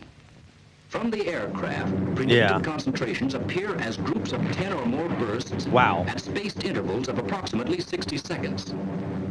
In contrast to continuously pointed fire, there will be flak-free spaces between successive concentrations of bursts. In both these kinds of fire, the gunner is up against his greatest Promethean weakness, Rebel. prediction. His firing data can never be more than the assumed future course of the target. In continuously pointed fire, the gunner must get you in his sights and obtain your altitude. At least 5 seconds consumed here. Then the director must make its calculations. We'll stop there, guys. You get the general idea here. This is like the kind of shit that you'd have to put up with when you were flying one of these things. Let me show you one more thing here. That's really interesting. Let me show you one more thing here, too. Oh, I know. It's so technical, but so interesting. Let's see here. A B-29 bomber. All right, so I don't want the Super Fortress. I want the Flying Fortress. B-29, what is it? The Flying Fortress. I can't remember what a Flying Fortress. Boeing. No, I want the what's the number of the Flying Fortress? Flying Fortress. B-17. Thank you. God, why can't I think of the number?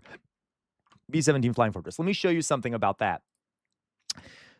Those are the ones, guys, that had all of the guns around them because the Americans could not the Americans and the British couldn't send fighters to go with them to escort them. So look at this thing. I wanted to show you one part of it. Where is it? Here we go. On the bottom of these planes was a ball gun, okay? Or one of the guns was located on the bottom. And let me see if I can find a good image of it here. There it is. This thing, okay? So on the bottom of the plane, there was this ball where another gunner would sit so that you'd have a gun below the plane. And it would move around hydraulically. You could move it up and down. You could move it around, okay, aiming it in different directions. The problem with this thing is that when you're going through a field of flak and other things, there you might get a problem because it was not unusual for the wheels of the plane, the landing gear to get stuck, okay? Because they might get hit by flak, there might be some damage to them. So a lot of the time, if the wheels of the plane couldn't, when you landed after doing a bombing run, the wheels of the plane wouldn't be able to come out, okay? So you would then have to land on the belly of the plane where this gun ball is. Now, obviously, you would just get out of the gun ball. The problem with this is that oftentimes the gun ball would be jammed because if you're being shot at by a bunch of flak all the time and moving around a whole bunch, there's a lot of openings for mechanical failures. So you would literally, it was not uncommon for the person in the ball gun to get stuck and then be smeared on a runway. Because if you can't get your fucking, absolutely, that was the bottom waist turret. The safest, surprisingly, is the frontal ball turret. Right. So this fucking thing, like, you could be smeared on the runway. Imagine if you were like, you get stuck in this thing, you don't have landing gear, and you know you're about to get smeared on a runway because there's no other way to land. You're just going to have to be smeared on the runway. So, like, not a great position to be in, okay? That's almost worse than being in a more deadly position in the plane because at least then you're going to die instantly and you're not going to have to be smeared on the runway, okay?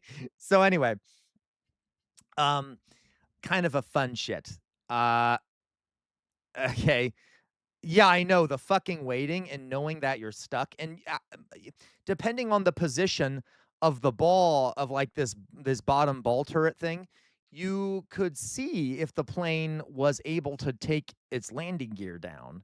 So you would know, I mean, sometimes you could be positioned in a way where you could see if the landing gear Okay, OG Star Wars. They did, Loiso. Like in the old Star Wars things, they slapped these things on them, okay? So there's actually like poems written about this, about being stuck in the ball turret and knowing you're about to get smeared on the runway. Anyway, so that's just another little side note there. One more because I'm in history mood. I'm losing some viewers. I don't give a fuck. The what is it called? Not Messerschmitts. Shit. Loiso. German dive bombers. Not Junkers. What are they fucking called? I'm having a mind blank. God damn it. Why can't I remember?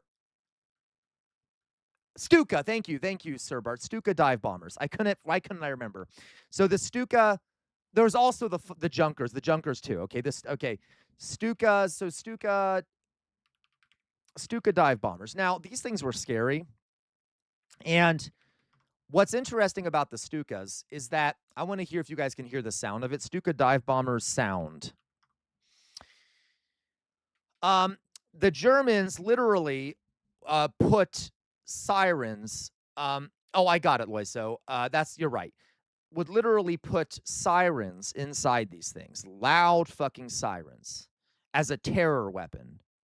So as these things are dive bombing, they would make this sound because they had sirens built into them.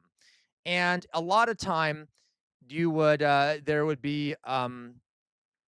would literally be, like, it was done on purpose. People often see it and think it's a sound that the plane is causing as it goes down, as like, it's the air rushing by it. No, it's literally a terror noise. Okay, so listen to this sound.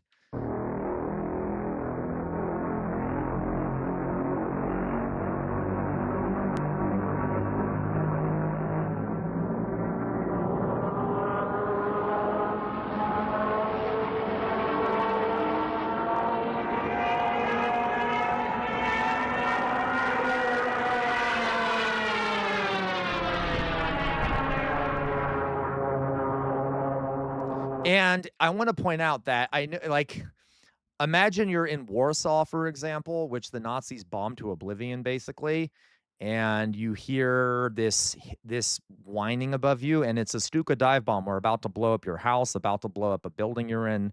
Okay, this is like the Nazis' terror that they would do. You would hear that, you would hear it, and the Nazis did that on purpose. It was a terror tactic because Stuka's dive bombers literally dived when they attacked. You'll see what I'll show you here. Stuka dive bombers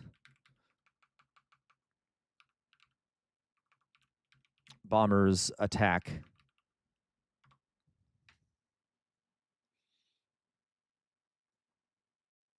They literally dived. So here it comes. You can hear it.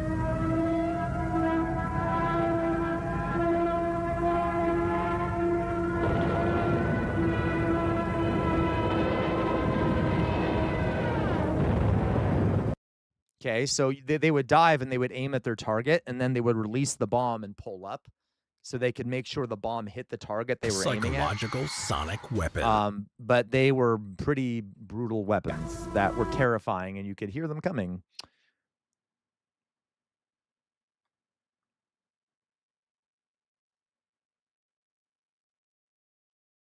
Anyway, okay. Yeah. Kamikaze pilots. So those were not Messerschmitt Bf-109s. Those were Mitsubishi. I can't pronounce it. Mitsubishi Zeros. Okay, Mitsubishi Zeros. Well, of course it is Promethean Rebel. Of course it is, right? Mitsubishi Zeros, which these are really good planes at the beginning of the war, but they were outclassed later in the war. Mitsubishi Zeros. Yeah, okay. So these were invented by Mitsubishi for the Japanese Empire, and they were very fast planes.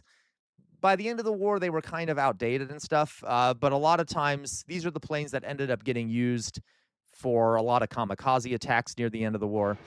This is the Mitsubishi A6M, also known as the Zero. It was the primary Japanese fighter during World War II. In this video, we focus on the A6M5 Model 52 variant. They're very interesting weapons, too. One last thing here.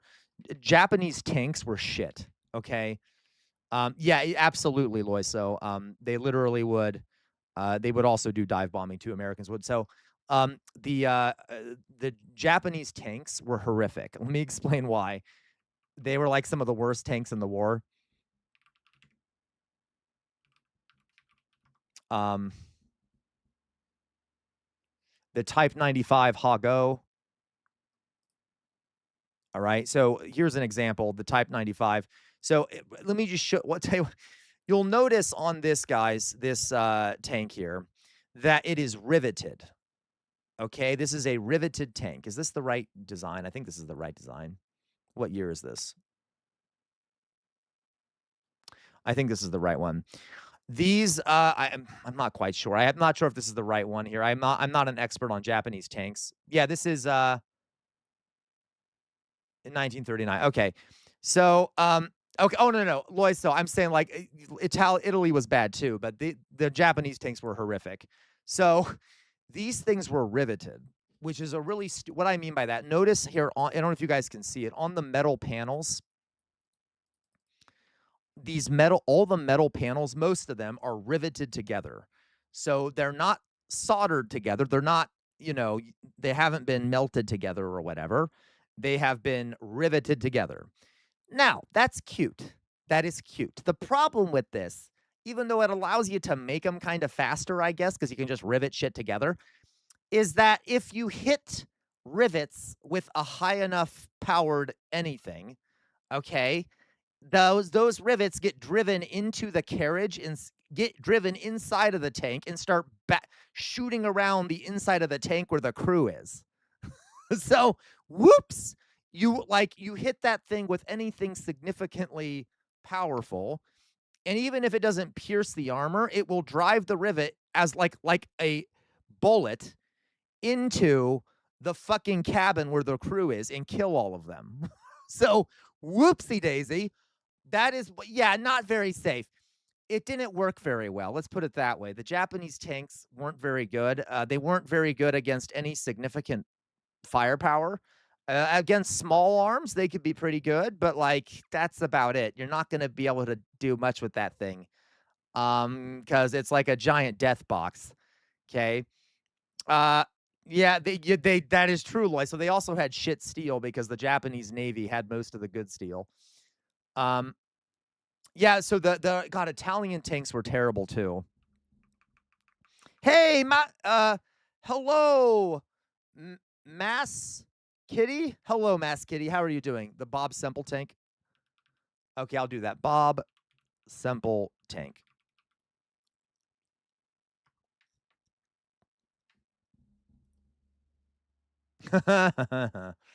Yeah, that's kind of silly looking. That's the New Zealand tank? That looks ridiculous. That looks really fucking stupid. What a fucking stupid tank. Goddamn Kiwis and their dumb looking tank. Okay, I'm gonna find the Italian tanks. Okay, I'm just joking. Okay, Italian tanks. It looks dopey. Tanks of Italy, World War II. The Italians were not that great overall. Let's put it that way. They were not great at all in the fighting. Yeah, it's designed to fight emus. They married a tractor with a storage container. Hilarious. Okay. Hello, whoever just joined. Thank you for joining. Welcome to the community, folks. Okay, these things are so awful. Oh my fucking God. Oh my God. Look at that thing. What the fuck is that? I love this. I love it. God bless Mussolini. By the way, a lot of Italian tanks were also partially riveted, which is a bad idea. But that's kind of a silly looking thing, isn't it? Okay, you got me with this is a joke. What do you mean? What do you mean here? Hello, Stalin's fork. Welcome. So, Mass Kitty, we are learning about. I'm just kind of rambling about various tanks and armaments from World War II. Okay, about how some of the stupid things that were invented that didn't work too well.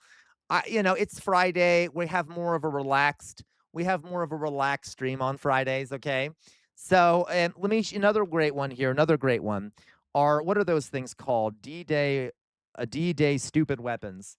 The Americans and the Brits invented something very stupid. Okay. Oh, yes. So Stalin's fork. Yes, earlier we were watching a very, very religious show about Jesus Christ. And as a raging atheist, I was not being nice about it. Let's put it that way. We were having a fake Bible study, okay? I was making fun of it, to be clear. We have moved on from the fake Bible study, but yes, God bless you, Stalin's fork. May my mythical sky god, my sky daddy, bless you. Okay, anyway.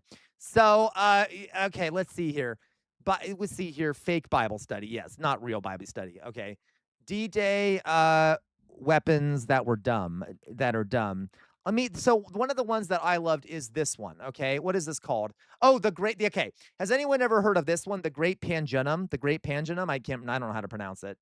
I think it's called the Great Pangenum. There it is. Okay, this fucking thing. The Allies invented some shit that were not that great. They were not that great. So the Great Pangenum. Let me show you how this thing was supposed to work and what it ended up doing. There it is. Great Panendrum. These were not effective. Okay, here are the testing videos of this thing. Pangendrum. So there's a bunch of little rockets around it, and they were supposed to go on the beaches at Normandy. Huge Catherine wheel crammed with explosives, which would propel itself up the beach to the German positions. It's been said, however, that it was a spoof to lead the Germans to think we were landing on the broad, sandy beaches of Calais. Look at that fucking thing.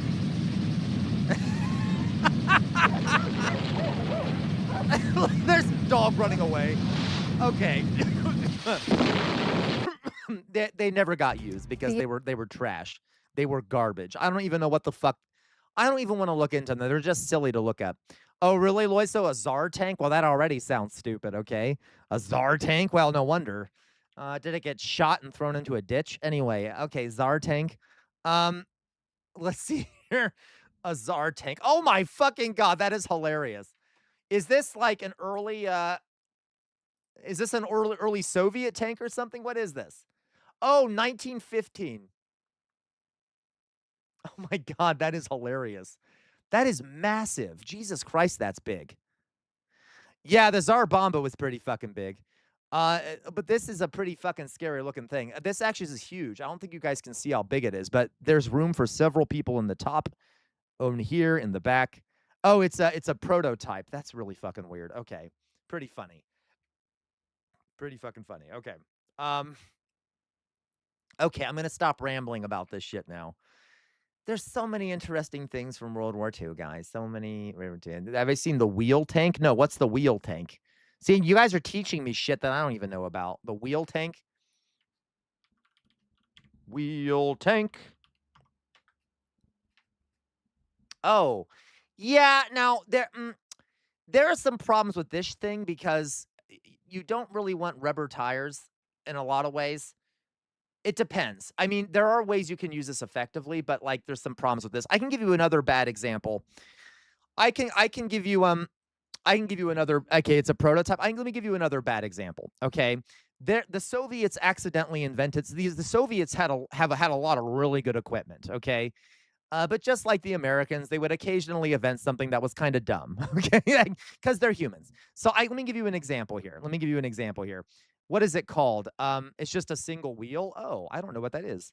But I'm going to see here. I'll look it up again, and then I'll show you a Soviet invention that kind of ended up being an error of judgment, okay?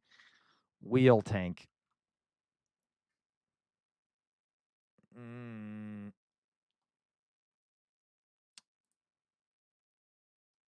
I don't see anything. That's okay. I'll look it up some other time, and I'll see if I can find it to show. There's the Tsar tank or whatever.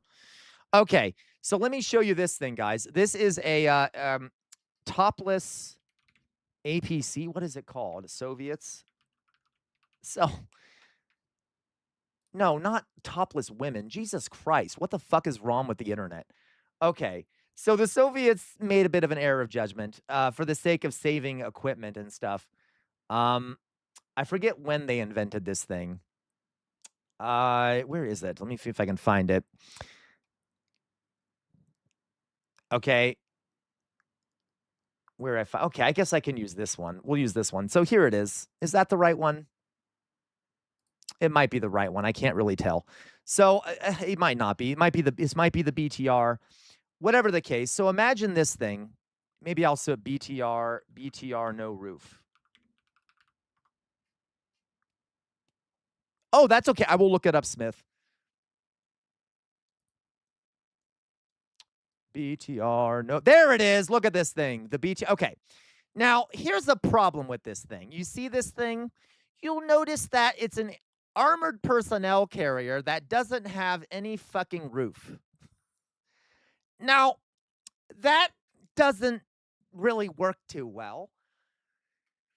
Because, by the way, I don't know if this is the same one I'm thinking of, but if you would sit in the thing, people's heads would still be above the sides. So, like, everyone's heads were still exposed. And then all you had to really do is throw a grenade into this thing.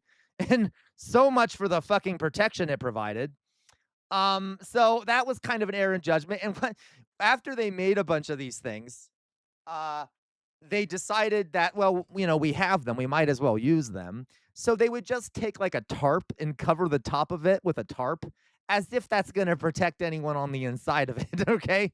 So that was just kind of a funny little error of judgment that they made. Yeah, exactly. There you go, Lloyd. So this is the 50s, right? This is the 50s. So, like, this was kind of funny. You know, by the way, a lot of Soviet tanks were really good. Were actually some of the best during World War II. They've had a lot of really good tanks. The Soviets had really good tanks. It was just like once in a while you come across one that's kind of funny that didn't work too well, like this Russian BTR-60. Okay. Okay. Yeah. So anyway, that was kind of fun, and I'm gonna find the one that the Kugelpanzer or ball tank. Okay, let's look it up. Ball tank. Oh my fucking God, that's hilarious. What the fuck is that little? I've never even seen this thing before. Is this a Nazi thing? It looks like a Nazi thing. Ball tank. Yeah, the Kugelpanzer. Ah.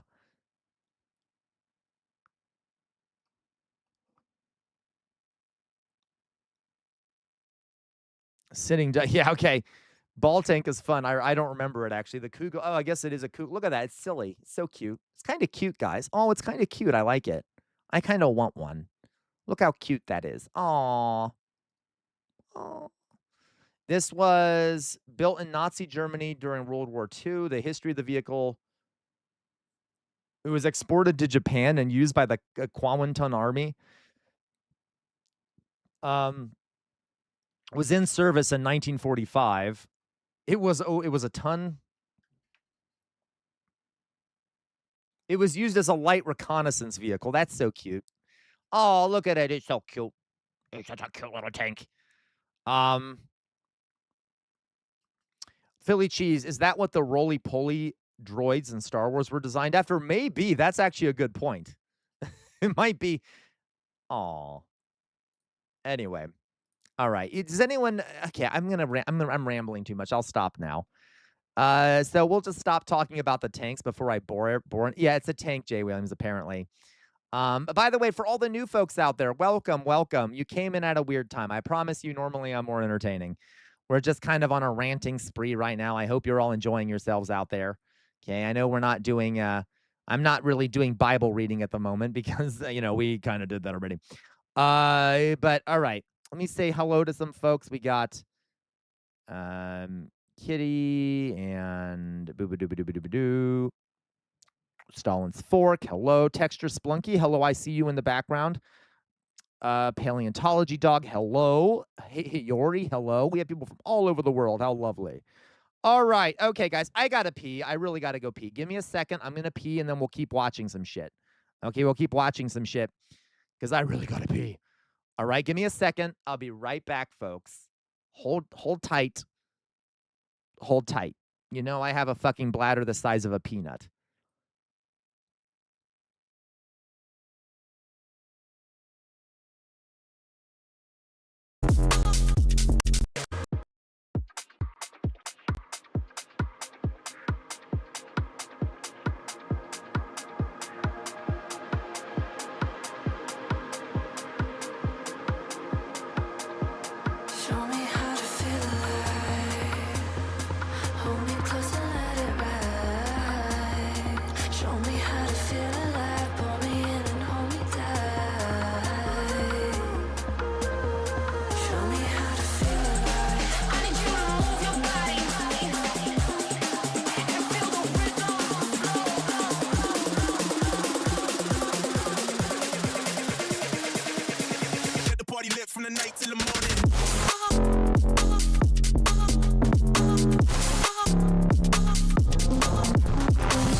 Oh my God, I love the feeling of emptying my bladder. Oh my fucking God. I was not shitting, Loiso. I did not take a shit.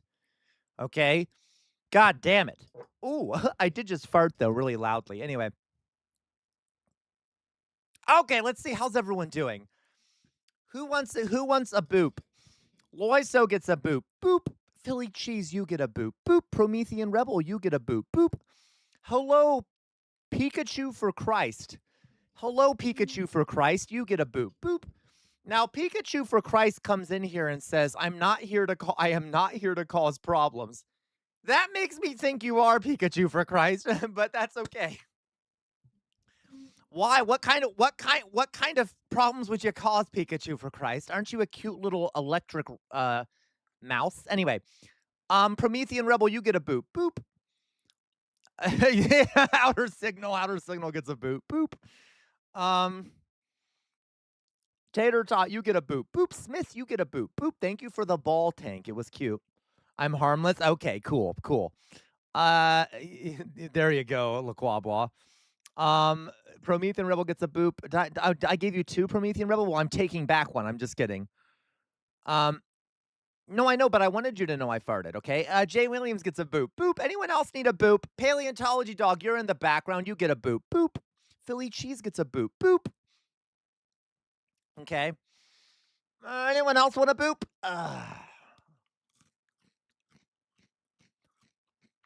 I don't know. James Nornoff gets a boop. Boop. Okay, we're done with boops. You guys are no fucking fun.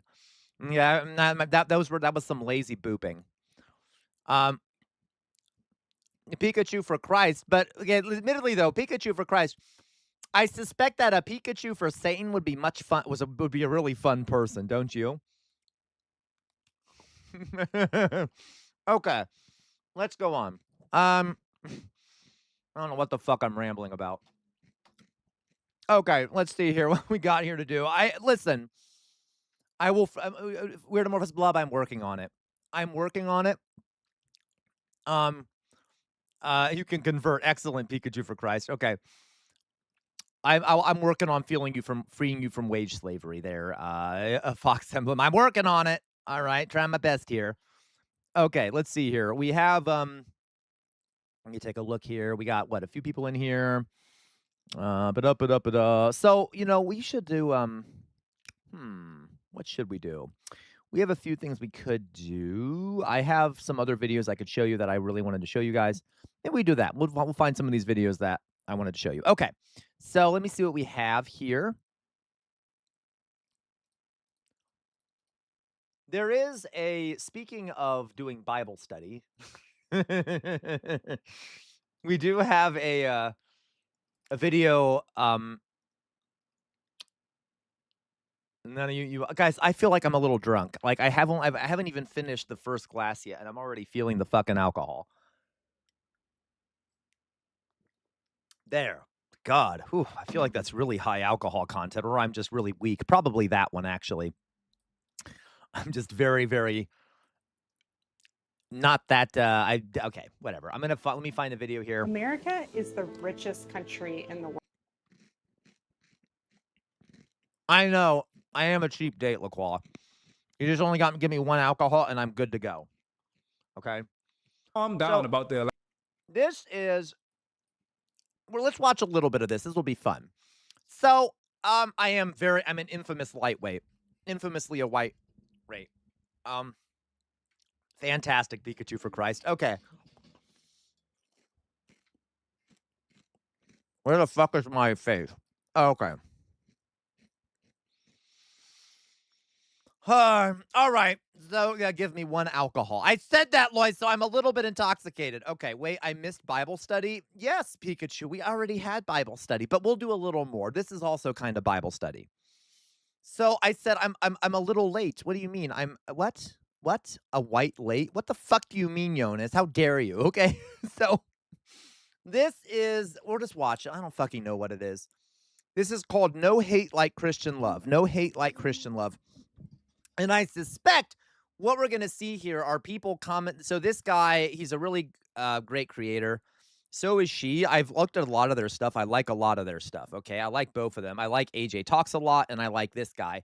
what's his name again? Can't remember his name. He's also very attractive. But anyway, that's a different story. So this is Foreign Fridays and AJ, okay? And let's listen to what they have to say. Okay. Let me just come on here and make this very clear to the LGBTQ plus nonsense. Stop making videos trying to appeal to me. I don't care, because this is the bottom line. I'm not going to support your cause. One thing I'm going to acknowledge, since you dumb rat on social media have been saying, oh, Leo's racist, Leo's this, Leo's that. Shut the My soul don't see no skin color. My soul doesn't see nothing. It sees a human. I suspect that's not true. I don't know what to tell you. I suspect he probably does see skin color a little bit, okay? So, anyway, and, you know, it's okay to see skin color. It's what you do, right? I am not a big fan of the whole I don't see race thing because, you know, okay.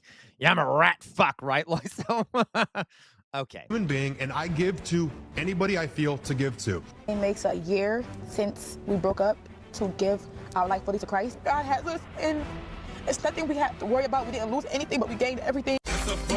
That actually is true, LaQual. Okay, so let's see. Mac and Mia is one of the first Black Sapphic channels By the way, that I... Foreign Friday, the guy who, the man who's in these segments, he is so fucking smart. You guys need to go to his content. I think he's Jamaican, and I think he has like a graduate degree and stuff. Like, anyway, I really recommend his content. Encountered. They announced that they are breaking up after 9 years to give their life to Christ. That's at first what I wanted to talk about. But then I went down a rabbit hole of religious psychosis in the creative space where all of a sudden, after building a brand off of something like... And he's not an atheist, by the way. I think he's religious, but not an insane person.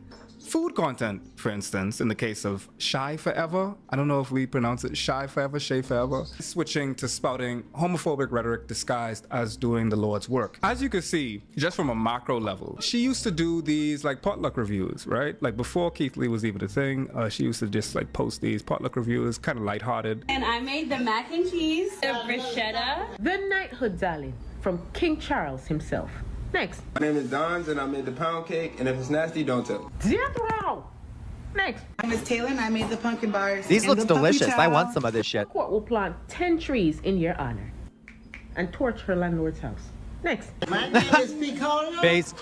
Grandma, and I made the sweet potato pie. Them two pies look like Grandma did not only just put her foot in it, she sprained both her ankles. To have a grandmother named Piccola after Toni Morrison's book, I just love that. But at the same time, like I'm scared too because Piccola had a very turbulent childhood inside that book. So anyway, ADHD tangent. I saw the potluck videos. I definitely did. I thought they were funny. I thought she was a So they're both, this is a video where they're both reacting to the same funny stuff. girl. But this is all, they're reacting to like religious nonsense on TikTok. So I didn't expect the switch up that happens later. Her content, this might sound niche, but it is very queer adjacent. Like that kind of content specifically, I feel like is queer adjacent. To queer people, they'll get what I'm saying. Where is she from? She from Yard. She is unfortunately British Jamaican, and as a Caribbean man, you know things like this does make me yearn for the urn. It makes me crave for the grave. You could almost look from a macro level where suddenly she stopped making this type of content and we are moving.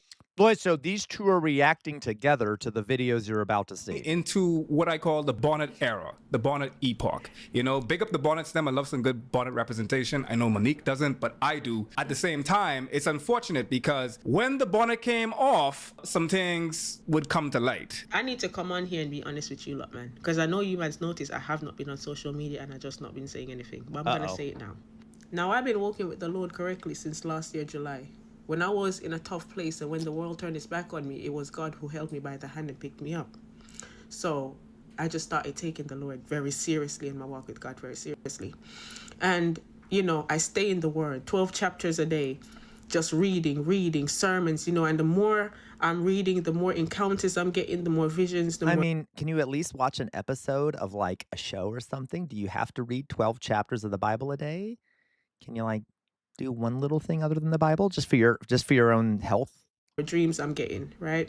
And the closer I'm getting to Christ, I'm finding that certain things that I used to enjoy, like being on social media, I don't. Like, I used to be able to sit on my phone and scroll for hours. I don't do that. I don't even feel the need to pick up my phone anymore. But the one thing I do know is that through God, I do have influence on this platform. And I feel like I should be using this platform for something productive and something that represents God in the correct way, and not just to do food reviews, you know, because at the end of the day, this is not even my platform. This is God's platform. He was the one who made, you know, this platform have over 1 million followers in 3 months. I didn't do anything. It was by his... See, but that's not nice. You did do it.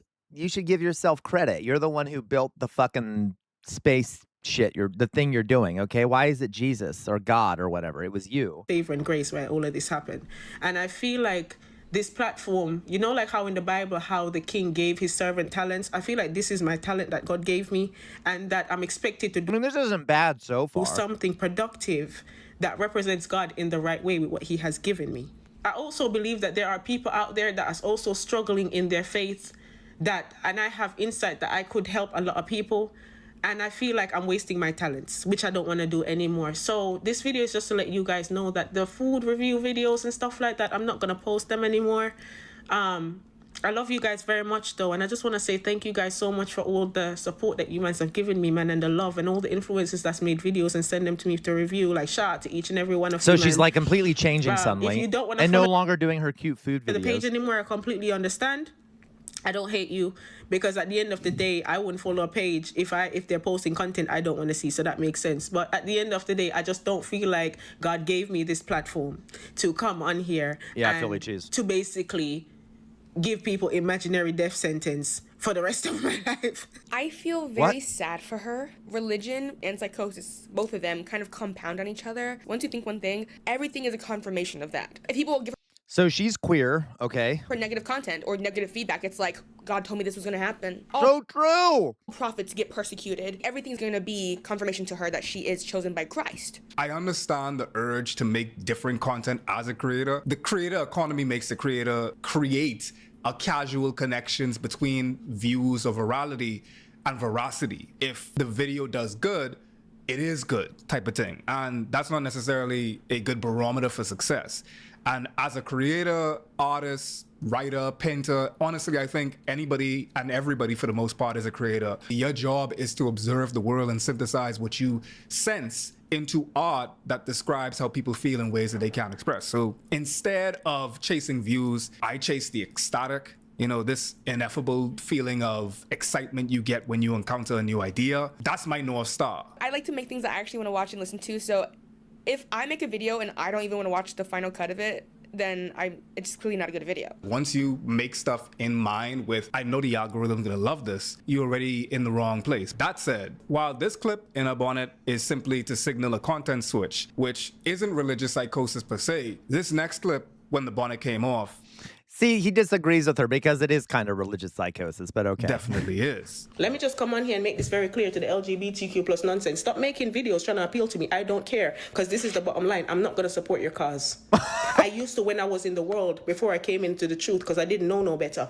But now, let me tell you something. I don't approve of nothing Jesus ain't signed off. I am not going to support your cause. I am not going to use a platform to go and tell children that it's okay, little boys, that it's okay to sleep with little boys, and little girls that it's okay to sleep with little girls. And why are conservatives always thinking about children sleeping together? I'm like, seriously, why are all these religious nuts always immediately thinking about like child sex, basically? Like, why is that why does she have to go? I don't understand this. It's always like weird shit like that. Tell my children or any other children it's okay to cut off your genital parts and cosplay another gender. I'm not. Ruh-roh. Everything Ruh-roh. reprehensible so far, right? But like, no, she might be being paid, Philly cheese, right? Specifically, who was talking about cutting off cock? I want to know that. What about being a part of the LGBTQIA+, meaning that immediately you have to saw off your cock? Oh, God. And if you don't have a cock, they give you one. So it's a saw in one hand and a cock in the next. You trade, actually, with people around you. We're going to be talking about trade very soon when we start talking about yeah. But it's interesting how prevailing that is, because trans folk make up how much of the percentage of the population, yet they represent... I love bomboclat. How much of the Bomboclat is discourse? such a great word, by the way, bomboclat. in regards to homophobia? She says to tell little kids to be gay and cut off their genitals. When people transition younger, cutting off genitals isn't even in the question. And I think it's so odd when people like her boil down gender and sexuality to, number one, what's in the pants, but number two, sex. Like when she said, I'm not going to tell a little kid it's okay to sleep with a boy. I understand the word is sexuality, but it's not just about sex. And you're so right about this because why are we sexualizing little kids? Why is the first Thank you. That's my question. thing that goes to your head immediately sex and kids? I don't think that this is a religious thing, but I think it is very much a conservative thing because there's this urge to want to control sex. So as a Christian, there's a verse that says, judge not, let ye be judged. Take care of assault and abuse in the church before you comment on other people. In the Bahamas, like we have like a lot of Jamaican folk, them shout out my yardies, them. There's a lot of different terminology for queer men specifically. I don't really think that they care about queer women, but specifically queer men. Of course, everybody knows about the B1. And this just goes to show like how much queer folk are on the brain of the bigot. Because like, yes, people don't know that they be calling them fish, right? When I asked my barber, it was because fish swim in schools. So they like to be up underneath each other. Bombaclat. No, it's bombaclat. What do you mean? It's not bumberclat. It's bombaclat. All right, Jesus. So they're basically saying that the man like to be up underneath the man, like queer men like to be up underneath queer men. So that's why they call them fish. I said, Joel, figure. Wait, I'm sorry. That really in Jamaica they call gay men fish because fish swim above and below each other? What? All of that out? That's kind of gay. Okay, so hold on. So you mean to tell me y'all congregated? I don't know, Homophobics Limited, and y'all just declared, okay, we will start calling the queer man them fish. Fish is also a gay term, like the drag scene. Yes. If a drag queen is very feminine, you call them fish. It's a complimentary term. It's compliment, but it's also misogynistic, but it is a compliment. And if you don't like it, you don't like it. But it is the truth. And just like the Bible says, there ain't nothing you can do against the truth apart from come online and cry. I don't care if this platform go down to 0. You can unfollow if you want. I've been telling you from the jump. Because guess what? I do not care. I don't care. What now? What we going to do? So, but seriously, she clearly isn't just reading the Bible and getting these thoughts from the Bible because this shit isn't in the Bible, folks. Like a lot of this shit. Thank you, Lois. So okay, I said it first. But you were right on time, okay? Anyway. All right. Like, clearly, she's either someone is feeding her this, she's under the sway of some kind of religious figure that is feeding her this, or it is a grift, okay? All right. We gonna cry?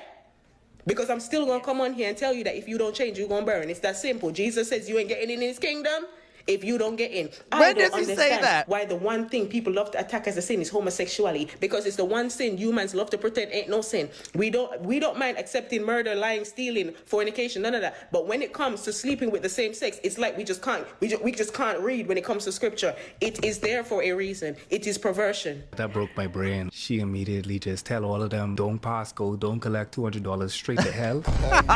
There's so many sins in the Bible that people don't care about. Like, isn't facial hair in there? Shellfish, all this stuff. Wait, what? Wait. Well, hey, I go in hell then. Maybe it has something to do with shellfish being bottom dwellers. Like, they're chat saying you right. Mixed fabric is against the Lord? I swear that shirt she's wearing is not 100% cotton. And that hair, and if it's human hair, that's different. But it might be synthetic. That's plastic. Let me tell you something. From the way that she talking, I know that wig hard. Oh, God. The queer folks in the comments clapping back with happy pride are being more godly than her, because a lot of the homophobia I see from capital C Christian creators, they're using Christianity to give their bigotry divinity. Yes, please.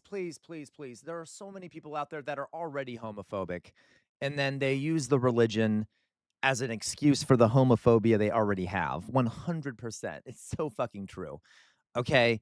Now, there are a lot of people who become homophobic because of religion, but there are a lot of people that are also already, already homophobic, and then the religion becomes an excuse for it.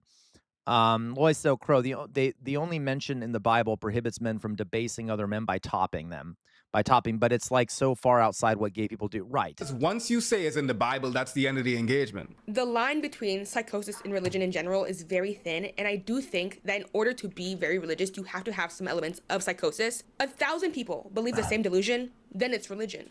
But when one person believes it, it's just delusion. Am I religious? I'm going to get to it. I think that there's an opposite end of the spectrum that ends up being a church in itself. As children, we are inculcated by whatever our parents believe.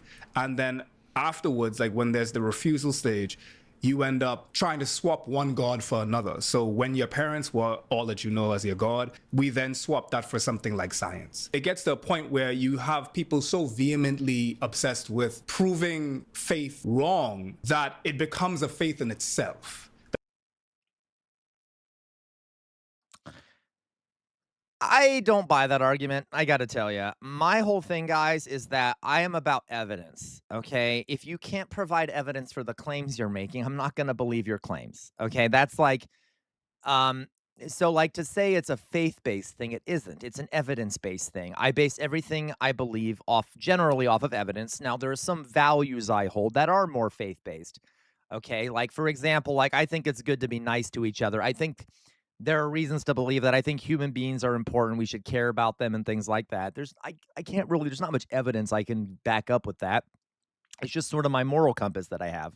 But like that when it comes to questioning faith implies belief without evidence. Okay, that's what faith is. Think about it. What does faith mean? It means you have something, you believe something without evidence. That's why religion has to focus on the importance of faith, because if people didn't have faith, then no one would believe religion because you have to have evidence to support it, right? But you don't have to have evidence for faith. So anyway, like that's anyway, but I get his point. That it becomes like a religion in itself. The energy that you spend on being anti-Christian or anti-religion or anti-this ends up becoming its own religion that you then buy into, and then you have your own support groups, and then it becomes also toxic in the same way, in shape and form. And I'm going to get to that. Is when true, it comes to this, the danger of what she's doing, and also like the danger in religion in itself, is the same problem that I have with politics insofar you have these prepackaged ideologies that you get after John Locke popularized classical liberalism, which is, you know, life, liberty, the pursuit of happiness, pursuit of property, really. That's what he first said. But before that, folks read a plurality of pedagogy and doctrine, as well as they argued their perspectives in the polis, which is this Greek public forum where politics occurred. So they would hash it out. I see what you're saying, Outer Signal, but there are atheists out there that are like excessively badgering and like militant. I know I can sometimes be that way too. Because I think a lot of people have trauma with religion, and I see what you're saying. That being said, I think a lot of times those atheists are right. They're just approaching it in a very negative way. Okay, they don't like religion, so they're very aggressive about it. But that doesn't mean that they're wrong. You see what I mean? And that doesn't believe that they don't believe that. It doesn't mean that they believe what they believe because of faith. They believe it because they don't have evidence to believe the alternate. But I see your point. Okay. And they would come to a conclusion of truth. But there are, when there are atheists who are pretty horrific. Okay. Subscribe to an ideology like Christianity, like anything, you don't have to necessarily interact with what that ideology contains. It's just a black box. It's established for you. So you could just say, I'm a liberal, and it gets to this postmodern point where these labels don't necessarily mean anything, and we forget what they mean because nobody ever really explains what they mean anymore. Yes. And it just turns He's so right about that. Into a label. Critically thinking is dead. It's much easier to just see That's stuff and fair, regurgitate what you see. And I think that's one of the attraction to Christianity is that faith. I don't have to think about it because God got me. It is burdensome knowing. Shout out to Matrix, another queer film. The red and blue pill, like honestly, a lot of people make it seem as though they want free will. They really don't. A lot of people make it seem as though they want to be free. I really like this guy because he's a straight guy, but he also knows a ton about queer film and queer theory and like feminist theory and things like that. He's really well-rounded in a lot of ways. Who want to get out of their chains and whatnot. I'm trying to advertise for him. Necessarily want to be free. They just want better chains. Yes. Oh my God, I love that phrase. A lot of people don't want to be free. They just want better chains. Okay, yeah. Claim that they're free thinkers and not necessarily free thinkers. Break your chains, folks. There's like an anti-intellectual strain of free thinker that if you come to me and say that you're a free thinker, I'm very concerned because you're probably going to like give me some Dr. Sebi quote and tell me to go and eat something out of the bush. Well, what is it called? The Dunning-Kruger effect. People who are just intellectual, they have one piece of information, so they think that they know everything about a topic. On one hand, it's undeniable that religion has been at the root of some of the most heinous happenings in the human condition. The 30 Years' War. Slavery is justified in ecclesiastical doctrine, like there's the law of Moses, where God permitted the Israelites to take slaves from conquered peoples permanently. Yeah. You and your slave Yeah. master praying to the same God. Which prayer he got answer? I grew up Anglican. I went to a Catholic Then that's school. okay, Lloyd. I used to have to stand in Oh my God, he went to Catholic school. Oh my God, sis, me too. the sun and recite a prayer on every bead of the rosary. Catholicism really fucks you up. As soon as I got away from that and like I went to college, I went through like a lot more of an enlightenment type of disapproval of religion. I was also confirmed, so I don't know like if you all have that, but like basically it's where you confirmation. have to go to religious classes and you take tests and then you have to be altar boys to an extent. As soon as I got away from it, I was able to question and I engaged with like more scholarly research in regards to it, and then like I got away from it in that regard. Now I'm at a point where the more I read actually in regards to critical faith, I'm still carving out like a spiritual safe haven for myself. I was talking about it before. Like, And by the way, guys, I think it's okay to have some kind of spirituality because, you know, you're human. Spirituality can be quite, can make you feel good and things like that. And, you know, my main thing here is that I want people to develop it on their own and not do it because that's what you were taught to do or because some figure in power told you that. Think critically, think critically about these things. All right. Like if you've come to an idea entirely on your own without like some authority figure and you're critical about it, it's fine. Okay. Church of Science and just like this intellectual blind spot where we think that because I have these empirical methods at my disposal, it's beneath me to believe in something that I can't see. What is more uncurious than to just dismiss something because you feel as though you're beneath it? Yeah, Prometheus. I want there to be something. And genuinely, I do think that that's us. I think God is. So Prometheus, I think for humans, so Prometheus says, I consider myself spiritual, but I don't believe in the supernatural. People have said that's impossible. No, I don't think it is. So obviously all these terms were kind of made up. But what you're talking about, Prometheus, I think, and tell me if I'm wrong, not Prometheus, Promethean Rebel, is the feeling of something transcendent, okay? People like this feeling. I like that feeling. If anyone's ever listened to a piece of music, that just makes you feel transcendent, okay? It's like it makes you feel like you're rising above, like there's a sort of feeling of transcendence. Now, obviously, that doesn't mean that there is something transcendent. It's an emotion you're feeling. But that, I think, spirituality can help people find. There you go, Doug. Like Ren, okay? Transcendence, I think, is a really nice human thing to have that can make people feel good. And it's not a bad thing. And I think spirituality can help people discover transcendence. I can give you an example here of like meditation, okay? Like you can do meditation and it can help you feel transcendent and it can actually help with your thoughts and things like that. That's a way of reaching transcendence. It's not supernatural. It's literally you are creating a real feeling inside yourself. And I don't think there's anything wrong with that. You see what I mean? When it starts to come into dogma and belief in things that don't actually exist and crap like that, then I think it starts to cause problems. But okay. There you go. Hey, there you go, Loy. So transcendence. Very pro-trans ideology there. There you go. Art is a part of your spirituality. Please do it. Yeah, okay. Love, I think love is like a transformative property. There you go, Resident Union Thug. I'm an atheist and also spiritual. I am too, guys. I love nature.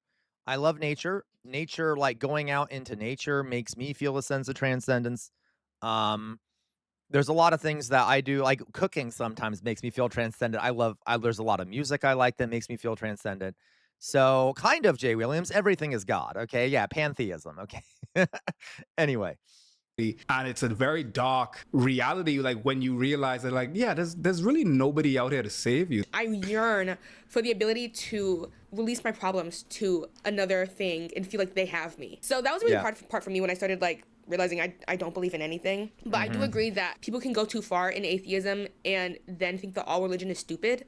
When I don't think it's stupid at all, I think it's, for some people, necessary. You know, it answers a lot of questions that we have about our existence. Yeah, I didn't grow up very religious. Well, I grew up Christian. My mom is very religious. So we went to church very young, African churches. My mom's Nigerian. So she's... Oh, big up in Niger. What my God is just humanity. Being kind to each other, being kind to nature, being kind to helping each other. That's kind of what I think, guys. I also, like, even though I'm not religious, I have certain values and morality that are not necessarily linked to science, okay? Like in humanism to an extent, okay? I'm not like a traditional humanist, but I think it's important to help human beings, make them happy, improve their well-being and things like that. I think it's important to care for each other.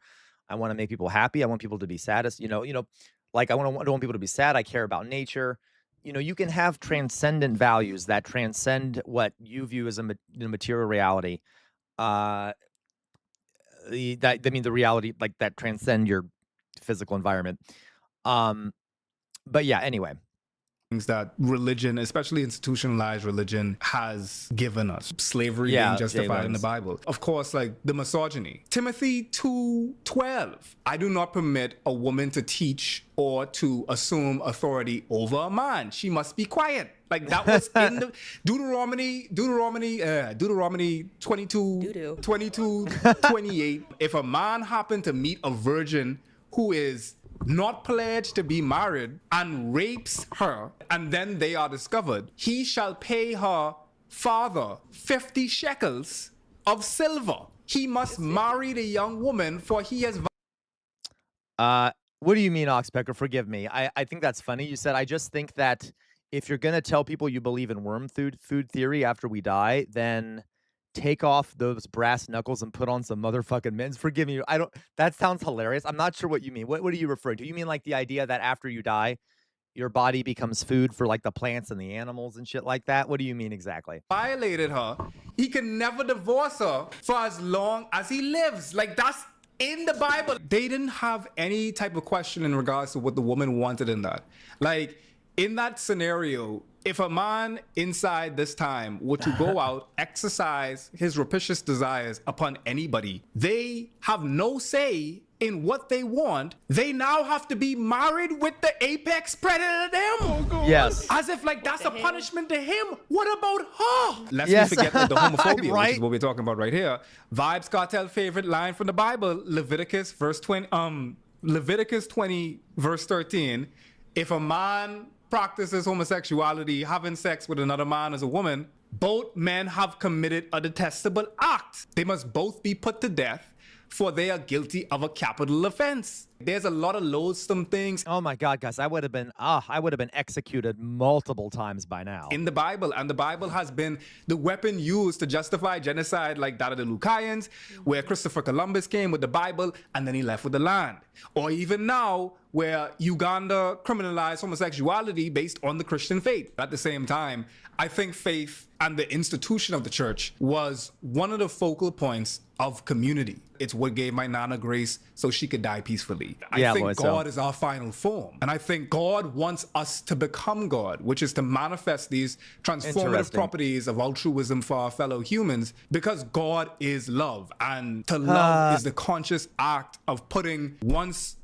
Okay, well now we're getting into stuff I don't know. What is God? I don't know what this is. Growth above your own. If that's not God, then what is? Abortions can be reversed, ladies. Now Satan wants innocent blood for Molech, so he's not going to let his people... Innocent blood for Molech? Are you fucking kidding me? ...in the press, the TV, or give you that information. But in the United States alone, there are over 25,000 anti-abortion clinics. All you have to do, if you've taken the pill, you got 24 hours. You just get there, they'll give you a shot of progesterone, and it will reverse what that pill was supposed to do. And is that true? ACOG.org that says medical abortion reversal is not supported by science. Over 1 million followers, and she's saying this too. No, seriously, imagine following her for like food criticism, and then all of a sudden, like, hey, you know. So Oxpecker, Oxpecker, I'm completely atheist.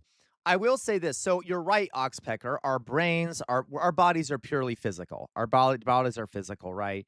There's no such thing as a soul. You are like a collection of electric signals and shit in your brain and, shit going on in your brain and stuff like that.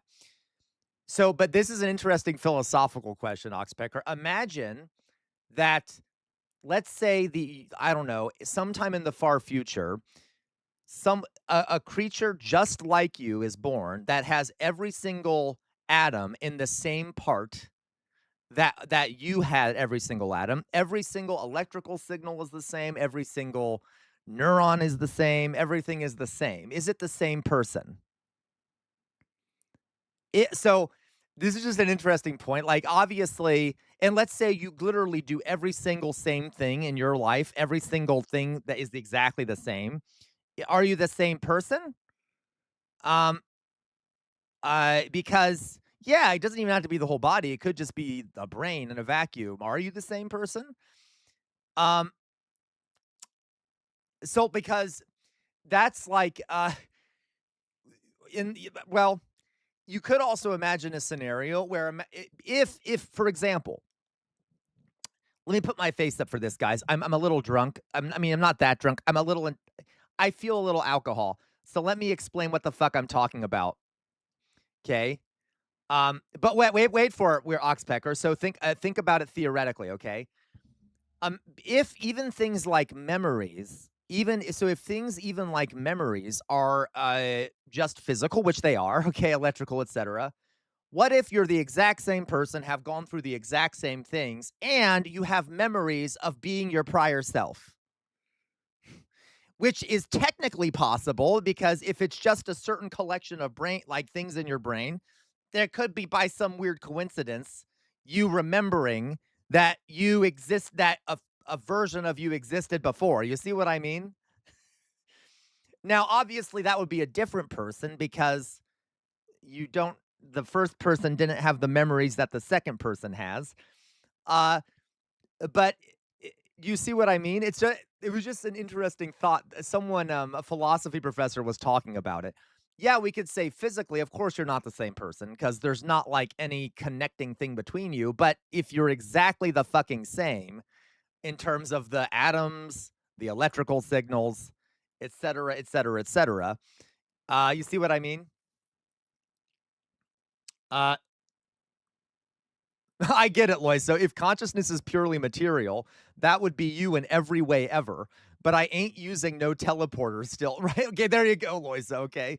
So this is just one of the interesting thoughts that that some philosophers have brought up, because I guess if our consciousness is only physical, there you go, LaQuabois, right? Like, then how can we really say then that if someone that is exactly the same in every single way isn't the same person? I mean, I guess if they're around in a different time, you know? Okay, let's see here. I am the ship of Theseus. Yeah, you know what I'm talking about, LaQual. The ship of Theseus is the classic example of this. All right. Okay.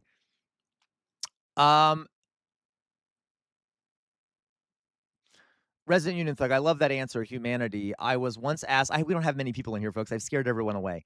I love that answer, humanity. If I was once asked by a coworker if I believe what I believe in, and I don't believe in God, I told her I believe in humanity. What the fuck kind of question is that? I was once by a coworker what I believe in if I don't believe in God. Oh my God, that is a dumb question. You can believe in other things if you don't believe in God. On this, a story that I dump creative ideas into, where 5 people are wound back in their birth after each of them die, but they specifically remember everyone. 5 people are rewound back to their birth after each of them die, but they are specifically remember everything. Isn't that that's so interesting, Oxpecker? Yeah, about to play. That'd be so fun. Wouldn't you be able to do that? Promethean Rebel. I've been reading the simulation hypothesis, and while it's somewhat interesting, it's still mostly BS. Yeah. Oh, and it's in a fantasy world with elves and dwarves and mana, but in a cyberpunk super feature. That's kind of cool. Resident Union Thing, I think we've existed before. At least the matter we are made out of has always been in existence. So in theory, this combo of matter as a human. Yeah, so what is an interesting thought here, Resident Union Thing? And guys, I'm not a physicist, right? But there's a bunch of theories about the universe, how it exists, why it exists, and things like that. Let's say in theory that the universe, a new universe is constantly being created, okay? That there's like new universes popping up all the fucking time, okay? New universes popping up all the fucking time. Chairman Bart, you shut up, Chairman Bart. Anyway, let's assume there's new universes popping up all the time. There's new universes popping up all the time. And let's say there's like similar components in all of these fucking universes, okay? Well, then in theory, if there's like an infinite number of universes being created, an infinite number of universes being constantly exploding into existence with similar components in all of them, if not the same components in all of them, we don't know if this is the case, then it's only logical, it only makes sense that in some cases, the exact same person will exist in more than one universe. Because it's like a giant blender where you're constantly mixing ingredients together, and even if it takes billions, trillions, quadrillions of years, eventually there might be a combination of those materials that is exactly the same as it is in another universe. You see what I mean? It's just an interesting thought. Anyway, but I don't know any of this, okay? Yeah, absolutely, Lois. So if a universe or a number of listen, guys, there's a reason I'm talking about this, because there is still room for a kind of spirituality that is linked to material reality. And I'm not saying it's like it makes sense. It's like there's a natural explanation for it. It's not supernatural. But listen to what Loiso says. If a universe or a number of universes exist eternally, everything that is physically possible to happen will happen an infinite number of times. You existing is physically possible as proven by your existence, but the eternal universe is a big what's IFM? I'm sorry. I don't know. I'm dumb, okay? So like, yeah, if you can exist, then it's has the possibility of existing. Yeah, but okay, but the eternal universe, it is a big if, correct. No, it's okay, Loiso. We don't know if it is infinite and whatever it is, but if it is, guys, which is a possibility, that would mean that it is likely that you can exist an infinite number of times, because if we're just made of physical things, that also, by the way, guys, theoretically, that means that if even memories are physical, that means that there is a chance of a version of you being created at some point that remembers that you existed prior. Do you see what I mean? Or who has like a certain brain alignment where you remember you existed prior. No, it's okay.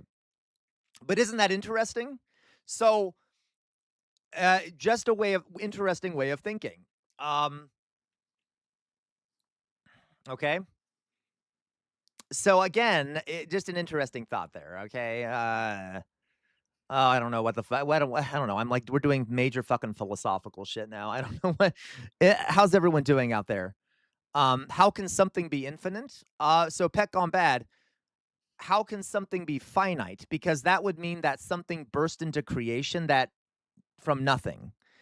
Now this is debatable, okay? As in, like, it's possible the universe is infinite. We don't know. It could be that it does end. It might just be outside of our understanding right now. We might not know yet that it isn't infinite. But it, if the universe itself might be infinite, we don't know. Okay.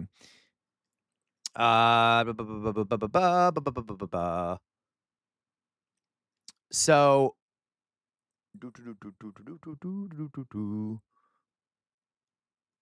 or it could be that one prominent theory right now that is kind of making its way through academic circles is the notion that our universe is literally inside of a black hole.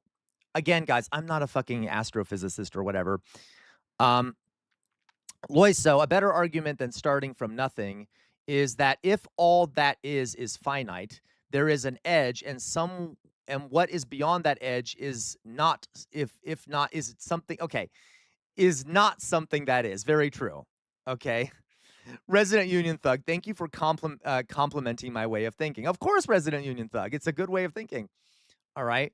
So like, yeah, so Le Quabois, I just saw that they may have discovered that the universe is much older than we thought. Yeah, it's possible. I honestly don't know, but I believe that.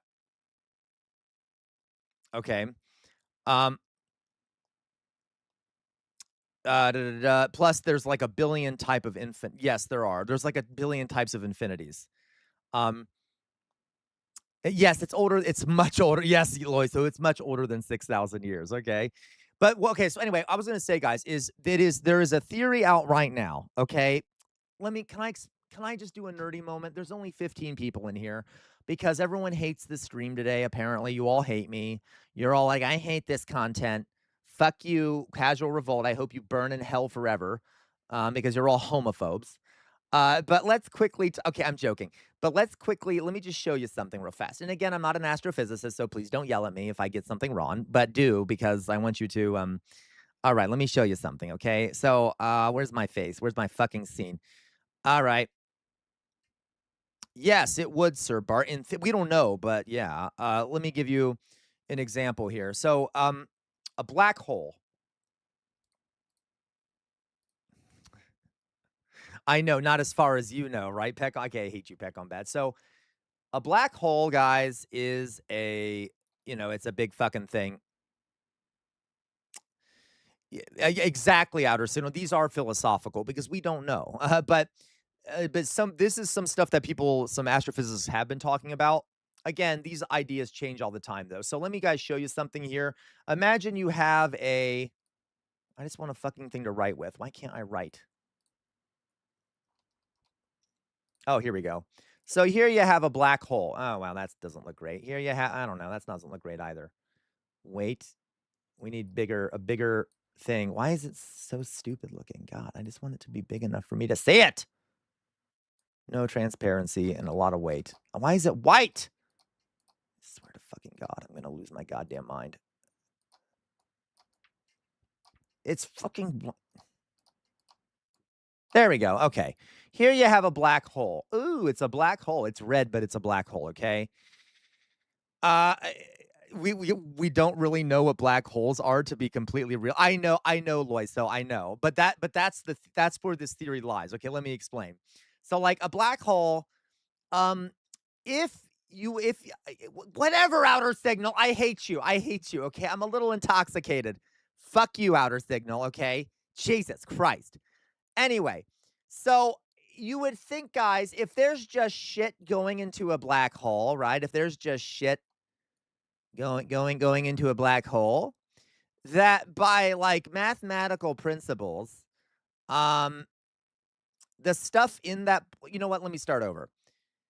The first thing is this, guys, from as much as we can tell about the size of the universe, the size of our universe is equal to the size that a black hole would be if it contained the amount of stuff in it that a black hole that size has. Do you see what I mean? So the theory here is that if you look at the size of the universe, as far as we know, it is the same size that a black hole would be if that black hole contained the same amount of stuff in it that our universe does. So there's one thing. Okay. Second of all, black holes actually aren't static. So if you have a black hole, which for those who don't know what that is, I'm not going to get into it. Look it up. Do your fucking research. Okay. Black holes have a rotation. They rotate. They literally spin. Black holes have a spin. They spin. Okay. So if in theory, if a bunch of shit is going into a black hole, okay, you would expect that when that shit comes, if that shit were to come out of that black hole or be stuck in the black hole and you were to be in the black hole, that stuff would be, a lot of that stuff would be spinning in the same direction, or would be spinning like the black hole is spinning, right? Because the momentum of the black hole, I don't know the fucking right words here. The stuff, the black hole would be causing a bunch of that shit to spin, right? So if we're not in a black hole, you would expect that everything around us would all be spinning in different directions pretty much equally, right? You would have like half of things spinning in one direction, half of things spinning in another direction. Some things might be static completely or whatever. Do you see my point? Now, if we're inside of a black hole that is spinning, you would expect that the majority of the things in our universe would also be spinning in one particular direction. And guess what? They are. Most things in our universe, not all of it, but most of the stuff in our universe spins in one particular direction, okay? Which is strange. And it might be a sign that a bunch of shit fell into a black hole, which then somewhat created which is kind of like where the universe comes from. Okay, it might be a bunch of shit falling into a black hole, and it all kind of spins in the same. Okay, yeah, whatever. I fucking hate you, Loiso. Okay, I hate you. So you get my point. And so what's being thought about now is like, we might actually be inside a black hole if a bunch of things are spinning in one direction, which is what we've observed. That's kind of weird. It might be that we're all inside of a black hole, and the universe is the same size that a black hole would be if it contained the same amount of stuff as our universe. So if you think about that, that could mean that there's like a loop going on, because like every time a black hole consumes everything in a universe, it kind of creates a new universe or some shit. Okay. That's possible. No, seriously, Latterson, that's like literally it's possible. I don't know. Okay. Does that make sense? Does that make sense? I hate, what the fuck are you talking about, Outer Signal? Resident Union Thug, I swear to fucking God, I'm not going to make dinner for you on Sunday anymore.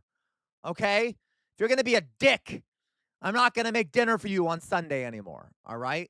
Do you want fucking dinner on Sunday? All right, anyway. All right, the Big Bang. Fuck you, Resident Union Thug. Fuck you. Okay. Anyway, I'm going to shut up now. I'm rambling aimlessly. I hope you all learned something. I know you hated it. You fucking hated it. I know. I'm sad now. You made me depressed. It's actually the alcohol. The alcohol is a depressant, and I'm sad. Okay, I'm just kidding. Chairman Bart, you can go fuck yourself. Go find a fucking moose. Go fuck a moose. Anyway, guys, so there you go. We might be in a fucking black hole, just telling you all. Whatever, it's fine. I hate all of you. Fine, whatever. We'll do something more entertaining. Yeah,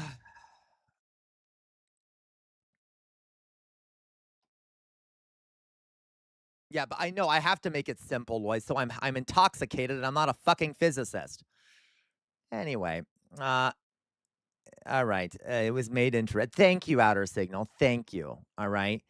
Hello, Dolly Boy. How are you doing, Dolly Boy? How are you doing, Dolly Boy? Hello, Tater Tot. How are you doing? I did ruin everything, didn't I? Come and see the violence inherent in the system. How dare you, Resident Union Thug? Okay, guys, whatever. I don't know what to tell all of you. You all are a bunch of monsters. I don't like any of you. I know. I knew what you meant, Readomorphous Blob. I know you're kind of disabled when it comes to writing. Anyway, let's watch something from Alyssa. Oh my fucking God. Oh my fucking God, why not? Okay, because I've lost all my goddamn what's the term? Viewers now because of my inane rambling. This is from I just farted again. This is from Channel 5 News. Okay. So Loiso says, if we're all in a black hole, does it mean we all gay or all racist? Definitely all gay, Loiso. All right, such fascinating cryptids in this video, right? So to be clear, this is from Channel 5. It's called The 4th of July, and it's about great American patriots. Everyone ready? Let's watch. USA! USA! I got kicked out of my diversity class for speaking the truth. I'm gonna get canceled. Listen. Don't worry, Jay Williams. Jay Williams says, Sam, I'm eating. I don't need you to tell me every time you're farting. Don't worry, Jay Williams. There was no fecal matter involved. It was just gas. I didn't feel anything else come out, so it's really not that gross. For saying this. I think it's 100% coming from Jewish people. I used to be one of those blue-haired liberal women, and then I realized and woke up one day and I was like, they want to destroy, white people. They want to get rid of the goyim. They think we're cattle.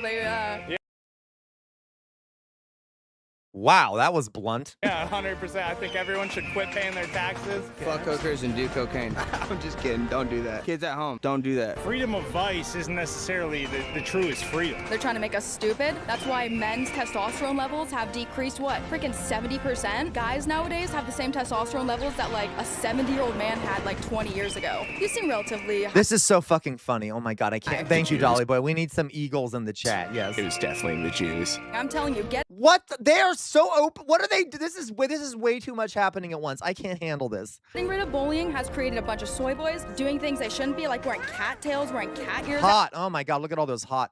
in public. Like, what are you doing? This is my friend. It's his first day in America. It's my first time in America. Hey, welcome. Go skydiving, go to Juneau, hit the zip line, and go snow machining. There's literally millions of lakes in Alaska. Millones de montañas y millones de lagunas. How do you feel to be American? I'm proud. I love it. America. 250 years ago, a bunch of great men came together and founded this nation. Okay. You're from Mexico. Why the fuck did you come to Glacier View, Alaska on our birthday?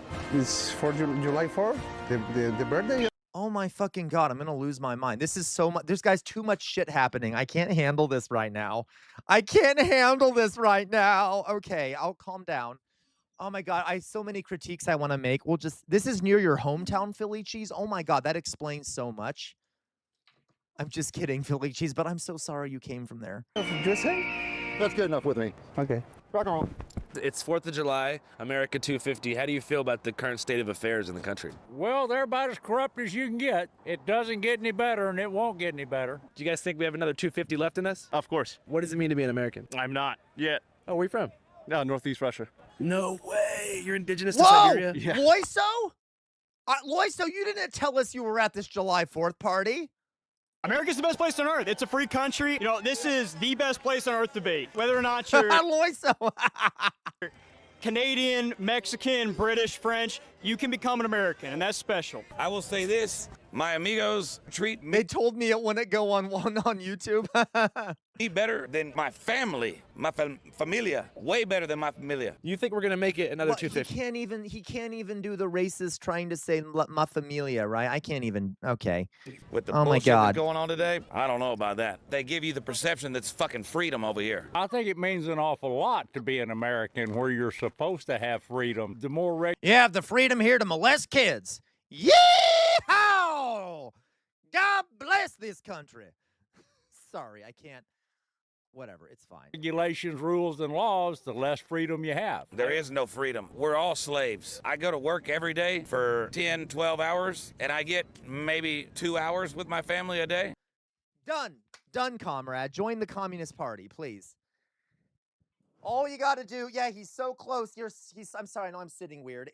I'm sitting like a frog, okay? Anyway, he's so close to being on the right side of this. Come on, buddy, just come to the left. Come on. I know, my neighbors are probably like, why are you screaming yeehaw? They're so close, but they're being misled. But I have to work to pay all my bills. We shouldn't have So now the next step would be, why is that the case? What is he going to say is the reason why he's suffering, folks? Remember what we know about the right wing. Why is he going to say that he's suffering? Someone tell me in the chat. Why? What has he assigned? Yeah, it'll be Joe Biden. It'll be immigrants. It'll be women. It'll be gay people. It'll be trans people. It'll be Jews. Yeah, it'll be anything except the actual cause of the problem, which is capitalism. Okay, yeah, the socialists, right? to work for all that. Shouldn't be paying for water. Shouldn't pay for power. Are you kind of like a socialist? He's literally a socialist, but he's not gonna. No. I don't talk to people. If we go another 100 years, I'd be surprised. History says it will not make it. With all the fraud that is going on from the politicians and everybody else, it's going to burn down and be taken over. Canada won't. Are you a socialist? No, I don't talk to people. Of course, of course. Oh my God. Will be okay. No country will be okay. How about Mexico? Mexico won't be okay. Ojalá sí. I believe. And what's going on today at the event? Oh, there's just a bunch of rednecks getting out having fun. Hey everybody, happy 4th of July. Happy birthday to the United States. We are here outside of Anchorage, Alaska at an amazing event. Hey yo, estamos en vivo y en directo desde Anchorage, Alaska. Where they're launching hundreds of cars off of a cliff to celebrate the independence There of are. our Like, I don't know what being around people has to do with being a socialist. You can be an anti-social socialist, but whatever. great nation. Los 250 años de fundación que tiene este país, donde mucha gente aquí tomó cita para vivir este magno evento. This is kind of dangerous. I'm seriously concerned for this guy. I hope they have security for him. Like, I literally hope they have paid bodyguards or something to protect this guy speaking Spanish. Vamos a ver sentimientos encontrados. ¿Qué siente la gente de ser americano? ¿Cómo lo ven? ¿Cómo va su vida? Así que acompáñenos. Behind me, there's about 400 Americans waiting to use the restroom. I'm going to try and talk to Oh, I'm an idiot, Lois, so I got what you mean. He just doesn't know what a socialist is. Oh my God, see, I didn't even view how dumb he was. Okay. some of them and figure out what it means to be American and what's their favorite thing about being free. Question, what does it mean to be an American? I don't know, man. I don't know. I don't know enough to speak scientifically, but the data centers, AI is the end of the world. I just feel like it's not. There's guys, let me tell you something. There's an easy way to answer if you what the question if you're an American. An American is a citizen of the United States of America. If you want to be more broad, an American is someone who comes from the Americas, whether it be South America or North America. Of course, in this case, of course, he's asking about like a citizen of the United States. So the answer would be an American is someone who lives in the United States. Okay, that's a fucking American. There's no science involved in that, okay? Just being clear. Good. It's not. I've been seeing so much research about like the data centers taking so much water and everything. I feel like we're just all headed in a bad direction. I mean, she's right. Again, they're so fucking close. Me gusta mucho. ¿Y cuál dirías que es el sueño americano? Pues, la verdad, la libertad, saber Jesus Christ. que sí se pueden hacer cosas. Si tienes metas, las puedes cumplir. Es lo que estoy siguiendo hoy. Llegó mi jefa, yo le estoy chingando para cumplir ese sueño. Happy 250th anniversary, America. We made it. So can you tell us your name and your connection to the event? Yeah, my name is Aspen Garfield. I'm part of the Garfield family. There aren't people in those cars, right? They're just shooting cars off the mountain, or are there people in those cars? Like, I doubt there's people in those cars, right? There's not actually people in those cars. That homestead. They're empty? Okay, thank God. Here in the 70s. And I'm like, why the fuck are we okay. Close family. But that's also still really fucking stupid, by friends the way. with Arnie. And what can you tell us about the history of this event? It started with the Lacken fireworks. Usually there's a burn ban here, and I don't fucking know. Chairman Bart, you have no idea what these people do, okay? These people are lunatics. we just started pulling wreckers and beater cars from everybody's properties. How many cars are they going to launch off there?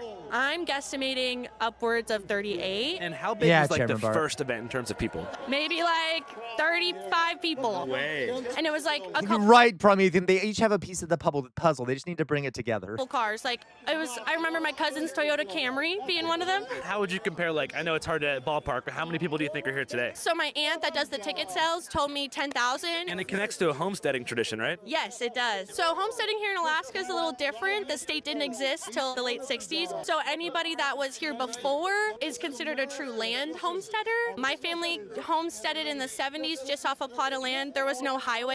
To be clear, guys, I don't want to be too... Thank you, Philly Cheese. I was literally about to say, no one yell at me, because trust me, you can't say this in America, okay? Homesteaders are colonists. They're like, historically in America, people who are homesteaders, that's a fancy way of saying you're a colonist. You're colonizing land and taking it. There might not be native peoples there, but you're taking land that was formerly occupied by native peoples. That's what homesteading is, and it's really annoying, actually. So it would be like equatable, not directly to like West Bank settlers. Of course, in this case, there's oftentimes not people on there, on that land. Let me show. Okay.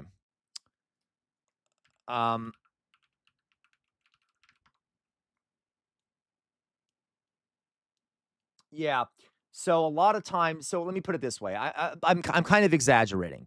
This is why I wanted to show you this here. Okay. Well, Wikipedia. There are people that, yeah. So the Homestead Act, exactly.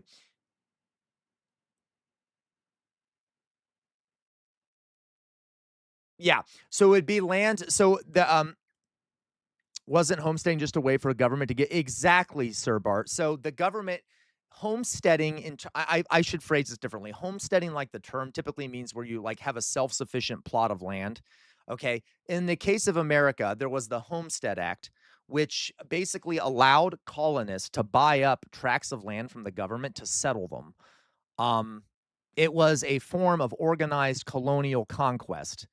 Yeah, exactly, Lloyd. So I'm saying what I'm saying here is like the Homestead Act. Okay. The Homestead Act. So homesteaders in America are often people who bought tracts of land from the government to settle those lands. Now, that is colonialism. Yep, exactly, Chairman Bart. Now, but guys, to be clear, there are people who call themselves homesteaders. That's not what that means.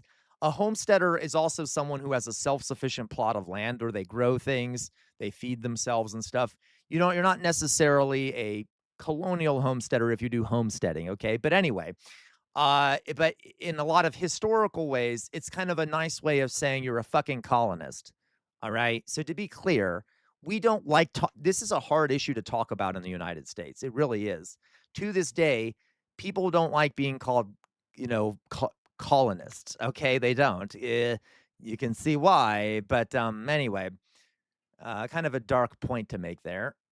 Way here, and that's what my grandpa came to build, was to help with DOT. In this family, Exactly, Lois. So in this, as Loisa says, there are natives who call themselves homesteaders. So in the normal use of the word, it doesn't mean that, but in the historical term, that's what it means. Okay. Say it brings everybody together. The queers, the chuds, we got them all. What the fuck did she say about queers? Off a plot of land, there was no highway here, and that's what my grandpa. Is a little different. The state didn't exist till the late 60s. So anybody.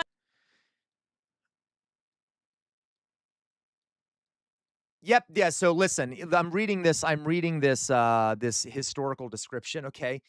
By 1915, so this guy, early homesteader, by 1915, he was employed in a nearby Tem by the Alaska Gold Mining Company. In the later 1910s, Hetty resumed his pre-Alaska occupation of farming and filed for a homestead.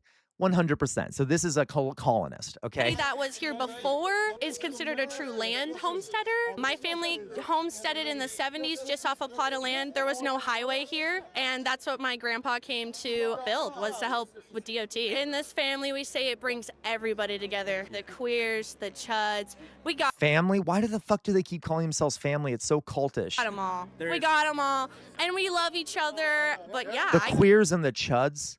As if any queer person would want to be around people who actively vote against their rights and are openly queerphobic. Oh, I know, AMA.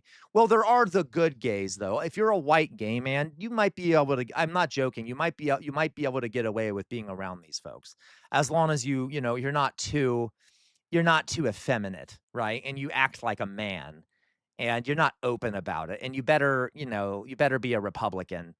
You see what I mean? Like, for white gay man, you can sometimes get away with that, but for most queer people, you're not going to get away with that there. All right? It's really dark and disgusting, actually. I think it brings the American essence of freedom of speech, right to bear arms, right to drive fast with no helmets, right to launch cars. Do you think America's going to make it another 250? I don't know. I don't know about that. But for now, we're here, and it's actually cool as shit.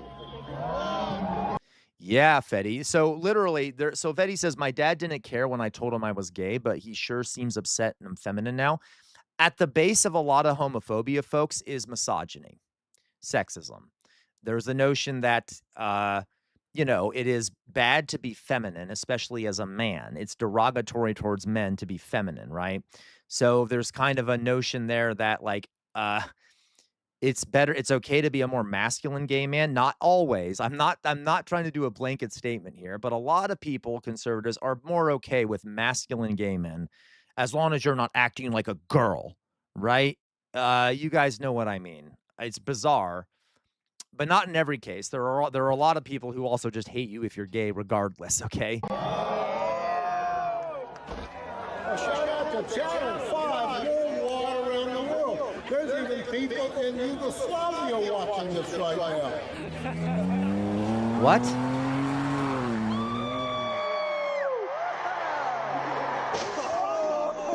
What does it mean to be an American? Good, do it, Freedom. Fetty. America, America, America. Another day, another beer. Right to drive fast with no helmets. I know, Jonas. To be clear, guys, I forgot to mention that Yugoslavia isn't a country anymore. It doesn't exist. It is no longer a country. Anyway. Yeah. Make America Charlie Kirk.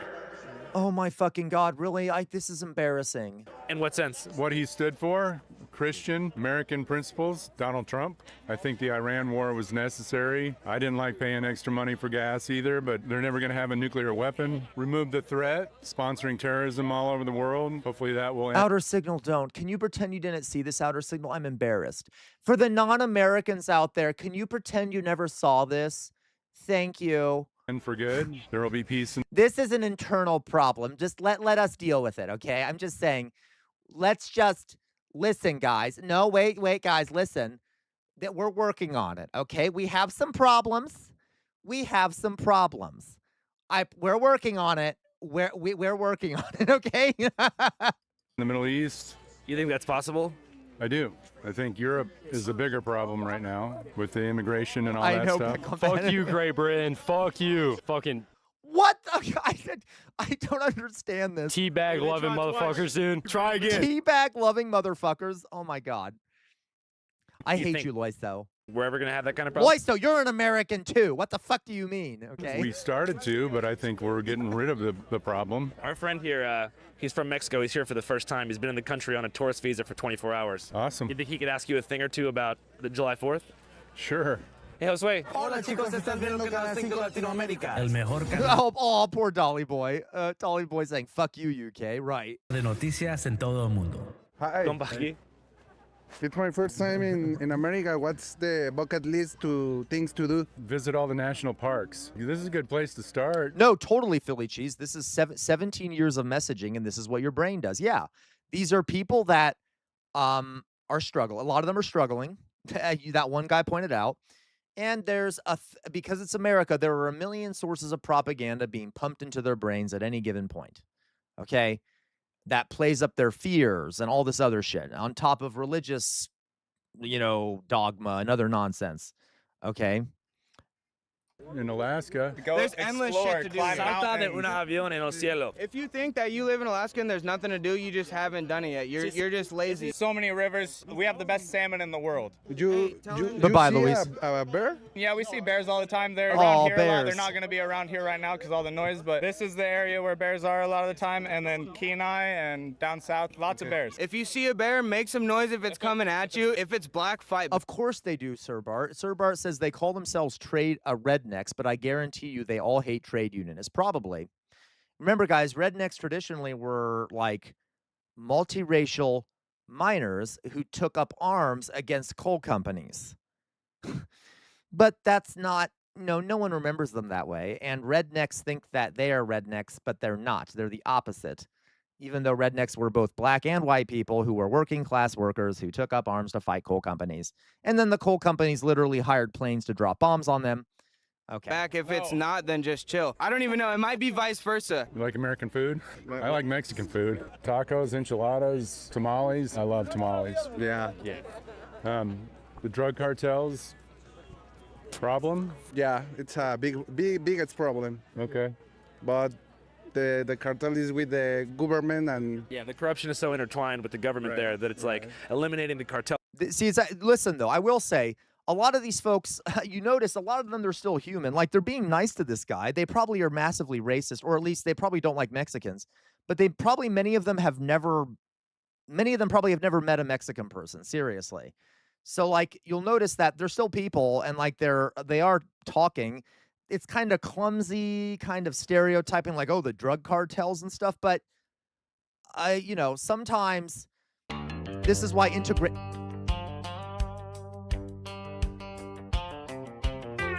Is that true, Philly Cheese? Okay. Yeah, literally, just have them meet people. That's how you... America, Kurt. We carry the flame. Passions you cannot tame. Our destiny manifests. One heart, one church. Make America Charlie Kirk. Oh my God, that was good.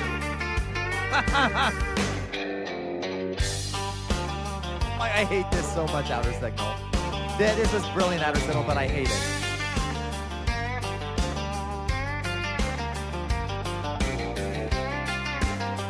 Loiso.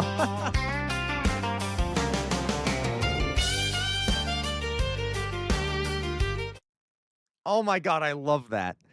I fucking love that. Thank you, Outer Signal. That was quite good, actually. I can't even be mad about that. So I'll withhold my anger for some other small comment you make that'll throw me into a rage, okay? Thank you, Outer Signal. All right. Sir Bart, like what Daryl Davies says, the greatest and most effective and successful weapon we can use known to man to combat such adversaries as ignorance, racism, hatred, violence is also the least expensive weapon, and it is the one the least used by Americans. This weapon is called communication. Yeah.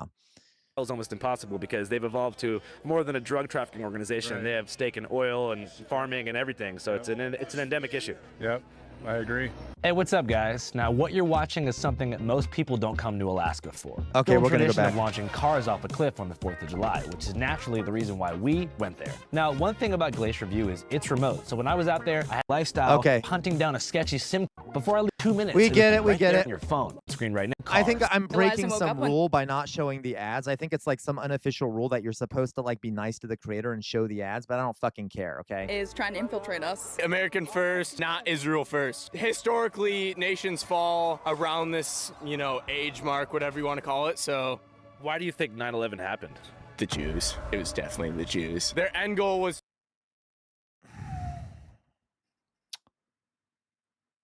All right. Wow, we're just going right in there, aren't we? We're just going right into it. to promote us destroying the Islamic race and the Islamic religion because they oppress Israel. I mean, if they don't have to do it, they just subcontract it out to somebody else, and that's us. Listen. He's listen.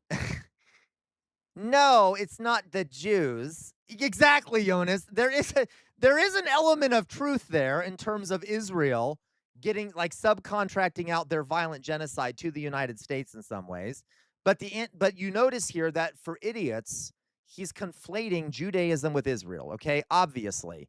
But all right. But he's not whatever. They're so close to being right about things. They're just anyway. They want to destroy, white people. They want to get rid of the Goyim. They're pushing birth. Yeah, that is not true.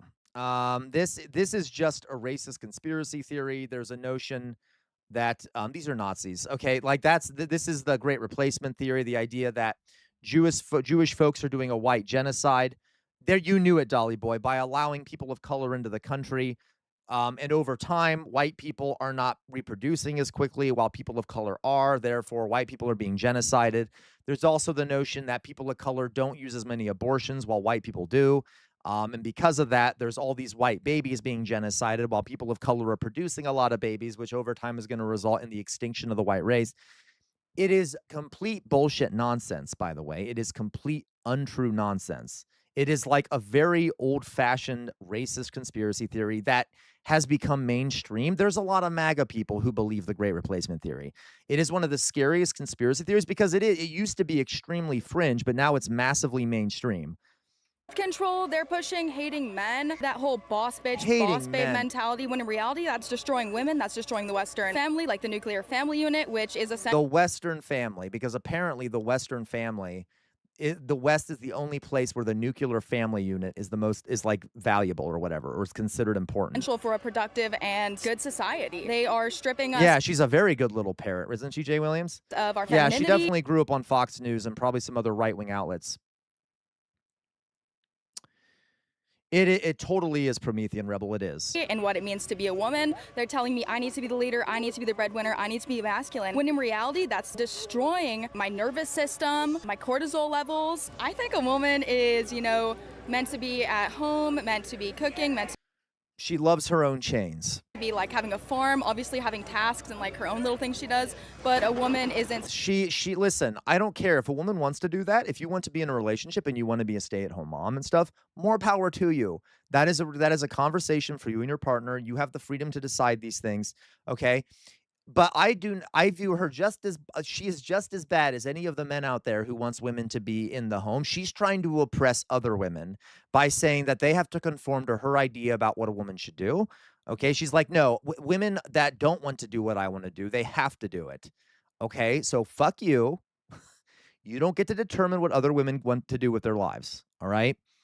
Supposed to be equal to a man because God created us to complement each other, not to be the same. I'm meant to, support my man, be his safe space, be his, the person he can turn to and be soft to when he is supposed to be hard to the rest of the world, you know? Who knows? We'll see. All governments collapse sooner or later from that sort of thing. That is what history should be teaching us. From what? If you read the good book, it says it will collapse, people will be punished, and they will be conquered by cult. the Assyrians. And the Death cult. Assyrians today are the Germans. And the Germans have tried to do it twice in the last 100 years already. As long as people pay attention to history. Yeah, guys, the Germans were so close to destroying the United States. No, they fucking weren't.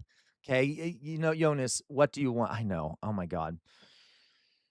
If you don't know history, it's gonna repeat itself. USA! What are they talking about? What the fuck are they talking about? USA! USA! I got kicked out of my diversity class for speaking the truth. They were Oh yeah, she is young. That is a good point. saying how like the prison industrial complex is caused by I hate white it. people and how white people are bad and how we caused a mass genocide when in reality we just conquered this land. Wow, she sounds like a Zionist, doesn't she? Yeah, I don't know what. Look, why I don't get it. There was this most confusing thing I've heard: the Assyrians are Germans. What the fuck are we doing? Like, I don't understand this. What? and things of that nature. Yeah, that sounds like such a Zionist talking point. Like, no, we didn't do a genocide. We're just conquering. It's just a conquered people. Not all ethnicities are created equal. How come Africa is basically still in the Stone Age if you go to villages? What the fuck is she talking about? Let me show you guys something.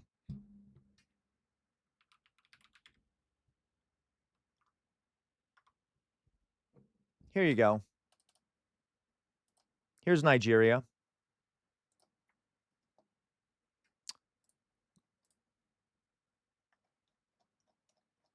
Let me show you something here. I think that, well, I'm going to go find the picture I just saw. All right, well, people have such a fucking batshit crazy view of Africa. I do not understand it. Here we go. Does that look like the fucking Stone Ages? Look at the Stone Ages right there. I'm like, I'm going to lose my fucking mind. These are modern cities. These are modern fucking cities. And by the way, even if it was like in the Stone Ages, who the fuck cares for one thing? But like, Africa is a massive continent. Guys, there are places in the fucking United States. You know what? Let me show you something else. Let me show you something else.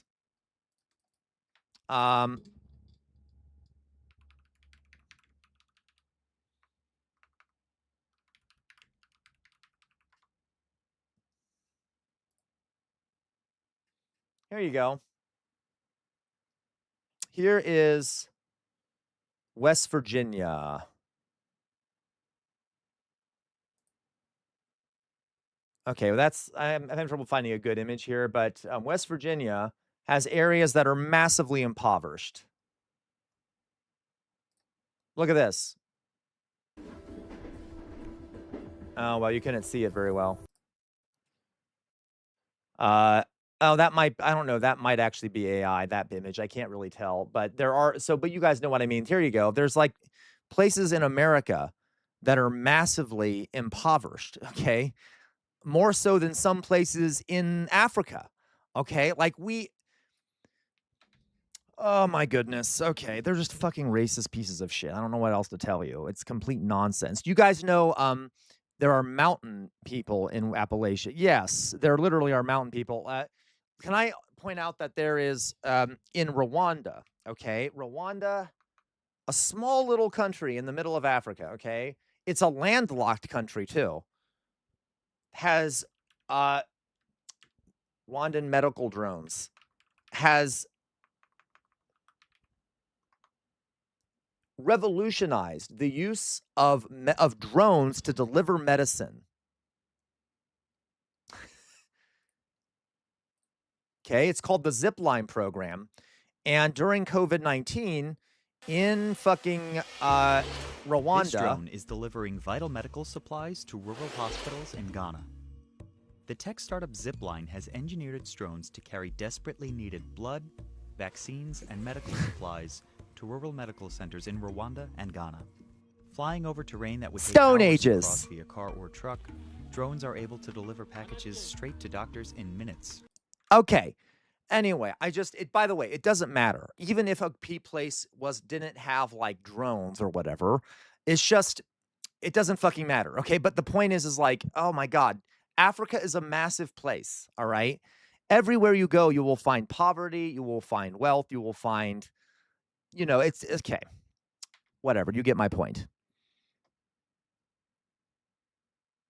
Right, Loisa? That's amazing. I'm sorry, Philly Cheese, for doing that, but okay. How come if I go to India, they're living in a shithole and there's trash on the street? What could happen to bring the country together? Literally nothing. America will survive another 250 if there's a conservative revolution and we have reformation and more religious values instilled in school and in families, and we bring back the nuclear family unit. Is the American dream still Oh alive? my fucking God. Please don't bring back the nuclear family unit. It's so boring. Of course. And what is the American dream? Be free and don't take shit from no one. Don't take orders from no one else besides the boss, like Republicans, yeah. I love America. Don't take orders from anyone except the Republicans. Oh my fucking God. Yes, they do need to follow their leadership. Happy 250th birthday to America, but fuck everyone running it, honestly. It's a cult, Jonas. Anybody that's up in office, fuck you, America.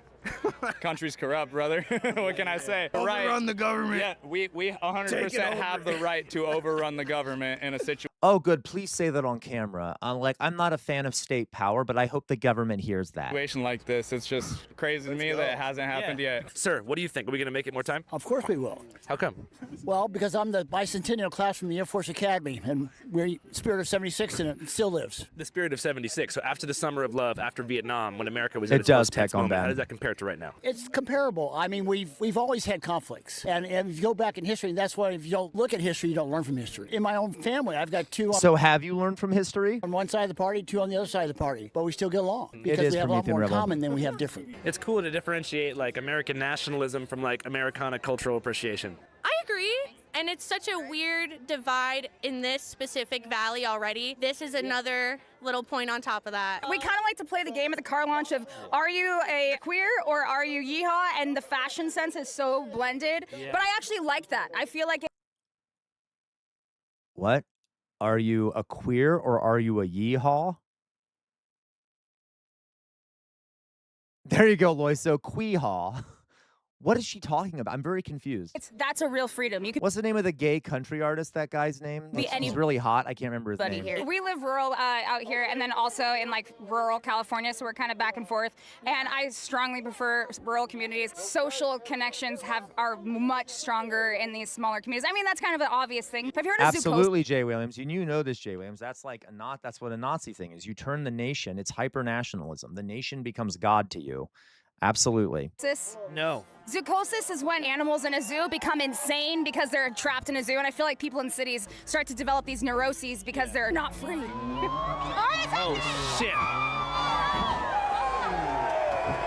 What is she? I don't understand. I've Okay. actually met this man before. That's me, and that's him. In 2020, in a land that should not be named. Quite far from here. Yeah, pretty far from here. That was a good time, though. I've switched sides, though. I know, me too, Promethean Yeah. Rebel. Good team, Mega. No, I didn't say that. I didn't say that. I just am no longer a Portland leftist. Now I live in Glacier View, and I work in the toil in the glacier mines and say yeehaw a little more often. It's kind of a high control culture. So it's like, I feel like there's, fundamentalist Christianity, and then this is gonna. This is interesting. So she's a former leftist that was protesting in Portland, and now she's living out here, working in a mine. Probably piss people off, but fundamentalist leftism. Yeah, it's more carceral than It is a lot anything. more carceral, And not a to lot mention, more punitive. I would argue that Portland leftists alone may have doubled the MAGA movement in size. I agree. They sort of Oh, really? pissed off the wrong people. It tightened the red line. Is there one particular detail where someone can be spotted as a Portland leftist? Oh. Their reaction to the R slur. I am talking about retarded, yes, which has been reclaimed, not necessarily by me, but No, it hasn't been reclaimed. It literally hasn't been reclaimed. Like it literally hasn't been reclaimed. Anyway, Loiso, she is partially right, by the way, but that's American cities and ghettos. There's a science about that, but also many big cities are better than small U.S. cities on that. Yeah, no, you're right, Loiso. I kind of agree. There are some issues with cities in terms of like confinement, and it has a lot to do with capitalism. Of course, little small towns and stuff are pretty fucking confining too. But okay. I'm neutral on the R slur. Well, first of all, I would never call a mentally disabled person Absolutely retarded. not. Nor would I call a gay person gay. It's about derogatory. reading context. Like if you have a friend who's being gay, Yes. That has nothing to do with sexuality. Exactly. No, it I doesn't agree, actually. sweetheart. They're just being gay. Yeah. Or gay. Yeah. I'm sorry. What is Callahan doing here? I'm confused now. Why did he say that? Okay, they're gay. Oh, I got you. They're gay. Oh, I got it. Okay. ¿Qué piensas? Me es bastante choqueante, la verdad, ver cómo el americano disfruta ver destruir cosas, ¿no?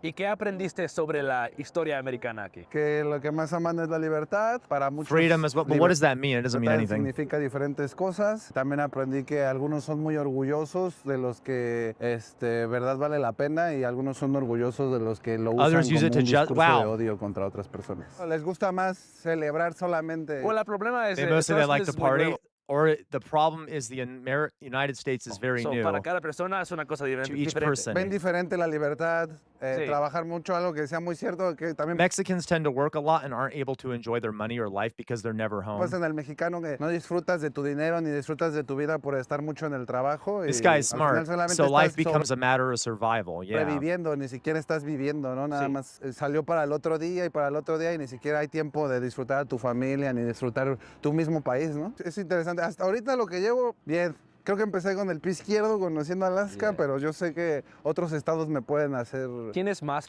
Hello, so welcome, Krosh Dosh, excuse me. Yes, I can't react to it right now because I'm also streaming on YouTube. Go ahead and send it to me. Maybe at the end of the stream, I'll see if I can. And if I don't do it this time, I'll do it next time, okay? Because I'm going to need to go eat soon, but go ahead and send it, all right? Thank you. Welcome to the stream, by the way. Preguntas sobre la vida americana después de este evento. Demasiadas, demasiadas. ¿Qué son tres preguntas que quieres? ¿Por qué les gusta tanto la locura? Why do they O sea, like craziness so much? Oh, okay. Well, if you're crazy, kind of leads you to like craziness. So there you go. Entiendo que están locos, pero ¿por qué les encanta justo como esa dopamina de la violencia, de ver algo explotar? Otra de las preguntas que tengo es acerca de su gastronomía. Me interesaría saber más. Sé que no son tan ricos en gastronomía. Son una They aren't that fusión rich de in todas cuisine.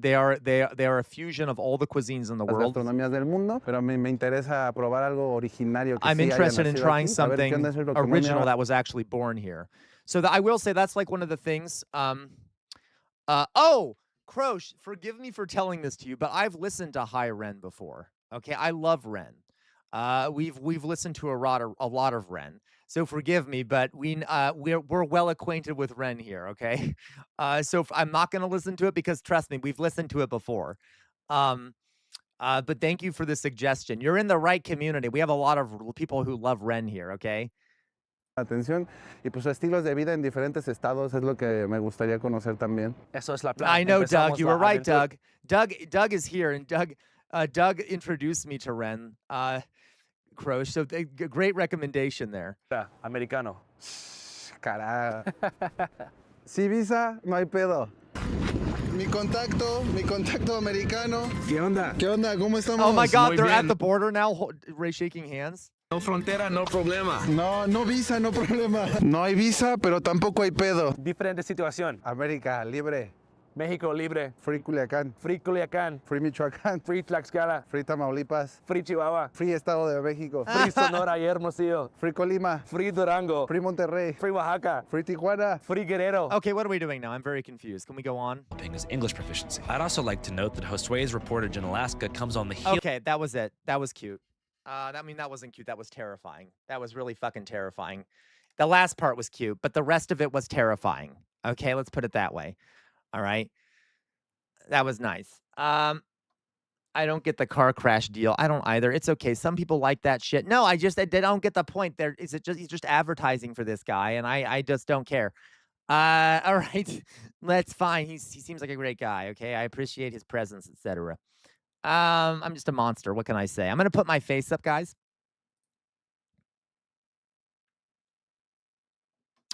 If my face will actually go up on the fucking screen, which would be nice. Get the fuck up there. Anyway. Okay. Oh, he's a Channel 5 reporter. I got you. Okay. I didn't know because I haven't seen a lot of Andrew Callahan stuff recently. So, guys. Oh, God. Thank you, Sir Bart. Thank you. Okay. So, guys. Hi, Druzilla. Oh my God, you haven't been here this whole fucking time. Welcome. All right, a bit late, Druzilla. All right, just kidding, Druzilla. I love you. Outer Signal, Charlie Kirk will be the third saint of the Democratic Church of America after George Washington and Donald Trump. I know he will. Like, who the Christ? I'm like not looking forward to that. So, folks. Listen.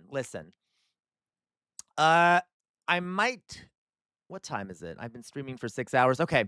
So listen, I think I'm gonna go. I might come back on later, but I might not also. I don't fucking know. I probably won't. Okay. So I'm gonna go for now. I am going to go eat some food. I will be back on tomorrow for our Saturday stream. And thank you all for watching with me. Okay. I thank you all for watching with me. What's for dinner? I'm not sure yet, Sir Bart. On Sunday, I'm gonna be making carnitas tacos.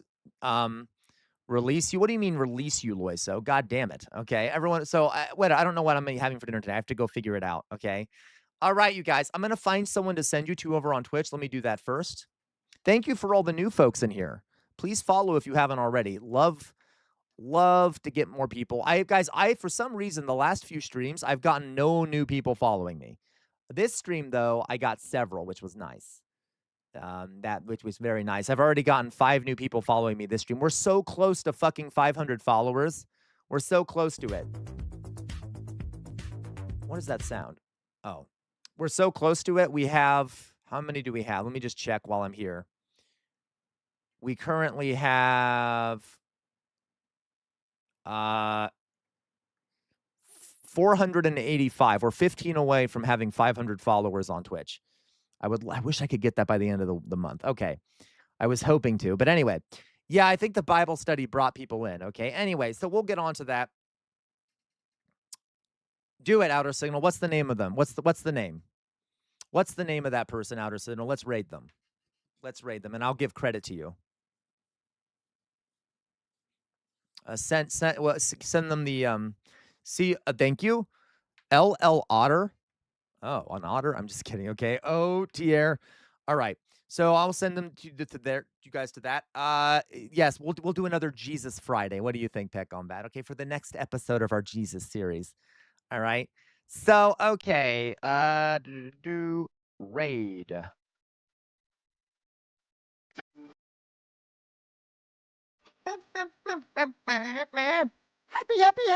Happy. Woo, doo, doo, doo, doo, doo. Thank you, Peck on Bad. That's rude because it makes it sound like you're happy that I'm leaving. Okay, first of all, guys, what am I going to say? Free Palestine, free Sudan, free the Ukraine, free the Congo, free Ukraine, free Cuba, free Iran, free Lebanon, free everywhere all at once. Please, please, please, please, please. Never stop resisting. The easiest way to resist is to think for yourselves. I hate you, Peck on Bad. The easiest way to resist is to think for yourselves. I hate you, J. Williams. That includes when you watch me. I'm not perfect. Free the world. Caress Crush. Correct. Free the whole fucking world.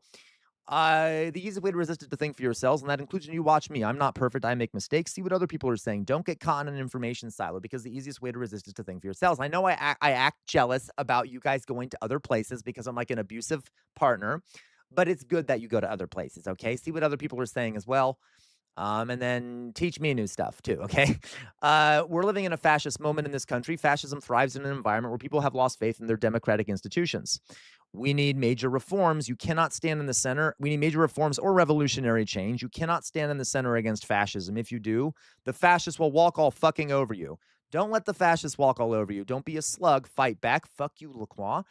And on that note, on the wall behind me, there is a sword. You see it right back there? That's been passed down in my family for many years. It's been passed down since the Civil War. It is thought to have been responsible for the death of 7 slave owners. Why? Its name is Chainbreaker. Why do I have it back there? To remind people that our ancestors made some major sacrifices for some of the things we have today, some of the rights we have, some of the freedoms.